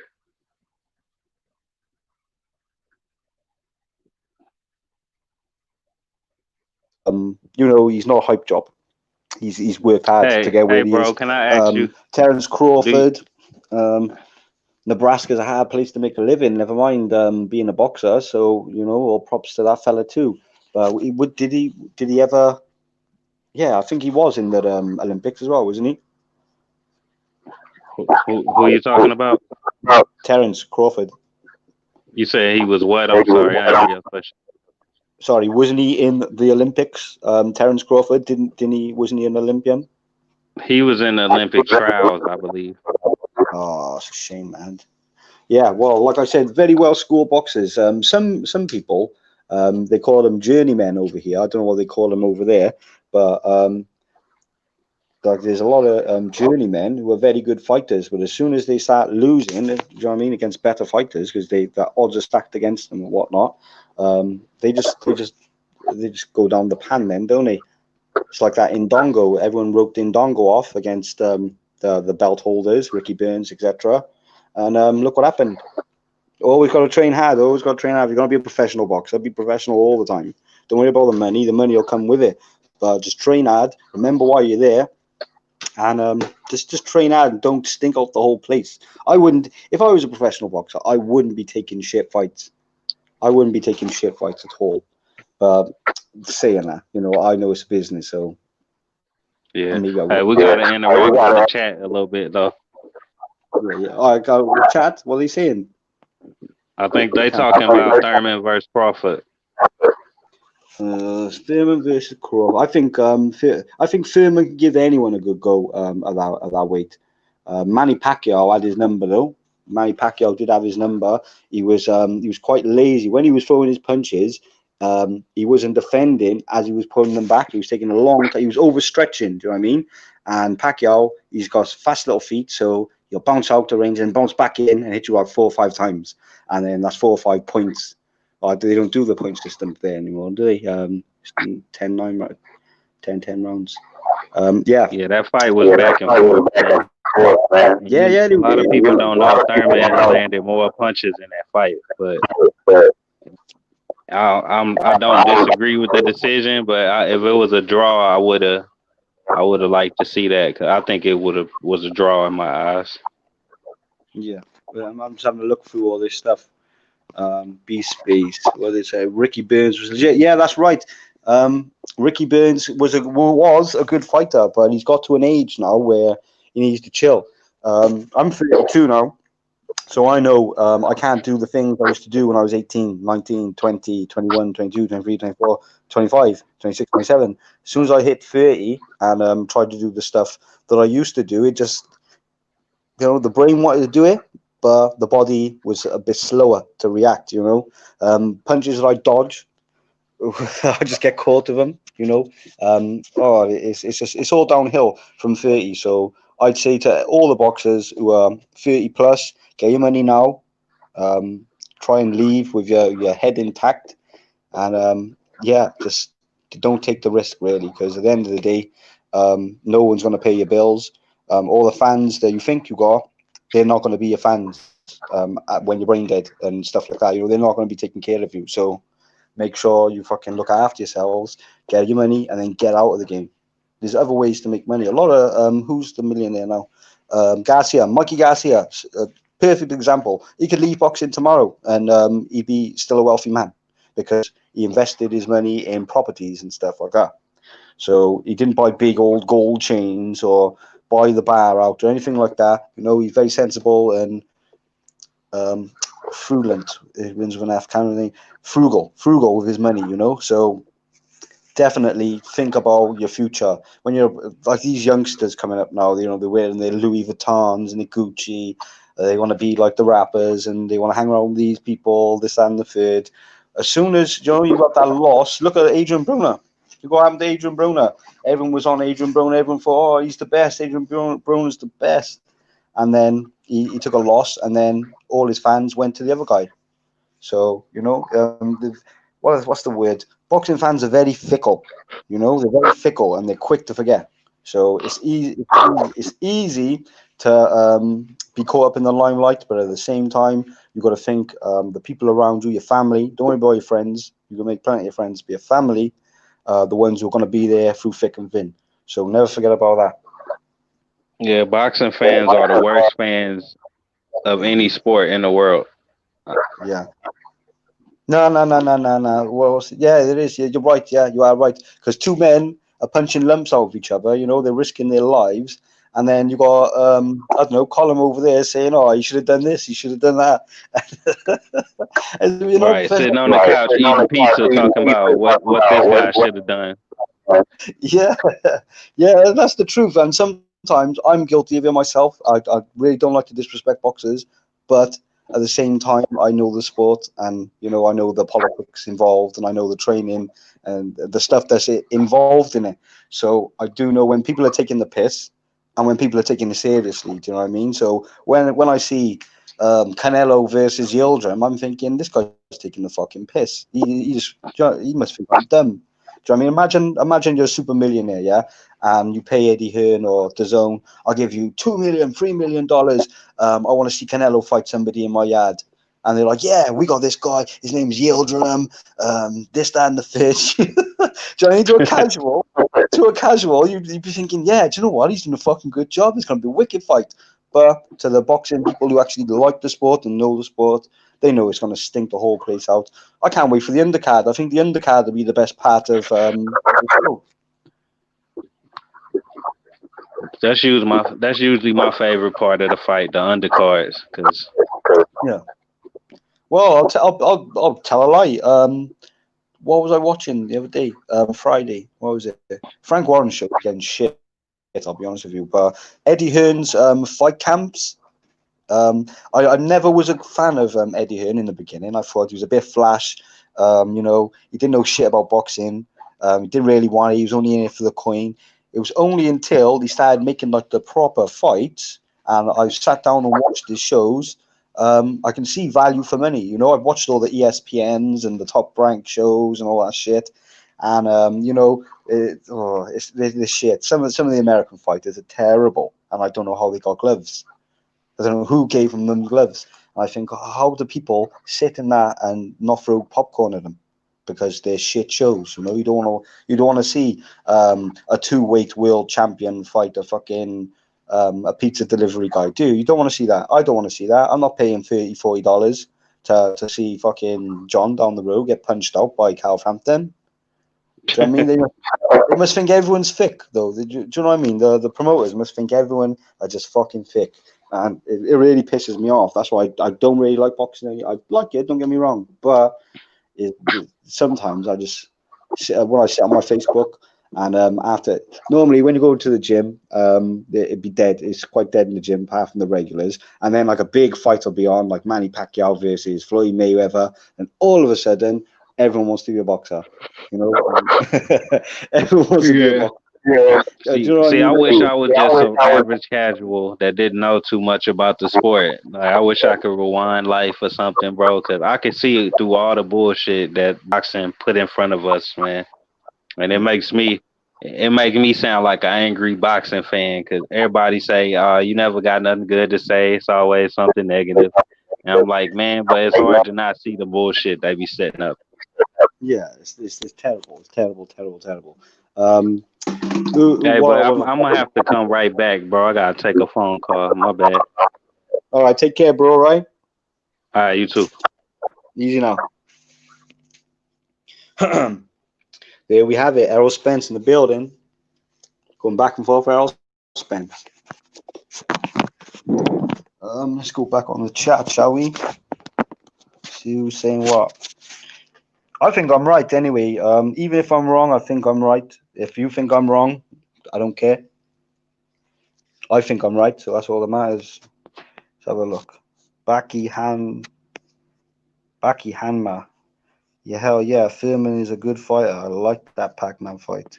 Yeah, I did. I like that fight too. I thought it was very good. I thought maybe Thurman should have just chilled for a bit and had a couple of warm-ups before he went into a world title fight like that. But I think Manny Pacquiao was a mandatory. So, you know, you ought to fight your mandatory so you get stripped. So, yeah, it was a very good fight. I enjoyed it. I enjoyed that fight. Bivol, he's a beast. I know for a fact Cinnamon Head wouldn't challenge Beeb. Who's? I don't know who's Cinnamon Head. Who's Cinnamon Head, man? Who's that? Baki and Vasily. Who is Cinnamon Head? Hello. Hey, what's going on, brother? What's up, man? I'm back. Oh, go away now. I'm taking over the show. Yeah, I know. I saw that. It became the Cole Boston show. Yeah, man. Hey, you know Errol Spence was just on, don't you? Yeah, he was on. I heard him, man. I was gonna tell the brother he does sound like Errol Spence. He was like, No, literally. Yeah, Errol Spence. He sounds just like him. Literally, he is Errol Spence. I caught him out a few times. He was saying, "Oh, that's what I want to fight him for." Do you know what I mean? It was Errol Spence. Do you know what I mean? He might obviously can't say he's Errol Spence because everyone will know that's his channel or that's his name, and then they just won't be left alone. But trust me, that was Errol Spence. And when I said he got, when I said he got, he was in an accident. He soon popped. Do you know what I mean? He was quick to defend. Do you know what I mean? As if it was you. If I said to you, "Oh, I heard Brandon got fucking run over and broke 2 of his legs," you'd say, "No, he broke 1 of his legs." Do you know what I mean? I was. Do you know what I mean? I was there. That was Errol Spence, man. 100. I'm glad you got a chance to meet him. Well, I didn't meet him at all. I just spoke to him. Oh, you talked to him? Yeah. He's cool, but yeah, he reserved. As soon as we started talking about Terence Crawford, he started going into it, So I know that was definitely Errol Spence. So yeah, people from America, all your American boxers are all fans of your show, and they're all tuning in and stuff. You had Estrada. I'm sure she's a world champion, isn't she, Estrada? She's not yet, but she's going to be very soon. Her next fight's going to be for the world title. Is she got a boyfriend? I don't know. I'm going to find out. Yeah, please do. So I'm very interested. No, she's a cool person too. I'm actually supposed to call her. So. Oh yeah, what time over there? It's 10 to 1 over here. It's well, where I live it's 7:49 p.m. Where she lives it's 4:49 p.m. Oh, there we go. Then that's good. Yeah, speak to her, bro. Yeah, what's going on? What brought you back? Was it the Errol Spence? Was there? Yeah. Huh? What brought you back to the show? What brought me back? Yeah. I saw you were by yourself, and I was done eating because when you were talking to me, I had like no energy, so I had to go eat. You're a good guy, you are, Brandon. Fair play to you, mate. Yeah, thank you. Why don't you get some of the British boxers on your show? I want to, man. I want to start doing that. I'm supposed to. I got to do a couple more interviews this week because I'm supposed to have. Do you know Angelo Leo? Never heard of him. He gets won the WBO world title at 122 pounds. He was supposed to fight Stephen Fulton on Showtime, and then he got COVID, and then he fought Tremaine Williams. Yeah, I was supposed to interview him sometime. Oh, was it for a vacant? Was it? Huh? Vacant belt, was it? It was a vacant belt, yeah. Because do you remember Emmanuel Navarrete? Say it again. The second name, Marathi. Emmanuel Navarrete. Nah, never heard of him. What weight is that? So we deal with pounds and stuff like that. He was fighting at super bantamweight, so that would be 100. I don't know what 122 pounds is in stone. Let me see. Oh, do I? Oh shit, math. But then he moved up. But then he vacated the belt and moved up to featherweight because he couldn't make the weight no more. And then they wound up fighting for the world title. Oh, sweet as a nut. That's good. That's really good. But there's big competition in featherweight, as you know. So yeah, I don't know. It's a hard weight to get into, isn't it? From bantamweight to featherweight. Yeah, it's very tough. Different fighters. Smaller fighters. Smaller fighters. I'm supposed to have Angelo Leo on sometime this week. I'm not sure when yet, but it'll be sometime this week. And then I'm working on another interview with Jeff Mayweather. Oh yeah, Jeff. Yeah, cool. I like Jeff. He's a good boxer back as well. I liked Jeff Mayweather. I thought he was a good boxer. And he fought what's his name? He fought De La Hoya. Yeah, he did. Yeah, I did see that. He lost, but still, he's very good. All those Mayweathers, there's something in their DNA, man. They're just very good fighters, aren't they? And they all got the same sort of style. Who? All the Mayweathers, they got that the Philly shell. They all do the Philly shell. Yeah, they come from the Midwest, man. That's what they teach all that stuff. Well, Grand Rapids, Michigan. Yes, Detroit area, Grand Rapids. Yeah. Yeah, that's right. It is. Like New York, isn't it? Manhattan shit. And what was I going to say to you? Anyway, yeah, I shared this one with Tyson Fury. So this will go to Billy Joe Saunders. So we should be listening, or one of his team. You share this with Billy Joe Saunders? Yeah, well, you'll get it. You'll definitely get it. And so will what's his name now? Eubank Jr. as well. He just about an hour ago. He only found out an hour ago, or probably about an hour and a half ago, that Canelo was fighting Yildrim. So I shared this link with him as well. So you'll see it, or someone in his faction will see it. You got to get over to the UK, or you got to just start speaking to these people on Facebook and stuff like that, because they'll speak to you, no problem. I don't see why you don't just put up to their offices, like their promoters or their agents. It's easy to find out. And say, look, I want to speak to so and so through the phone. Any chance I could hook up an interview? Got enough? Do you know what I mean? I was showing, who was there? Lee Selby. I was speaking to Lee Selby, and I said, have a look at this fella. He's, do you know what I mean? I said, I don't really know who he was, but I sat down, I listened to what he said. I said, he knows his boxing. He's a good guy, like, do you know what I mean? He's interviewed all the good guys. So no, you know what it is? There's so like I just have so much stuff going on right now. It's just I can't get to everything in one day. Like I have a lot of things going on. I'm gonna start getting more of the British boxers on here though. Yeah, because boxing is in the UK as well. Do you know what I mean? I think we got all the champions now, haven't we? No, definitely heavyweight. But what are the British champions is there now? British champion is Andy Joshua. What's his name? Eubank. Eubank's not a champion. Yeah, he's got regular title, isn't he? The WBA. Maybe a random trinket, but I'm talking about like. Oh, official one. Champion. Oh, okay. And yeah, I was looking through the rankings and stuff like that. I was looking out for all the British fighters, because at one point we did have a lot of the belts, 2017, you guys had a crap ton of champions. Yeah, but they all got sold down the river then, didn't they? For money. Yeah.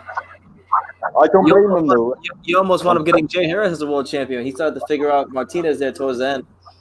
Yeah, I was just telling Errol Spence then. I said, go back and watch Andrew Selby. He said he said who Lee Selby is. We don't know who Andrew Selby is. Yeah. You know who Andrew Selby is, don't you? I know who Andrew Selby is. Yeah. Oh, he's the fucking best. Listen, that guy is. If he went back to the gym and started doing what he should be doing, he'd be a world champion. Yeah. I don't know what's going on with that guy. He needs to get back in the gym, man. It's that Rocky. Yeah, sometimes fighters just don't know how to overcome certain mental hurdles in their head. Yeah, well, it's a boring old life, isn't it? I did amateur for ages, and I all my friends, no one really boxed, so it'd just be me in the gym, getting knackered, come home, I just want to go to sleep and eat, go back and repeat, and then everyone would be having like, let's go to the beach, let's go here, let's go there, I got a party, and you'd be like, nah, I can't. Do you know what I mean? So it's boring old life. If I go to the beach, I'm gonna get on the towel, I'm going right to sleep. Yeah. Forget all that partying stuff. Yeah, exactly that. But that's what I was telling Errol Spence then, because I said it happens, don't it? At the end of the day, you'll make all that money and you'll spend a lot of money on people who are your friends, and then you'll lose, just like what happened to Adrian Broner. You'll lose, and then all your fans disappear, and then you have to build yourself back up, and then you have an accident and you hurt yourself. It happened to Gerald McLennan. He got put in a wheelchair in a vegetative state. Oh yeah, now he's food through a straw for the rest of his life. Exactly that, and I don't think any of his fans are going there to pay his bills and whatever. It's his mum, his dad, his brothers, his sisters, his cousins, his aunts and uncles, and people lose sight of that, especially when they're in that sort of life and the fame. So everyone wants to be your friend when you got money, or everyone wants to be your friend when you got fame, until something bad happens, and then the only people there are your family and your trainer. Your trainer will be there as well because they don't get paid a lot, 15%. Not a lot. They get paid peanuts. They get paid peanuts. They do. How's your friend over in the Mando gym? Which one? Well, which gym? Mungia. Mando. Mungia. I don't know Mungia. Mungia, the champion man, the middleweight. Mungia. I mean, he's not my friend. Oh, I thought he was your friend. No, he's not my friend. Don't you go to his gym, the Mando gym? I went to Mundo Boxing Gym. That's in Miami, but Jaime Mungia doesn't train there. Oh, he doesn't, does he? I was associated with him. He trains in California or something. I never met him in Mungia. Oh, okay, fair enough. I've got it wrong. Yeah. So, what's going on with McKinley, Stacy, and what's his name? Riddick Bowe and all. I'm glad you brought him up. I gotta go see Stacy soon. I haven't seen Stacy since late June. I gotta call him and go over there soon. Yeah, I don't blame you, man. If I had all the gyms next to me of all these world champions, bloody hell, I'd make a YouTube channel myself. But unfortunately, there's probably 3 decent gyms in Wales. What's the biggest gym in Wales? Is it the one that Kazagi trains out of? Was it Newbridge or something like that? Believe it or not, it's not. Kawasaki, his dad, God rest his soul, he had the gym up in begins with a C, Cumbran. I think Cumbran is called.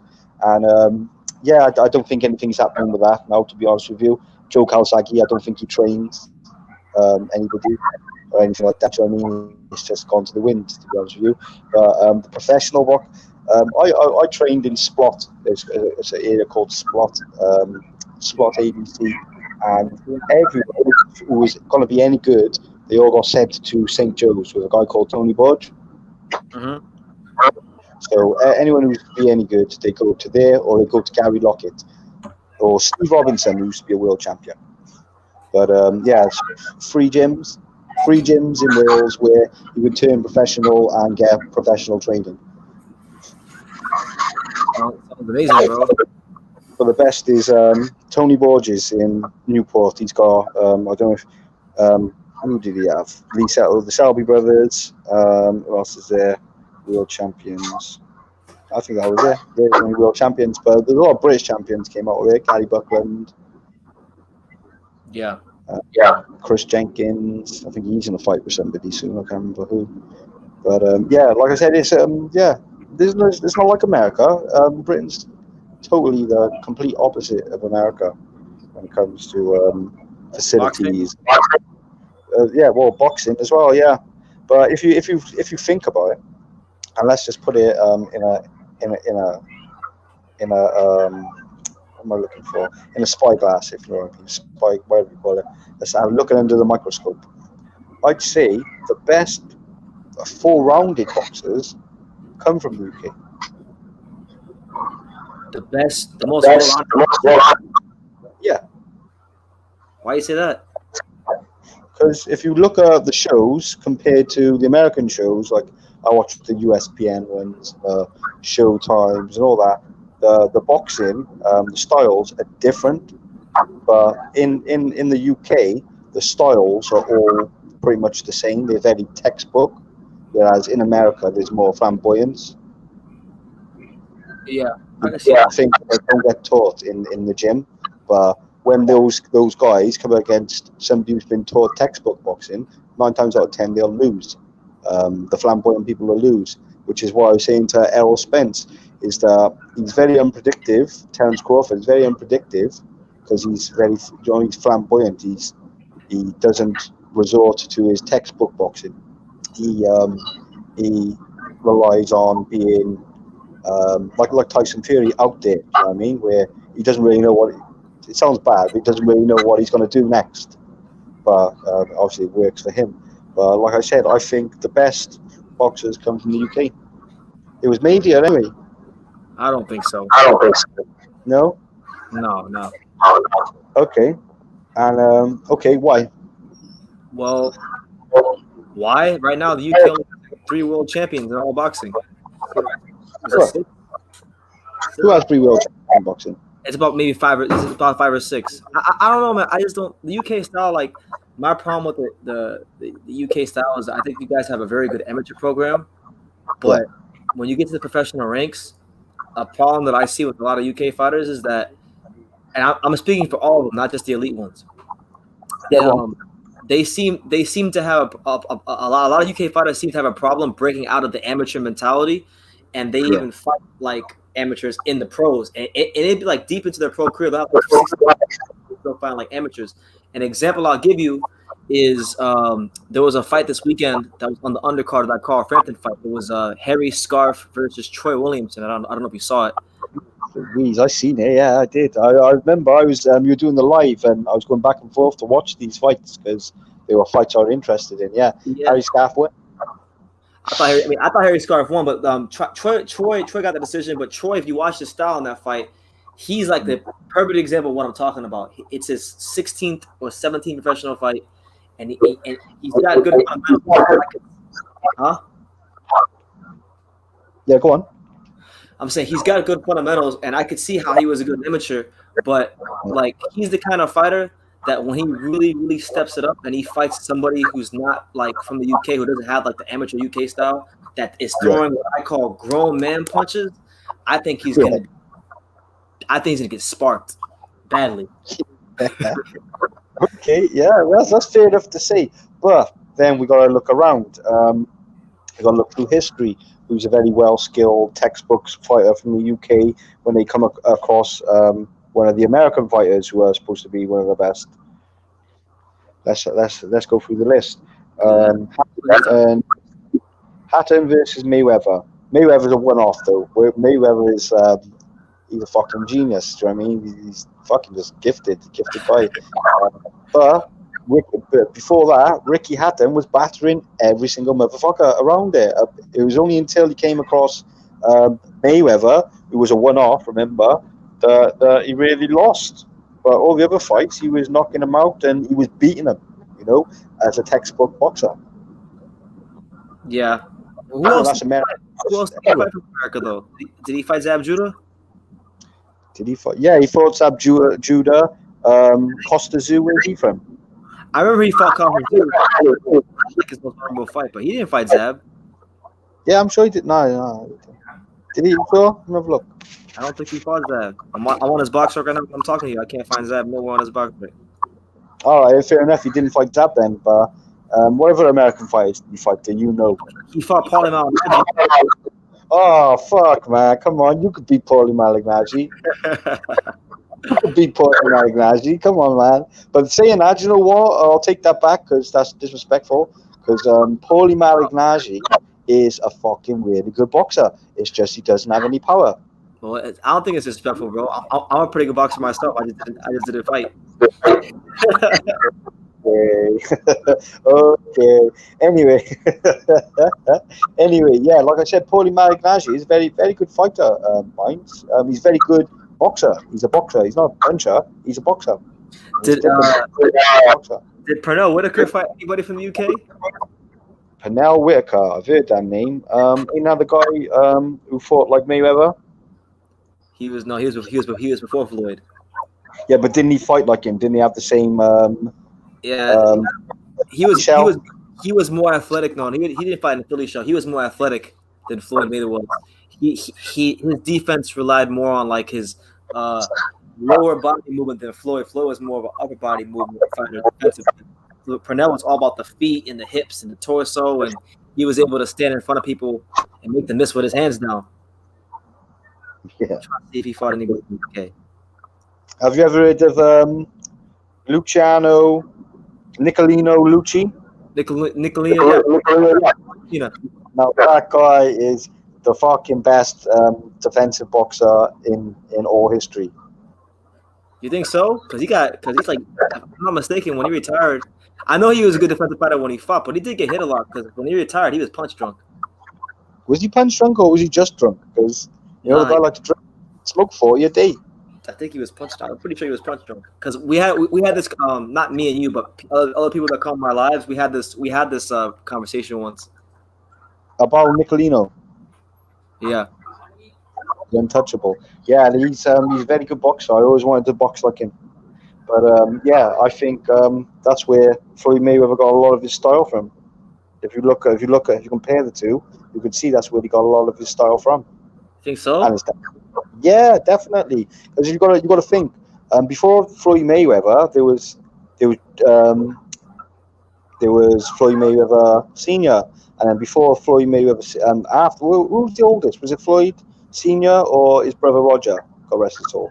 I think it might have been Roger. Roger's the oldest, was he? Mm-hmm. Yeah. Well, there we go. What? And that's going back to the 60s, yeah. Yeah. So who would they? And they would have watched boxing from their fathers, yeah, or from their uncles, and their uncles would have been watching people like Nicolino Lucci or Sugar Ray Robinson. Oh shit! Yeah, they didn't fight the same. Yeah, but you know who Floyd reminds me of? I think he got a lot of his style from, like, because I know one of Floyd's favorite fighters is Aaron Pryor, so I feel like he got some of his style from Aaron Pryor and some of it from James Toney. Okay, yeah, James Toney's another one. He used to use the Philly shuffle. James people mention too. Yeah, I like James Toney. Isn't he in this chat somewhere? Let me have a look. Isn't that James Toney? I know that shit. Oh yeah, where's your Irish friend Mark? I joined his channel. Man, that guy is so fucking condescending. It's unbelievable. The guy just, yeah, Mark, the Irish fella. I like Mark. Yeah, I don't know. He's probably busy right now. I don't know what he's doing. He sets up traps, though. Do you know what I mean? I went onto his channel, started speaking. As soon as I said something that was completely different to what he was saying, he started getting all offensive and argumentative, and then he kicked me off the channel. Oh man, I don't know, man. I can't speak for Mark, man. I get along with him though. Thankfully, he is, man. I ain't got no time for the guy no more. I got off his channel. I'm not speaking to him. You know what I mean? If he comes on, I'm bouncing. If he comes on, I'm leaving. Because I haven't got the energy. Because the guy is like a walking encyclopedia of boxing. He'll fucking go back to the 1940s and tell you how many times so-and-so got dropped. And you're like, well, how the fuck is that? Do you know what I mean? He's one of those boxing purists, but he's a boxing snob as well. Yeah, you can say he's a snob. If you don't know something, he thinks you're stupid because you don't know it. It's like, well, no, I just didn't follow a textbook, mate. I mean, hey, that's your issue with him. I like Mark. Yeah, that's my issue. But I'll tell you who I like in your channel, L Dog. That's my man right there. I love L Dog. He speaks so much sense. That guy, I could listen to him all day. I think I had like a little altercation sort of thing with him where our opinions differed, but he talked me round to thinking his way, and I thought, you know what, not a lot of people can do that to me. I know L Dog. I know L Dog.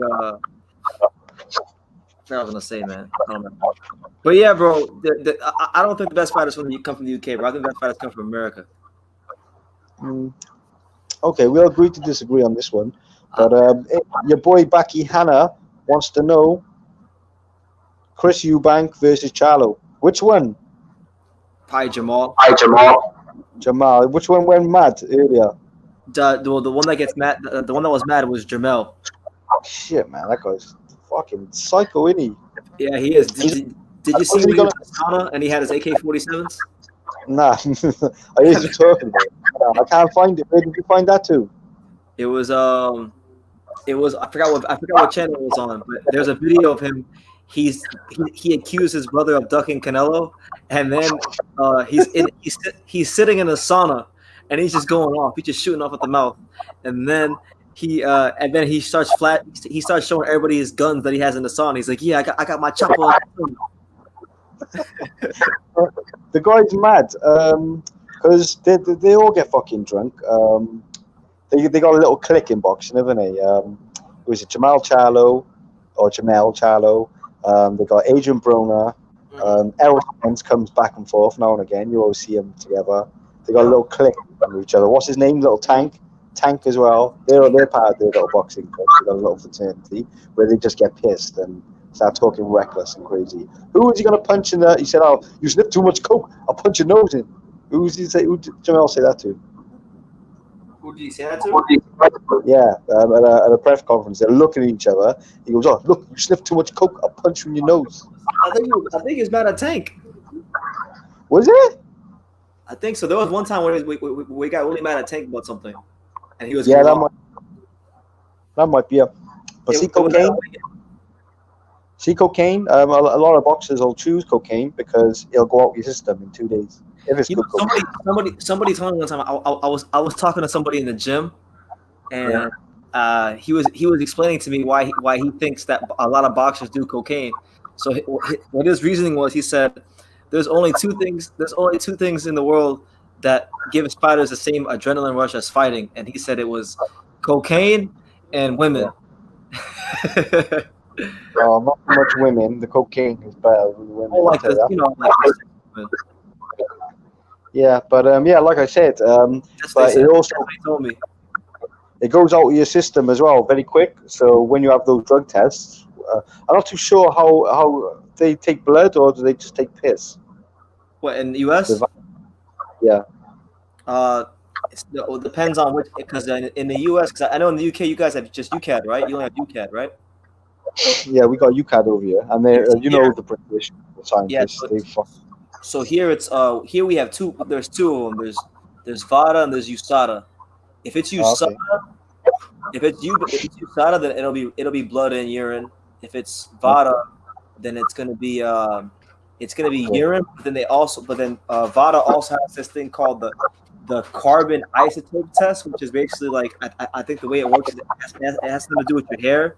Like they prick your hair. I guess they can tell by they have some sort of software where if they run your hair through it, they can tell if you were on something or not. Supposedly. Yeah, that's true. But I got a lot of friends who are on the railway. They build the railways, and they have drug tests all the time. And the only drugs they can actually, because they can't smoke cannabis, the only drug they can take when they're out is cocaine, because it'll dissolve out your system in 2 days. So that's out of your bloodstream. It's out your bloodstream in 2 days. With the hair samples and stuff, that's where it gets tricky. But I don't know, if you're not in competition, then what? Fucking so what if you have a fucking gram? Who cares? Yeah, if you're not prepared. Do you know what I mean? If you're not having a fight that day, then what does it matter if you had cocaine 2 weeks ago? Who gives a fuck? It's no tactical advantage 2 weeks ago. Yeah. Same with cannabis. The UFC fighters, they smoke hella weed. You know, they smoke loads of weed. Because what I used to do when I used to go training, I used to burn myself. I used to do like 2 hours a day training and do like a 10-mile run. Or 20-mile run. So I'd do back and forth. And I'd be knackered. Like the next day, everything would be aching. I'd be hurt really bad. And I'd smoke a bit of weed and all that pain would go away. I never in my life. Nah, well, that's you, man. But I'm telling you, for relief, that's where it is. Cannabis is pain relief. That's what it is. A natural. What's the word when you get? There's a word for it. I can't remember. I'm a bit brain dead at the minute. What's the word when you get that build up of lactic acid? It releases the lactic acid. When you smoke cannabis, it relaxes everything, so it's easier to recoup. You know what I mean? What's it called? It's easier to what's the word I'm looking for, Bren? Recover. Yeah, sorry. Fucking see, I'm brain dead. It's easier to recover because when I started smoking weed after a training session, I'd be alright. Sometimes I'd even smoke weed before I go to a training session. You're not the only fighter who's done that before. Shannon Briggs. I remember Shannon Briggs used to come to the gym in Florida. He used to come to the gym smelling like a pound. Yeah, that's cool. That's just cool. There's people think that these boxers are not people. I mean, they think they have to be a certain way. But why? Why should they have to be a certain way? If there's no tactical advantage on the night of a fight or leading up to a fight, then whose business is it? Because, like I said, that Nicolino Lucci, mind you, I think he only lost 4 fights in his 50-fight career. he'd smoke 40 fags a day, 40 cigarettes a day, and still. Do you know what I mean? It's no one's business what you do outside of the ring or outside of the job. It's like when you go to work. Do you know what I mean? If you were working in McDonald's, you're not going to smoke on the job. If you're smoking on the job, there's going to be trouble. But when you go home and smoke weed, whose business is it to say why you doing smoking weed? It's like, mind your fucking business. Do you know what I mean? I don't see why the boxers don't say that as well to UCAD and all that. Do you know what I mean? If they want to sniff a gram, have a good time. A lot of worse things in the world you can do. Well, I don't think it's really the fighters or the testing agencies. I think it's the trainers. The trainers want to make sure the fighters are of sober mind when they go in that ring. Yeah, but that's going into the ring. Do you know what I mean? But regardless of what they're doing beforehand, then that's no one's business, really, is it? If it's affecting your work, then okay, then you gotta look at it like that. But if it's not affecting your work, but you're still doing it, then carry on, do it. Whatever makes you happy. It's hard enough being a boxer. Never mind fucking not having a life, drinking orange juice constantly, living the perfect life. Do you know what I mean? God, I feel sorry for some, you know. What, the fighters? Yeah, because they're held under a fucking microscope and held to such high standards, and you know, nine times out of 10, they're not very well educated people. You know, they're from fucking nothing. You know, where there's drugs and everything around is easy to get, and you're from that life. Do you know what I mean? So I don't understand why people would think, oh, just because you're a world champion now, you have to be like some sort of role model. No, you're just good at something, and you just happen to fucking have a champ. Do you know what I mean? You just happen to be good at it. But I don't know why they like alienate people for smoking weed. Yeah, I mean, or having a, do you know what I mean? Because I know a lot. What are the boxers? Let's have a look through the list of boxers that smoke, shall we? Why not? Give me 2 seconds. I'll have a look myself. Yeah, I know Mike Tyson did smoke during his career. That's like a newer thing, it seems. Yeah, he used to smoke weed before as well when he was competing. He did during his career, like when he was in his prime and stuff in the 80s. Yeah, I'm sure he did. Yeah, I'm sure he probably did. I don't know. I'll have to have a look. But Mayorga smoked fucking cigarettes. Mayorga was the worst. A bad motherfucker. Do you know what I mean? Mayorga was a bad motherfucker. Who else is there? There's loads of people out there, but when they used to go to these press conferences, they'd be smoking a fag. They'd be like, "Oh, what are you doing? You're disrespecting the sport." It's always not disrespecting the sport. Fucking, do you know what I mean? You're a representative of the sport, but it doesn't mean you have to fucking not be able to smoke, or you can't smoke weed, or this, that, and the third. Do you know what I mean?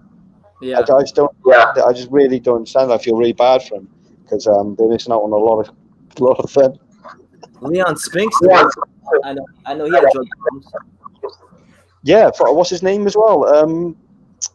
Sugar Ray Robinson. You just sniff religiously. Tyson Fury. Tyson Fury, yeah. But what you got to understand as well is this, Brendan. These guys have been doing this since kids, 9, 10. And when I say, I used to do amateur, yeah? I don't do it anymore, but I used to do amateur, and I used to miss out a lot of birthdays, parties, you know, just, you know what I mean, trying to live that sort of lifestyle. And I know a lot of youngsters, as I was coming up and throughout the years, seeing them all grow up and whatnot, they get to like, I don't know, 20, and they start smoking and leave the gym because they live a sheltered life. And then when they got that little bit of freedom, they just ran off and left it. So when these guys who come from absolutely nothing to get millions of pounds in their bank, of course they're gonna while out. Of course they're gonna have a good time.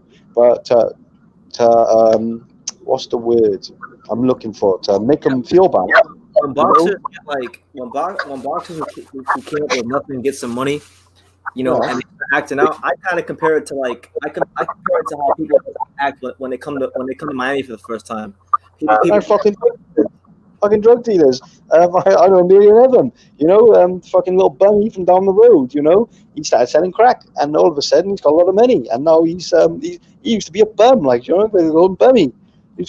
And now he sells a lot of crack, and now look at him. He's He's forcing. He's living life. Do you know what I mean? He's living life because he's got a little bit of money. Because he's got a little bit of freedom. The financial shit it will give you. Do you know what I mean? He's still the same bummy. Don't get me wrong, but he's got a lot more money now. But it's changed him a bit.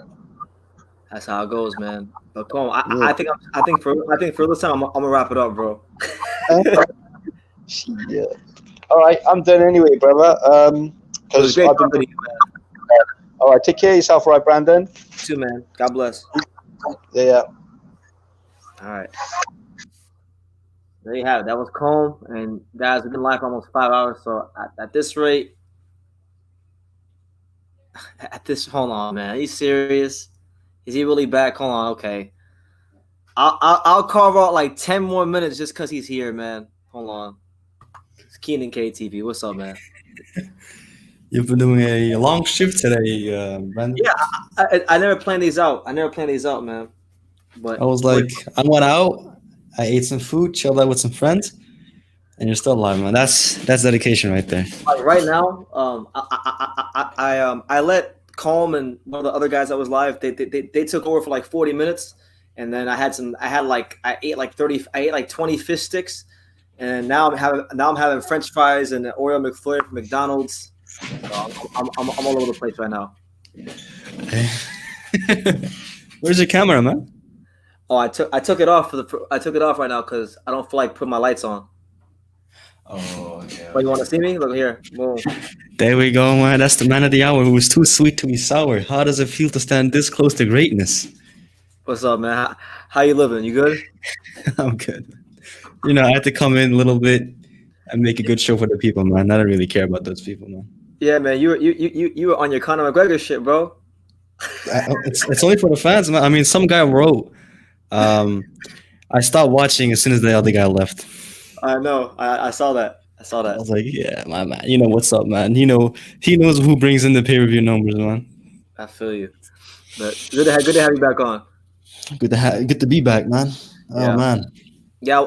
By the way, I think this is the first time I've talked to you like live since like 2018. Yeah, since we did that thing, right? Because we interact on social media and stuff, but I haven't actually talked to you on camera. Look how much the setup has changed since then, man. You know, we got the Muhammad Ali in the back. I see that. Keenan K. We got the Keenan K.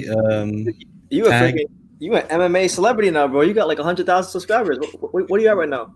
We got the merch. I'm on 96.8. 90. That's amazing, bro. I'm happy for you.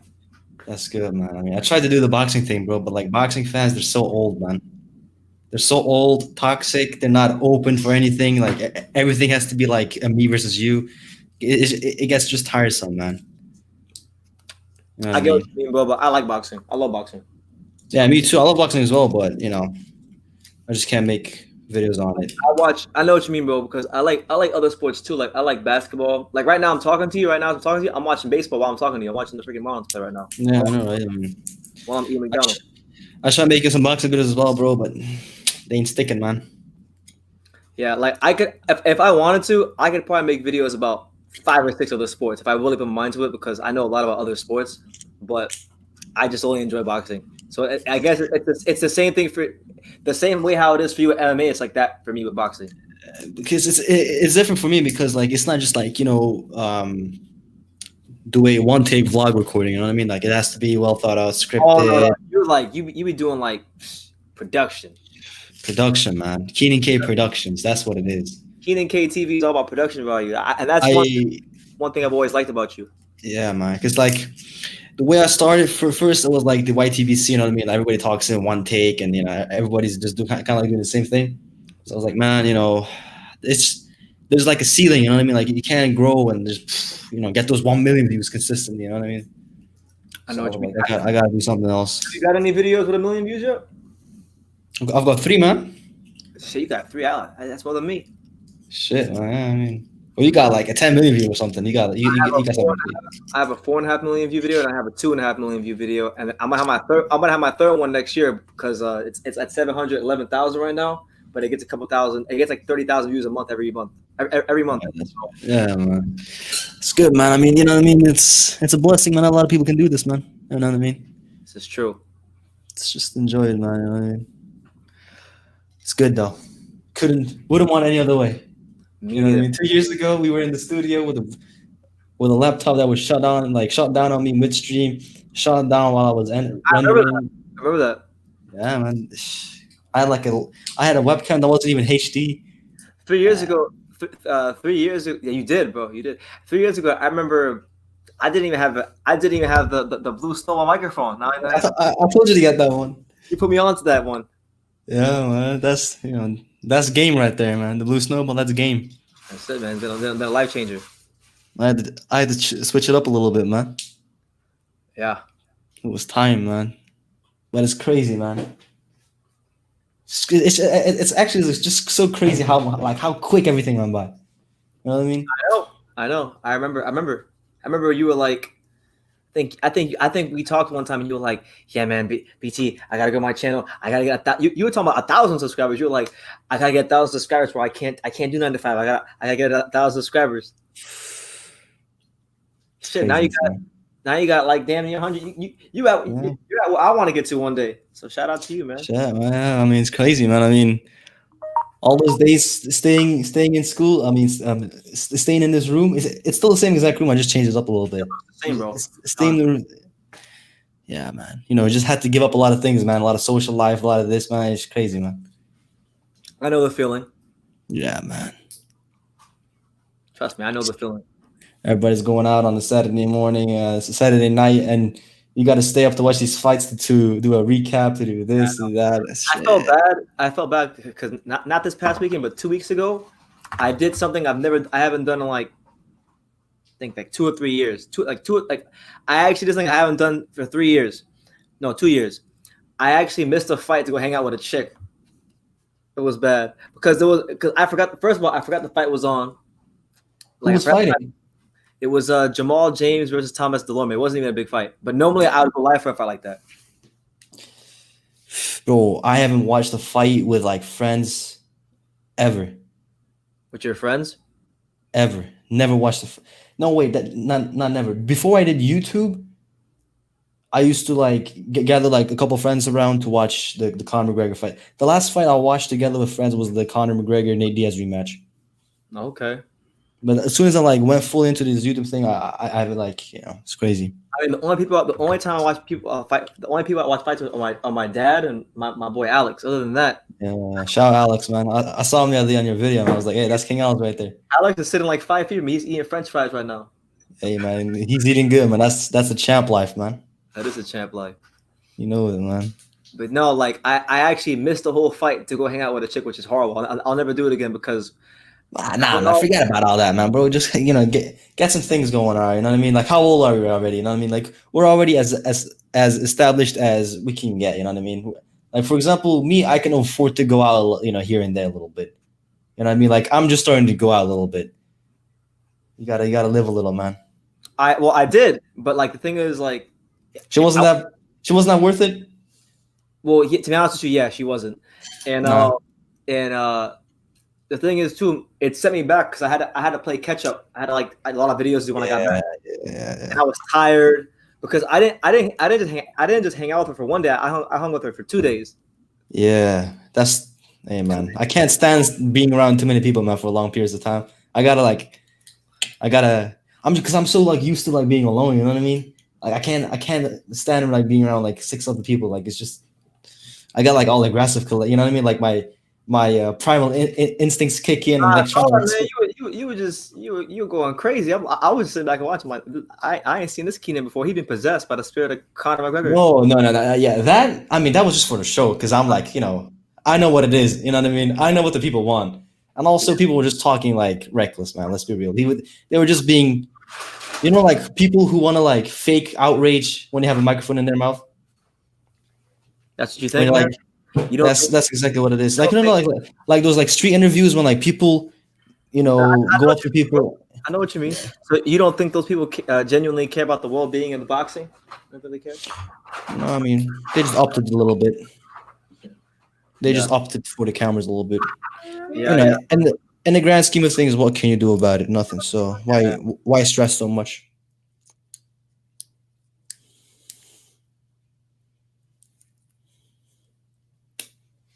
You're muted. Yeah, you can't stress. You can't stress about those things. You know what I mean? It's not like we're Team Canelo or Team like like we're not getting paid for this. So I mean, yeah. If I make a video, video, you and I are getting paid for this. So like we're good. So it's for us. It's different. For us, it's business. But for them, it's I don't know what I don't know what it is for them. I'm still a boxing fan first, bro. So I am pretty upset about the whole fight. I'm actually, bro. It's a filler fight. You know what can you do? It is, but I really think they should have just like picked John Ryder. I mean, maybe he's next. Who knows? Yeah, but you don't know about John Ryder.